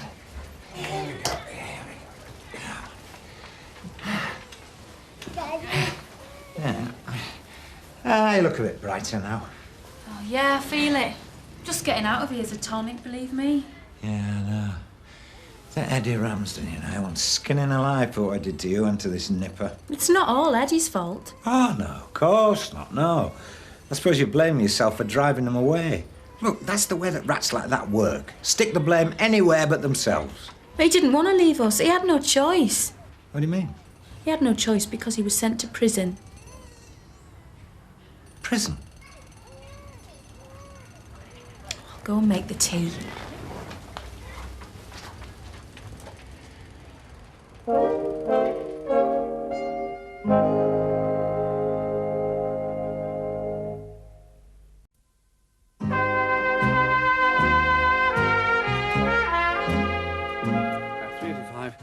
£3.95, Thanks, Mrs. Adams. Hello, Mrs. Adams. Isn't she looking well, Mrs. Adams? It's only 6 weeks since her operation. Never mind, Mrs. Adams. What time do you call this? I know, Alfie. I'm sorry, love, but you know how time flies. You'll never believe the money I've saved this morning. If someone didn't stay out all day, could have saved a fortune. Never mind your husband behind this counter, doing the work of 3. Do you know I've not had time to brew up this morning? Look, there's no need to be like that, Alfie. I'm giving you all the time I can spare. And if you're not happy, you know what you can do about it. You thumped a copper? Thumped a copper. Well, that's what they reckoned any road. Could have been any one of half a dozen of them who did it. He just happened to be there. Where? The Railwomen's Arms. He just nipped out for a quiet pint with his mates and this fight started. Naught to do with Eddie and his mates. But the law was called in and Eddie was still there when they turned up. The daft thing was, though, the two fellas who'd started it were nowhere to be seen. Well, didn't the landlord speak up for him? No chance. He'd had half his pub bust up. And somebody was going to pay for it, weren't they? And he didn't care who. I'm sorry. You're not the only one, are you? As if we didn't have enough flaming problems. There you go, Alf. You'll not go far wrong with that inside. Thanks, love. Audrey holding the fort, is she? Yeah. Do you know, that's something I've often dreamed of. What, working in my shop? No. Me and Jim running some little business together. You don't know how lucky you are, Alf. Yeah, I'll try and remember that. Right, well, it's time we wasn't here. Oh, you're not going to go, are you? I've only just got here. Oh, I'm sorry. Some of us have got work to do. Well, if you want something to keep you busy this afternoon, you can help us put a gearbox in and a Cortina. If either of you two make one more crack about me being a lady of leisure, I'm going to clop you one. I've not stopped this morning, me, you know. I don't know how I managed to keep a full-time job. Well, I'm glad to hear it. I'd hate to think it wasn't getting value for money. Well, I might work. Oh, and if you do get a spare 5 minutes in between cups of tea, backyard could do with a whitewash. See you later. See you soon. You driving, Alan? How quiet, I take it? Yeah, too quiet for my liking. Well, it's always too quiet for your liking, unless, of course, the punters happen to be standing on each other's heads. Bet. What? Would you say I'm a gossip? If it'll make you happy, you're a gossip. No, you know what I mean. You're not still bothered about what Deirdre said. Yes, I am, as a matter of fact. I found it very, very hurtful. As landlord of this establishment, I do become party to bits of information about my customers, as you well know. And there are times when I consider it in their best interest to pass it on. And what thanks do I get for that? Accused of hawking malicious gossip all over town. And it just isn't true. Thank you. You haven't breathed a word about Phil Jennings to the Flying Horse crib team, to my knowledge. Yes, love? Yeah, I know it's short notice, Mr. Makin, but something's come up and I must get it out before weekend. Well, Thursday morning would be great, or Wednesday afternoon would be even better. You can? Oh, that's marvellous. Thank you very much, Mr. Makin. Don't worry, I won't make a habit of it. OK, bye now. Hiya. Hello, love, you're early. I wasn't expecting you for another 10 minutes. Oh, I got a lift. A lift? From Phil, he's just come in. Tracy? What? I've been meaning to have a word with you about something. It's about this weekend. Oh, about London, you mean? How did you know about that? Sorry, I mentioned it. Oh, I see. Oh, you'll have a great time. Just go and get myself a sandwich, I'm starving. Only have one, mind you. You two will be ready in half an hour. I'm sorry. I thought you'd have told her. No, I hadn't. I was waiting for a suitable moment. Well, she doesn't seem too bothered. No, she doesn't. Do you know, when I think about it, I'm not even sure you said you were definitely coming with me. It doesn't look as if there's anything to stop me now, does it? Couldn't interest you in a couple of magazines as well, could I? I mean, a fella like you, part-time job, time on his hands, not much on telly. You must be joking. Just as minute got in, I got a pile of marking a mile high to wade into. I'll be lucky if I have time for a sandwich tonight. Still, you wouldn't swap it for the world, eh? Well, there are worse jobs, so I'm told. Oh, I don't think I could do it, spend all day with young people like that. Oh, they're not that bad. Well, not most of them, anyway. Certainly not as bad as they're painted, that's for sure. I'm not saying there aren't one or two tearaways, mind you. Of course, I blame the parents myself. For having them in first place, you For mean? setting a bad example. I mean, look how many juvenile delinquents come from broken homes. Yes, well, now you've sorted out the juvenile behaviour problems, perhaps you could sort me out. Go and put kettle on. And I better be going, anyway. Yeah, all right. Bye, love. You didn't think I meant Tracy. Doesn't matter what I think, does it?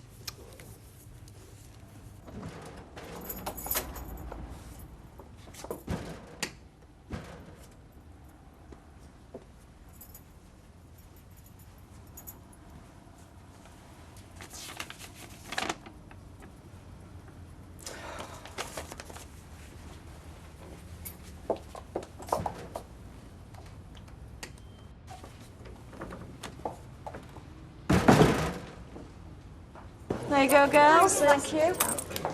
What's up with you? there's nothing up with me. I just don't fancy going out clubbing it, that's all. Look, you don't know what it's like, you know, being on your feet all day behind a perfume counter. It was your choice. Also, I'm wasting my time, am I? I just happen to think you could do better for yourself, that's all. Well, at least I'm bringing in a regular wage. And until I bump into that millionaire that's been waiting for me all his life, he'll have to do, won't he? Well, you're hardly likely to meet him sat in here, are you? Evening. Yes, Des. Pint, please, Liz. Slipped your chain, have you? Oh, no chance. We're eating out. Oh, I see. And you decided to show interest in what your wife's wearing by nipping over here for a quick pint. Quick pint, you must be joking. By the time Steph's had her bath, got herself ready, I'll have had time to drink this place dry. Cheers. Des, is Steph all right? All right. Yeah. Why, shouldn't she be? Oh, no, it was just because she disappeared from work this afternoon. I just thought she might not be well or something. Oh, she didn't say anything? No. No, she hasn't.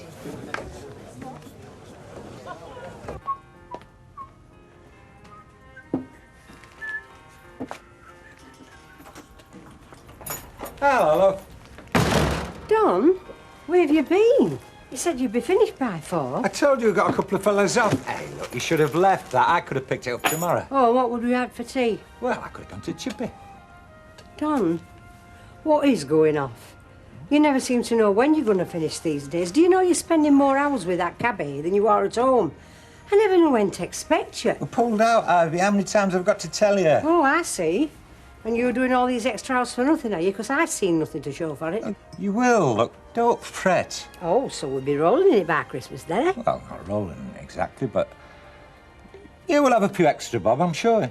And you won't even put your hand in your pocket to buy your granddaughter a decent Christmas present.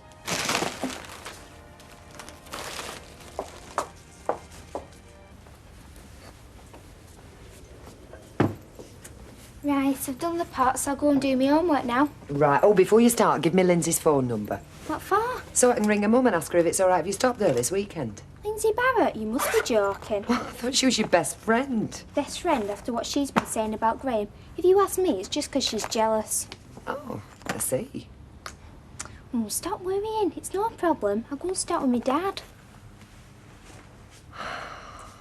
I hope you've not been putting that stuff away like there's no tomorrow. You're driving, remember? This is me first, honest. Right, girls? Don't go dragging us into it. Though the time you've taken to get ready, I could be on my second barrel by now. And who'd be the first to complain if I didn't look me glamorous best? Oh, you'd look your glamorous best in a string vest, my pearl. Oh, it's gonna be one of those nights, is it? Well, I certainly hope so.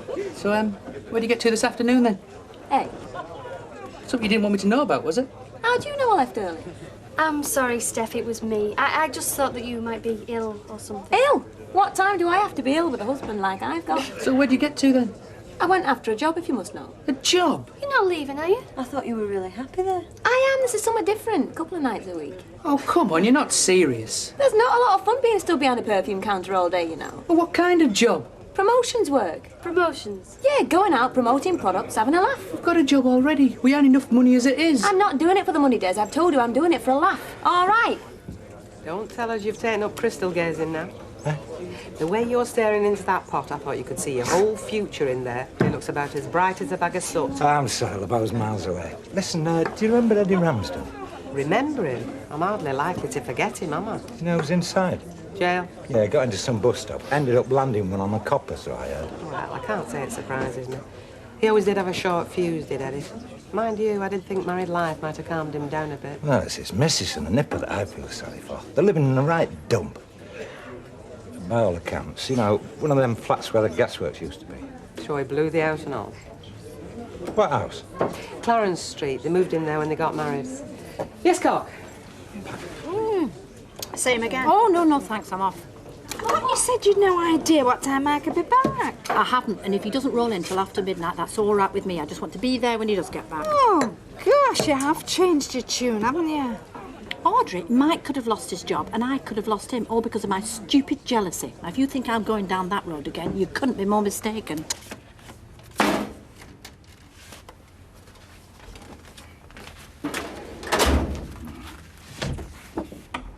Still hard at it? Yeah, that's right. Tell me, what are you doing back here? I fancied eating out. But but I didn't feel like talking to myself. Oh, I see. You haven't eaten, I take it? No. Nothing that can't keep till morning? No. Ooh. Oh, you're not making this very easy for me, are you? Did you have somewhere in mind? Boar's Head? I'll phone up, see if they got a table. They have. And it's already booked for 7:30.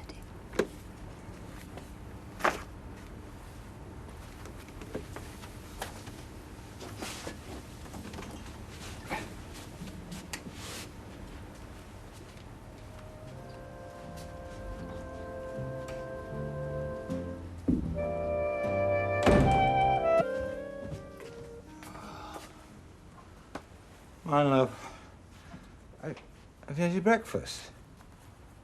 Well, you should have woken me. I'd have got it ready. Oh, you would you? Yeah, of course I would. And just what state do you think you're in to do out today? And don't you tell me you were out working last night, because I know you weren't. But I'm sorry, love. I had a few drinks. I was upset. No, Don. I was the one that was upset. You were the one that went out of here without any explanation. And you didn't come back until I'd gone up to bed. Look, I've said I'm sorry. Don, whatever the problem is, you're not going to solve it by bottling it all up. You're right. It's a bit of a long story. Well, I haven't got time to listen now. I'm late for work as it is. Well, how are we going to sort it out if you won't even listen? You should have thought about that last night. I was in here all on my own last night, but no, you preferred to go to the Rovers and flush all our money down the drain. Yeah, I better get going. Now, you sure you don't want to live? Well, I'll pick you up from work and we'll have a night in for a change, eh? Oh, great. I guess I'm fillet steak. Right. Briefcase. Bedroom. Oh, it's all right. I'll get it. Oh, right, thanks.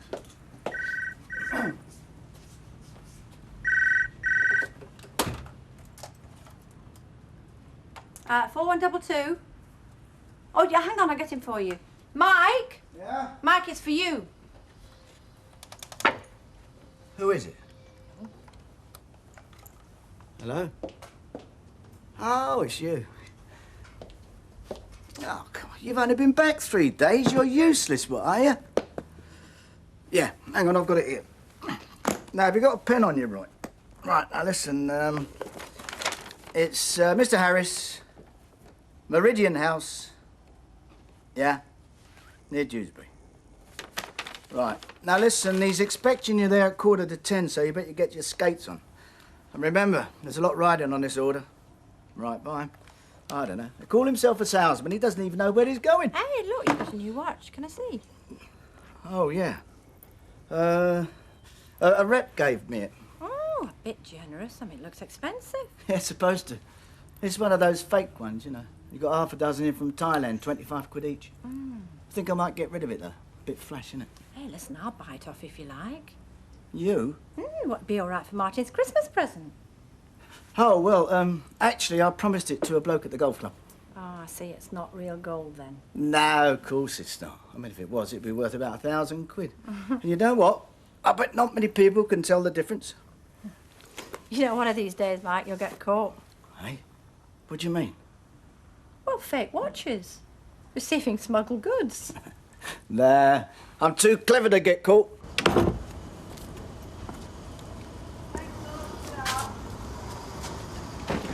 Ken, you got a minute?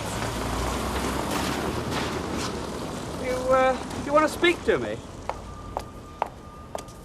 I just wondered if you'd mind having Tracy for the weekend. Oh, she's always welcome, you know that. Of course I would. Oh, right. I'll send her round on Friday tea time then. Fine, fine. Friday night, Saturday morning, whenever she likes. No, Friday would be more convenient, if you don't mind.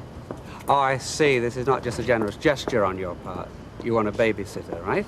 Well, I am going away for the weekend, as it happens, but that's not why I asked you.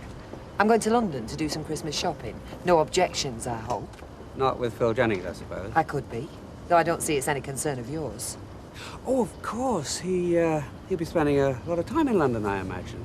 Dare say he's consulting the best accountants he can get, though whether they'll get him off the hook is another matter. What are you talking about? Sorry, didn't you know? The Inland Revenue are investigating him. I thought it was common knowledge. Now, when did you say it would be most convenient for you? I wasn't asking you for a favour, Ken. But if you choose to interpret it like that, just forget it. She can stay with Emily. Do you want a bit of something here? Well, what do you think? No, well, I'll leave it plain, because it's really nice as it is, isn't it? Are you sure I can't give you some money for all the work you've done? Oh, no, the cost of the material's all I want. That'll be Steph. Come in! Jenny, it's Steph! Oh, very nice. Do you want her to make you one? I hope not just yet, anyway. Jen, you come in. She's been working on this all night. It makes me feel really lazy. Well, if you want a job, I can sort you one out. Don't listen to her. Oh, and what sort of job? Selling your body for 20 quid an hour. I am not selling my body. Good ass. What is all this? I've got an evening job, promotions girl. Honest? Conning randy old men into buying satellite TV and double glazing. Wrong. Pom Delight, as a matter of fact. Pom Delight, what's that? New cider. Never heard of it. That's why it needs promoting. Anyway, it's 20 quid a night. It's not illegal and it'll be a good laugh, which is why I'm doing it. What'll be a good laugh? Being a promotions girl, eh? Bet you'd fancy giving it a try. Yeah? Try anything, me. Do you mean it? Yeah. Why? Are they looking for someone? They might be. Oh, great. Come on, then. Bye. Ta-ra. See ya. See ya. Bye, girlies. Anyway, love, if you're free, you're welcome. Right, I'll put it in my diary. Even if you don't dine out. Are you sure you won't have a cup of tea? Ta, but no. By the way, take no notice of that gossiping yesterday. If you want to go to London, you go. It's up to you and Phil Jennings and nobody else. And Tracy. Does she not want you to go? Oh, she'd be glad to get rid of me for a while. Give her a break from me going on about her homework all the time. Oh, the problem is, she wants to stop with Ken. And you don't want her to? Well, suits me fine, but he's decided to make difficulties. No problem. She can stop with us. She'd have a whale of a time. Oh, Bet, that is wonderful. Do you mean it? Are you sure you don't mind? Of course I don't. Oh, hang on a minute. Maybe it's not such a good idea after all. Why not? Well, it'd be playing right into Ken's hands, wouldn't it? I mean, can you imagine? He'd tell everybody I was neglecting her. She consorting with a criminal while she was farmed out in some seedy backstreet boozer surrounded by a load of drunks and perverts. Thanks a bunch, pal. His words, not mine, Bet. No, thanks for the offer, but I daren't risk it. In fact, I think I might be better off forgetting the whole business. Listen, love, if you want my advice for what it's worth, you want to start putting yourself first. Take no notice of what Ken or anybody else says. Oh, he's devious, Bet. Maybe he is, but what's the alternative? You can't let him run your life forever, afraid to go out, meet new people, just 'cause of what he says. You've got to start again, haven't you? I know I have. And if you need any help, I'm only next door. Thanks, Bet. In the den of vice. With you in 1 second, love.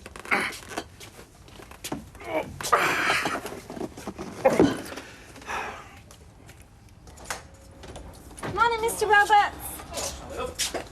Oh, hey, has your husband got a day off work? I can find him a job. Hey, we've just been to antenatal class. Oh, you didn't see Audrey, did you? I didn't even know she was pregnant.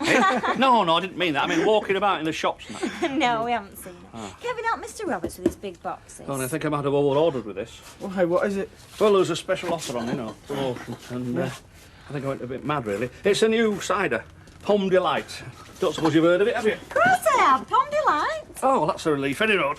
You don't mind if I take a box of chocolates, do you? It's a present from a dressmaker. No, you carry on, love. Do you fancy trying a tin? Oh, lovely, cheers, yeah. I'll tell you what, if you like it, and you want a couple of dozen, I can let you have a discount, you know. The $3.96. All right, love, Tom. Is that all you want?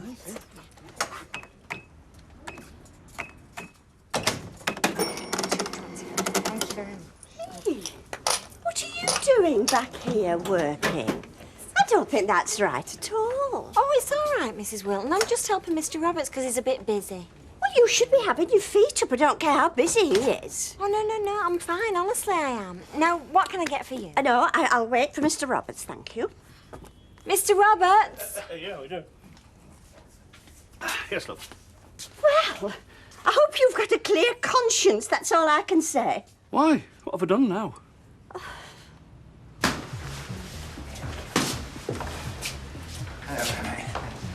There you go then, soldier. All done for another day. Right, I'll see you then. Having a cup of tea? I'll make you a sandwich if you want. I'll get some later. Suit yourself.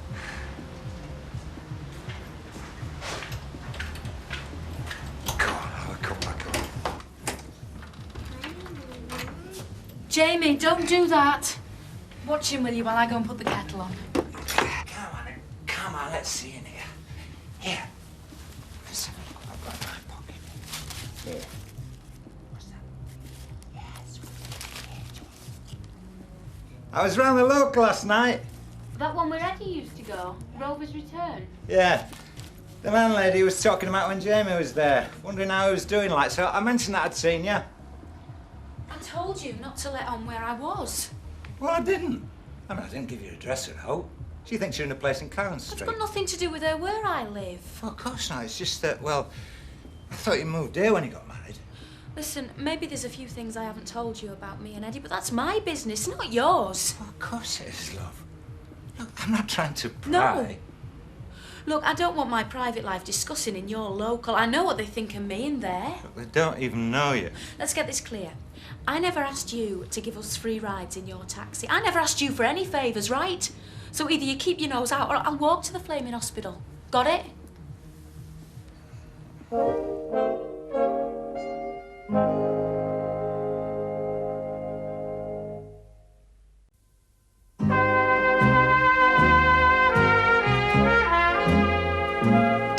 Right, you go and sit yourself down, I'll get these. Pint of bitter and orange, please, Alec. Oh, that's lovely, Sal. Give us a twirl. Ah, did Angie make that for you? Yeah, she's very clever, isn't she? Oh, it's really pretty. It is. Lovely. Hey, 180.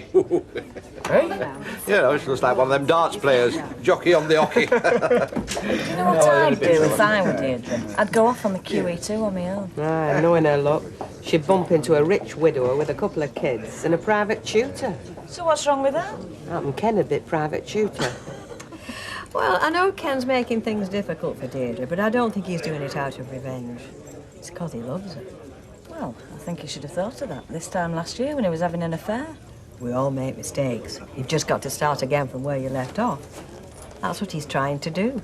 I think he's genuinely concerned in case she gets involved with somebody who let her down. It can happen. What's that you're drinking, Mr. Roberts? Scrumpy? Oh, very funny. Take no notice of him, Mr. Rob. Actually, you know, cider's becoming a very popular drink, especially this time of the year. I mean, it's the ideal party drink, isn't it? In fact, if you want to order some for Christmas, I can do you a right good discount, you know. Honest? Yeah. Why, are you interested? Trouble is, it'd have to be a big order, and you wouldn't have enough in stock. Ah, would you know? How many do you want? 15 dozen at least. You're on. Right. Oh, just one thing. What make is it? It's a new one. It's called Pomme Delight. Oh, would you believe it? Any other cider, I'd have had it like a shot. Well, what's wrong with it? Nothing. It's just me missus works for the firm. She gets it half price. Oh. She what? I mentioned that, Kev. Anytime you want Pomme Delight, you know where to come. And you, Ma. Bring your mates and all. Well, thanks a lot. You've really cheered me up, you have.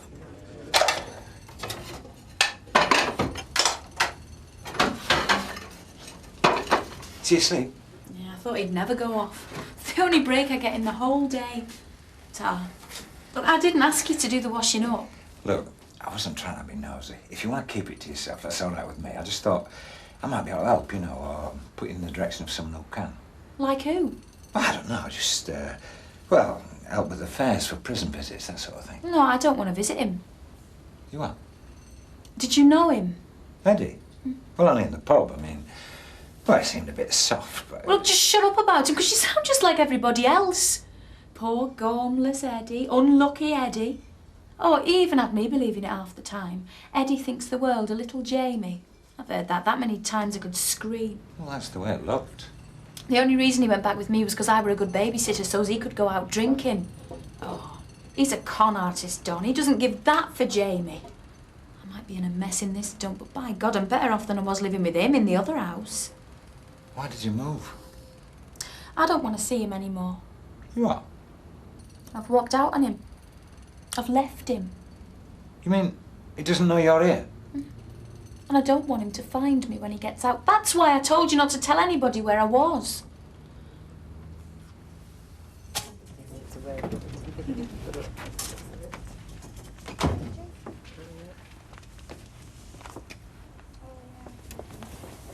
Can I get you something?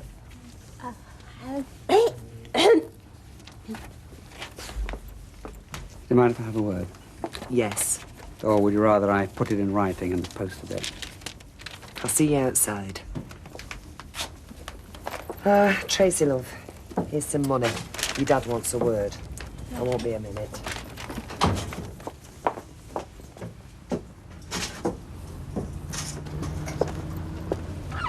Well? About this weekend. I don't want to discuss it. Not your weekend. Mine and Tracy's. I'd like her to come and stay with me, and she's welcome to come whenever she likes.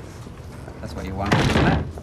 I don't suppose this turnabout has got anything to do with filling her head with gangster stories. Oh, Phil Jennings, you mean? I won't even mention his name. Besides, Tracy's an intelligent girl. I'm sure she can see through him without any help from me. Listen, that won't be much longer. I was just telling Martin I better give him a hand. No, don't worry about me. I'll see you when I see you, right?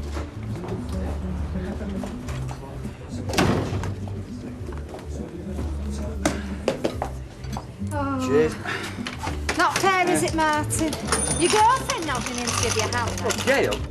Phyllis. I've not seen her for a couple of days. I mean, not like that usually bothers me, you know. Right now, Well, what do you want me to do? Or am I too late? Well, you can serve orders just while I, you know. That Mike, by any chance? Yes, he's working late again. He's seeing some consultant fella from London. You know, poor Mike, he's fed up to the back teeth. You're the one that should be fed up. Well, it's not me that's working though, is it? It's him. Hey, that means you're not doing anything this evening then? Not now. Why? Promise you won't tell her. Hello, girl. Hello, little Sharon. This is a nice surprise. Are you stopping for your tea? Oh, no, thanks, Ivy. We're just passing. Where's Nicky? Gone to a friend's birthday party. Dom? It's Gail and Sarah Louise. Olive. Hello there, little sweetheart. Right, I'll be off then. Off? Where to? I'm going to drive me taxi. I'm going to earn some money. It's my job. See you. Oops. We called at the wrong time. Gail, love these days, any time's the wrong time. Why? What's going on? I wish I knew, love. Honest, but I don't. Must have something on his mind. Perhaps he's going through a change of life. Whatever it is, he won't tell me. Nothing to do with money, is it? Well, the way he's going on, you'd think I were chasing him out to work, wouldn't you?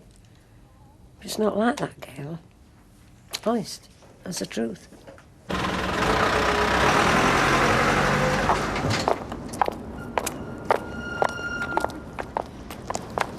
I did give you that number, didn't I? He said he'd be in all evening, but I'd ring him right away if I were you. And he does definitely want to speak to me. That's what he said when I talked to him at dinner time. You're not setting me up, are you, Steph? Of course I'm not. Like I said, it'll be a good laugh. And there is a job. I mean, he's not just, you Look, know. one of his girls dropped out. I said you were a fun-loving redhead with bags of personality. You didn't, did you? Hey, what's he like? Clive.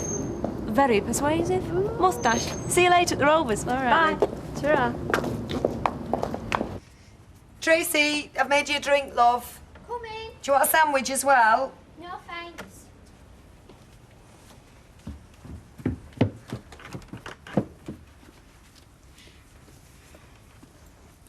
So where are you stopping then? I bet it's somewhere dead posh. Oh, no idea. Phil's fixed it up. Might be a doss house in Paddington. Might not know. Are you sure you don't mind, love, me going off for the weekend? Of course I don't. Anything's better than living with a frustrated middle-aged mother. I beg your pardon. You heard? I am not frustrated. Come to that, I'm not middle-aged either. You're dead funny when you get worked up. I'm not worked up. You are? Can't win, can I? No. Of course I don't mind you going. I hope you have a great time. Oh, thanks, love. It means a lot to me, does that? Well, like I said, anything's better than living with I'll thump you in a minute. Why is there so much traffic around? It's 7:30. Late night shopping. Oh, yeah. Talking of shopping, you've got to stop buying me presents. You're spoiling me. Come on. It's my money and I'll do what I like. You know, we're going to be half an hour stuck in this lot. So? Change of plan. And what are you doing? I'm going to take you to a little restaurant I know a couple of streets away. No need to book. I know the owner. Well, I thought you were going home to do some work after you dropped me off. Nothing that can't wait. Oh, on one condition. We don't talk shop.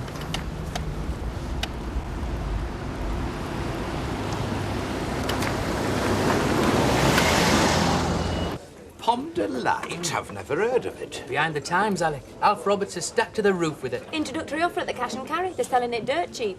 Underlight, eh? How do you spell it? Alec, we're tied to the brewery. Don't go getting any ideas about buying cut-price hooch. As if I would.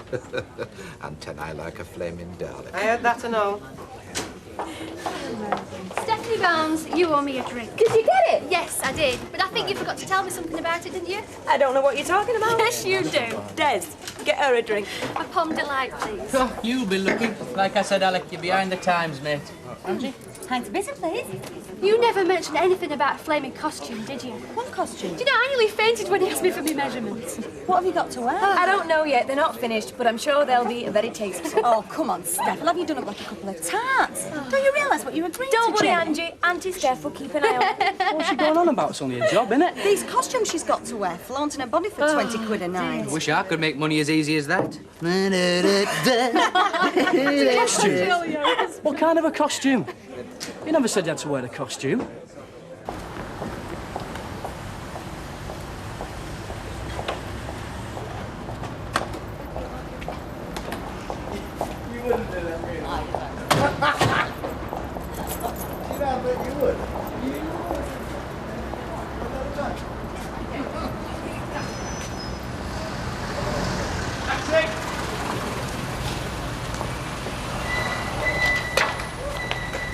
Sorry I'm late, there was a queue. Should we get a cab or get back first? Actually, love, I think Mike will have eaten. I don't know if I should tell you this, but I've just seen him. What, Mike? Look, there's his car. Oh, he said he might be working late. Working in a restaurant, Alma. Well, he's probably entertaining a client. Lovely. He was with a woman. Was she dark, late 30s, a bit shorter than me? You know about her then? Well, that'll be his boss, Jackie Ingram. They've probably seen his consultant from London. I wasn't expecting to see you this evening. I'll go and get the bottle opener. No, you don't have to open it now. Oh, you must know. I'd be glad of an excuse to sit down and relax. Well, I'm not stopping. Oh. No, I just call round to see if we're still on for the weekend. At this moment in time, I think so. Had you called earlier, no. Why? What's the problem? Well, let's just say if you fancy getting a job on social services, don't go to my husband for a reference because you won't even get an interview. Quite honestly, I don't give a monkey's what he thinks about me. It's not what he thinks. It's what he's been saying to other people. Like what? Like you're being investigated by the tax people. Like you're some sort of criminal. And that worries you? Well, yes, it does. I mean, all these rumours rub off on me, especially with me being a counsellor. To tell you the truth, Phil, I'm in two minds about the whole business. Well, that's for you to decide. If you want a quiet life, maybe you should bail out now. On the other hand, do you want to give in to a load of busybodies spreading idle gossip which may or may not be true? I've had to put up with idle gossip before. Me too, so you're in good company. Oh, I'll regret it. I know I will. But what the heck?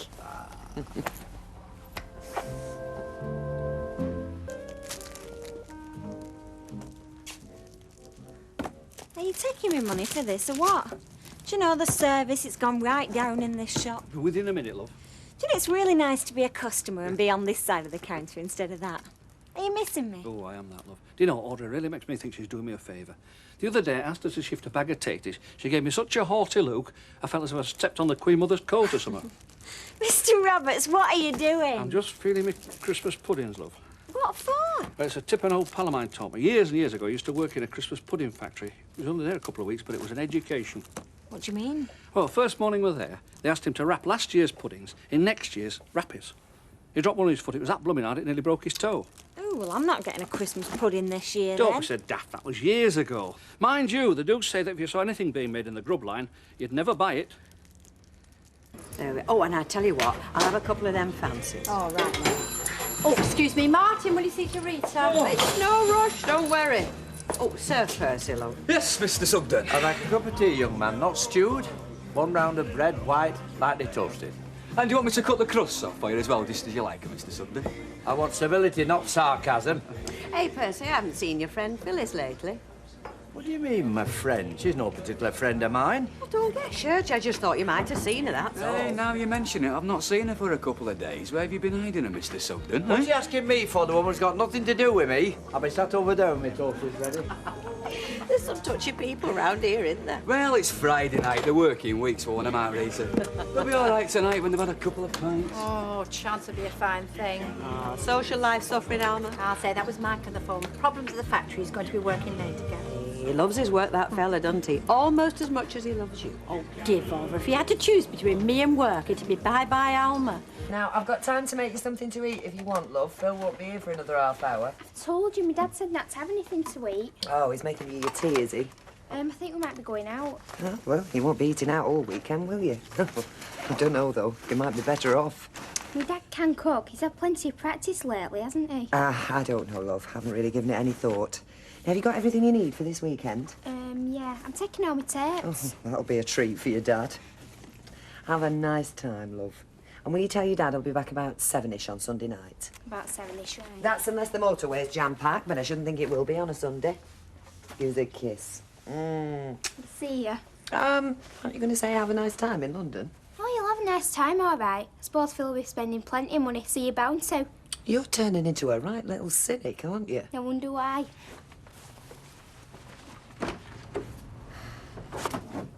So what are you doing tonight, then? Nothing much. I've got some reading to catch up on, and then I think I might have an early night. Oh, well, that doesn't sound like a lot of fun for a Friday night. Why don't you come out with us? Me and Steph. Hey, we're going to get our costumes off Clive tonight. Clive? Oh, this promotions guy. The ringmaster. He cracks the whip and you and Steffi and all the other dumb bimbos jump through hoops. It's not like that. Not according to Steph, anyway. I bet it is, though, really. Look, Steph wouldn't go for anything that wasn't fun. Do you want to come or not? No, I don't. All right. And I don't know why you're bothering either. I mean, it's not as if you're short of cash. And even if you were, there's far better spare time jobs than promoting. Look, it's not the money, all right? I mean, the money's handy, yes, but I'll begin now, won't I? Meeting people. You'll get out to one pub after another. You'll meet a load of identical yobs. Sounds like the ultimate naff experience. Fine. Stay here then and read your book.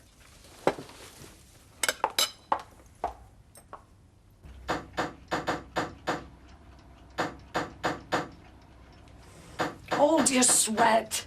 I'm on my way. Oh, hello, Percy. What a surprise. I haven't seen a human being since last Tuesday. Now then, what's the matter? Are you poorly? I've not been so clever. It's a flu bug or something similar to that. Oh, well, I wondered why I've not seen you around for a bit. Put kettle. No, you do no such thing. I'll see to that. Oh, you should have let me know you were coming. Do you know, not much in and places a tip. Now, stop minding. I'll do a shot for you. I noticed this Indian fella round corner. He'll be open. Yeah, I'm glad to see you. Do you know, nobody's been round, only you. No, well, I'm not surprised. If it's anything unpleasant these days, folk don't want to know. Now then, where do you keep your shopping bags? Cheers. Cheers. Well, what do you think? You look great. It's not too much, is it? I mean, you would say. No, I think it's fabulous. Hang on. Hello? Oh, hi, Phil. I'm already in waiting. Why? What's the matter? But can't you...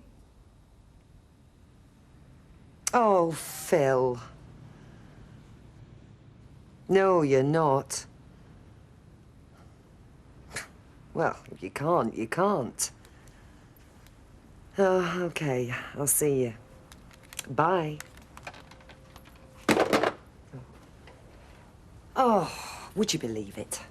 The trip's off. Oh, no. What, is he sick or something? Not half as sick as I am. Now it's his flipping slot machine empire. One of his managers has skipped with the takings, or so he says. You think it's an excuse? No. If Phil had gone off me, I think he'd just be brutally frank. No, I think he's telling the truth. Doesn't make me feel any better, though. I was all geared up for this weekend, mentally, physically, everything. Now look at me, all dressed up with nowhere to go. Come on, let's go for a drink. What, to the Rovers? Oh, no, forget it. It'll be, oh, I thought you were going away this weekend till I'm sick.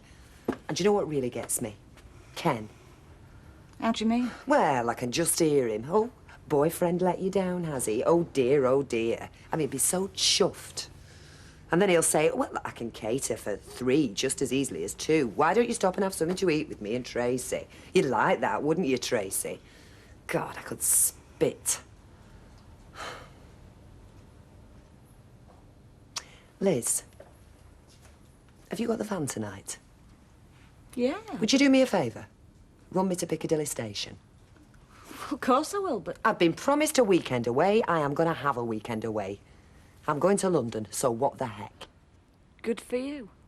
If I'd half an excuse, I'd be with you. Are you decent? Aye. Come on in, lad.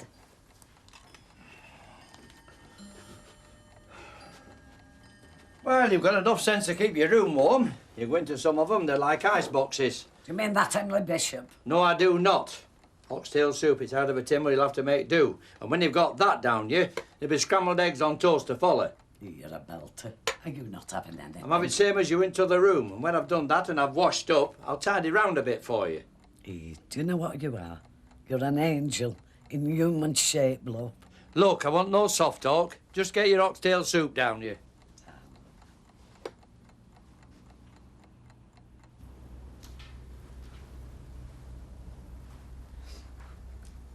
Shall I fix you a drink? No, I better not. In case one of the boys in blue invite me to blow into one of their little bags. Ooh. I hate this bit. What, me mentioning the perils of drinking in the motor car? You, getting dressed, going home. Well, I've got to go home sometime. But why now? Why tonight? You've always said you're a free man. But maybe everything you've ever told me about you and Alma is just a fairy tale. Does Alma know about us? I don't discuss you with Alma or anyone else. But Alma isn't just anyone, is she, Mike? Look, She's the woman you live with. I've already told you. We share the same flat. She's got her space, I've got mine. We are both free agents. So, you don't have to check in. And you're not frightened of Alma finding out? Frightened? Of course I'm not frightened. Stay here tonight. I want you to stay with me. And if you're telling me the truth... Of course I am. All right.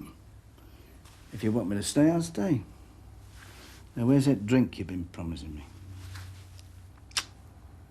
Right.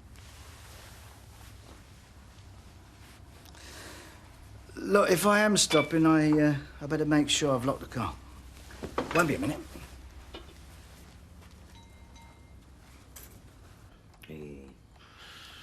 Times I've invited you to my house. Times I've asked you to come to my house for your tea. And I've given up all hope of you ever setting foot in my bedroom. Percy? Percy? Percy?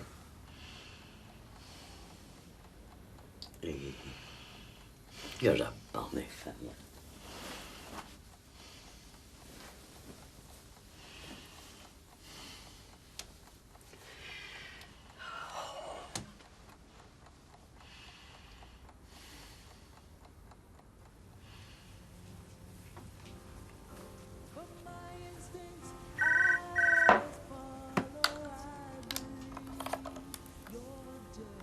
Mike?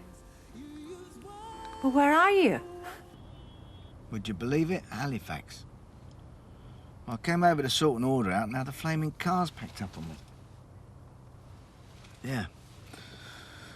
Well, the patrolman's had a look at it, and he said he can't fix it till tomorrow morning. Yeah. Yeah, I know. I'll miss you too, darling. What? Well, you know me. I'll find a bed somewhere. Yeah. Night-night. Mike?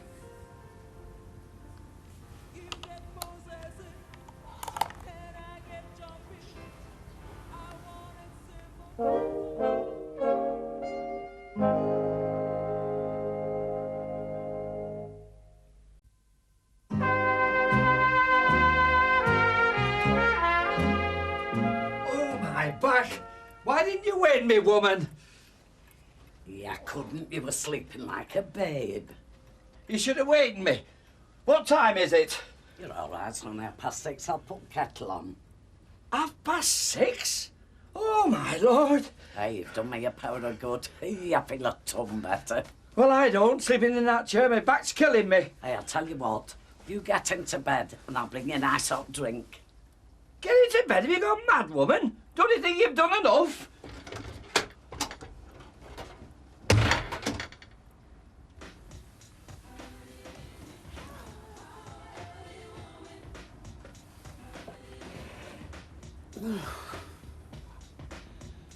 Tracy! Tracy! Oh, morning, Dad. Didn't know you were awake. I wasn't. I am now. It's not 7 o'clock yet. I've been awake ages. What's for breakfast?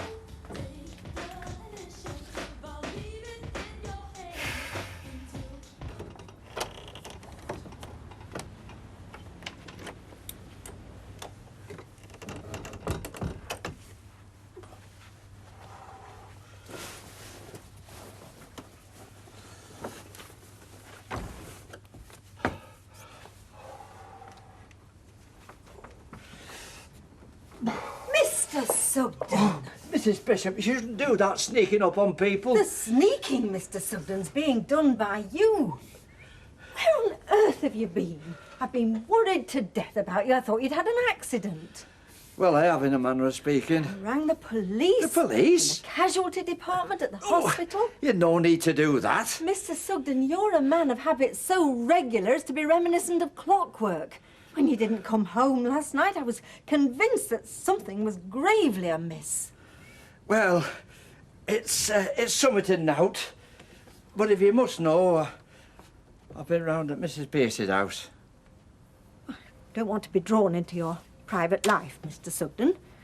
But next time, please have the consideration to let me know in advance. Next time? There's not going to be a next time. There should have never have been a this time. Please, Mr. Sugden, spare me the details. No, listen, I don't want you to get the wrong idea. She's had the flu and I went round to make her a meal and cleaned the house up for her. Sat down in a chair for 2 minutes and fell asleep. And the daft old fool let me sleep right through. Very well, Mr. Sugden. If you say so. I do say so, and for goodness sake, Mrs. Bishop, keep it under your hat. We don't want all and sundry knowing that I was round there all night. You get the wrong idea altogether. Why, Mrs. Bishop, my back's giving me some jip. Oh.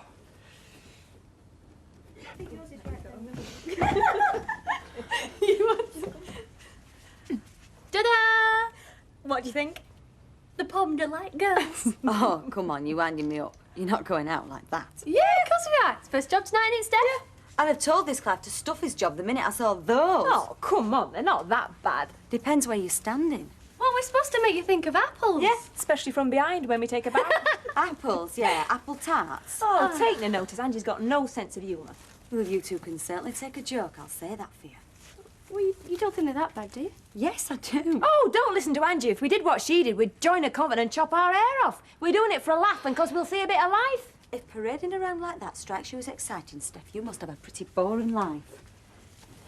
Do you know something? I could go off her. Right, well, I thought we'd have lunch here. What? I thought we'd have lunch here, and then this afternoon I've got something in mind that I think you'll enjoy. Yeah, OK. It's not a trip to Chester Zoo, is it? No. What put that idea in your head? I just wondered. Debbie Reedley goes staying with her dad every weekend. She says he keeps taking her to Chester Zoo. Oh, no. Well, actually...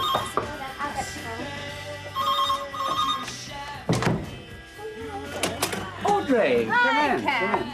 Hi, Teresa. Ken, don't think I'm being awkward because it's not me, but do you think you could turn the music down just a bit? We could. With pleasure. Well, I like it myself, the music, only it's Alf, you know what he's like.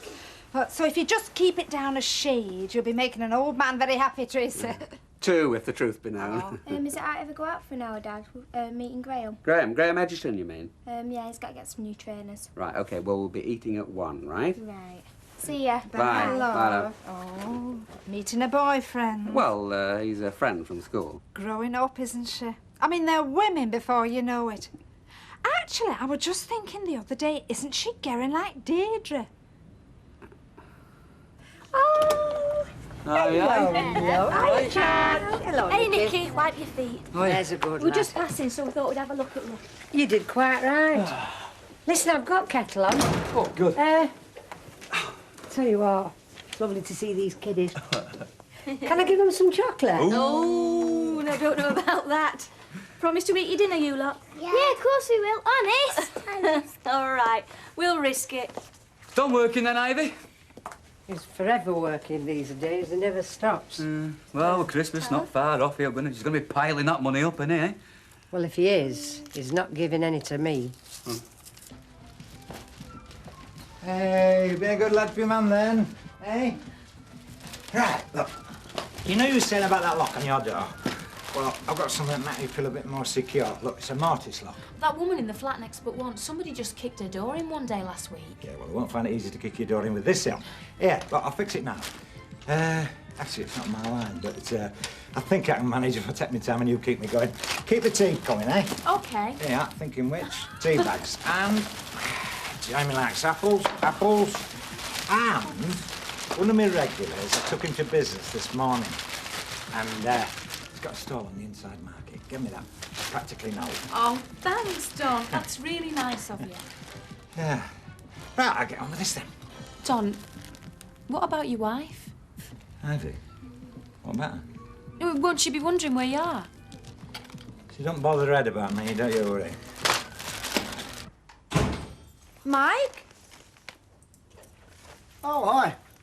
Well, are you right? You look dead beat. Nah, I'm okay. Why do you look as if you haven't been to bed? Well, I got stuck in one of those grotty little commercial hotels, didn't I? No, I'm all rough. I haven't had time to shave yet. Oh, well, you know me. I like a bit of rough. Look, I'll tell you what. I'll run your bath. No, I'll make you drink first, and then I'll run your bath. How does that suit? Ooh, sounds great. Did you get the car fixed? Oh, yeah, carburetor. You know, just one of those things. Oh, damn nuisance. Mm. I had plans for you last night. Oh, yeah. Still, I think I can remember what they were, so after you've had your bath, or during if you play your cards right. Oh, Christmas puddings. Do you think we might buy one this year, Mr. Sugden? Oh, you don't want one of them. I'll make you a real Christmas pudding. The first-class puddings is them, Percy. I dare say they are for shop bought. But when it comes to puddings, Mrs. Bishop knows I know my onions. Are you all right, Percy? You look a bit groggy. Well, I've got a bad back at the moment. Oh. Old age creeping on, eh, Percy? What are you talking about? I'm in the prime of my life. I'm in my pump. Oh, well, it must be something you've been doing then. A bit of gallivanting, eh? What's he been up to, Emily? Well, I'd really... I haven't been up to anything. And if I had, Mrs. Bishop's got more discretion than tell you. Give me a packet of those medicinal bath salts, please. Has Percy been in? Not seen him for I didn't think he would. When I saw him off this morning, he was a bit on the weary side. What do you mean? So I'm off, if you don't mind me asking. No, ask out you like. I'm full and frank, that's me. No, he slept at my house last night. Did they buy it? How many bedrooms have you got? Just the one, lovely and warm. Do you know, Percy commented on that? Everything, right? Yes, thank you. It was very nice. Percy's a very fit man for his age, you know, and very considerate. Could I have a light ale, please? On the house. Alex, usual, please. Yeah, yes. May I say your lady wife's looking particularly bonny at this moment in time? Oh, well, she always does. Ah, you know what I mean, in full bloom, like. You see him looking like that and you say to yourself, yes, it's worth all the trouble. What trouble? Huh? The trouble of getting you looking like that. Oh, it's no trouble to me, Alec. In fact, I quite like it. Do you know what? I'm beginning to get a bit nervous about tonight. Oh, don't let Angie get to you. I've sussed her, by the way. She's jealous. Do you know what her trouble is? Flabby thighs. No, it's not Angie. I mean, when we were in some pub tonight, right, and we're inviting these blokes to come and have a taste and so on. Yeah. Well, I mean, there's bound to be some of them taking liberties, isn't there? Look, you keep Mark where you want him, don't you? Well, more or less. Well, if you can handle... Correction, if you can cope with one of them, you can cope with a crowd of them. Yeah, well, I thought she might possibly have been with you. No. Oh, well, anyway, sorry to trouble you. Oh, it's all right. I think I can hear it. Oh, fine. Now, where on earth have you been? Was it Graham's? Hello, Mr. Barlow. The other time, you were going out for an hour. That was 3 hours ago. Well, it's Saturday. Anyway, can Graham stop and have his tea with us? I'm trying to find out what happened to lunch. Graham's mum made us some. But I was making us a meal. I'll see you at school, OK? Bye, Mr. Barlow. Thanks, Dad. Thanks very much. I told you I wanted you here at 1. All right, I'm a little bit late. I'm sorry. But there's no need to go shouting at me like I was some little kid and in front of Graham. Well, that's because you're behaving like a little kid.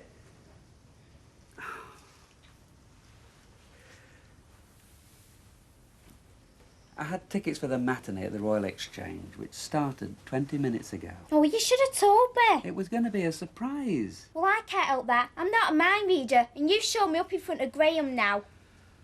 Oh, well. I suppose I'll just have to chalk the whole thing up to experience. Well, I won't.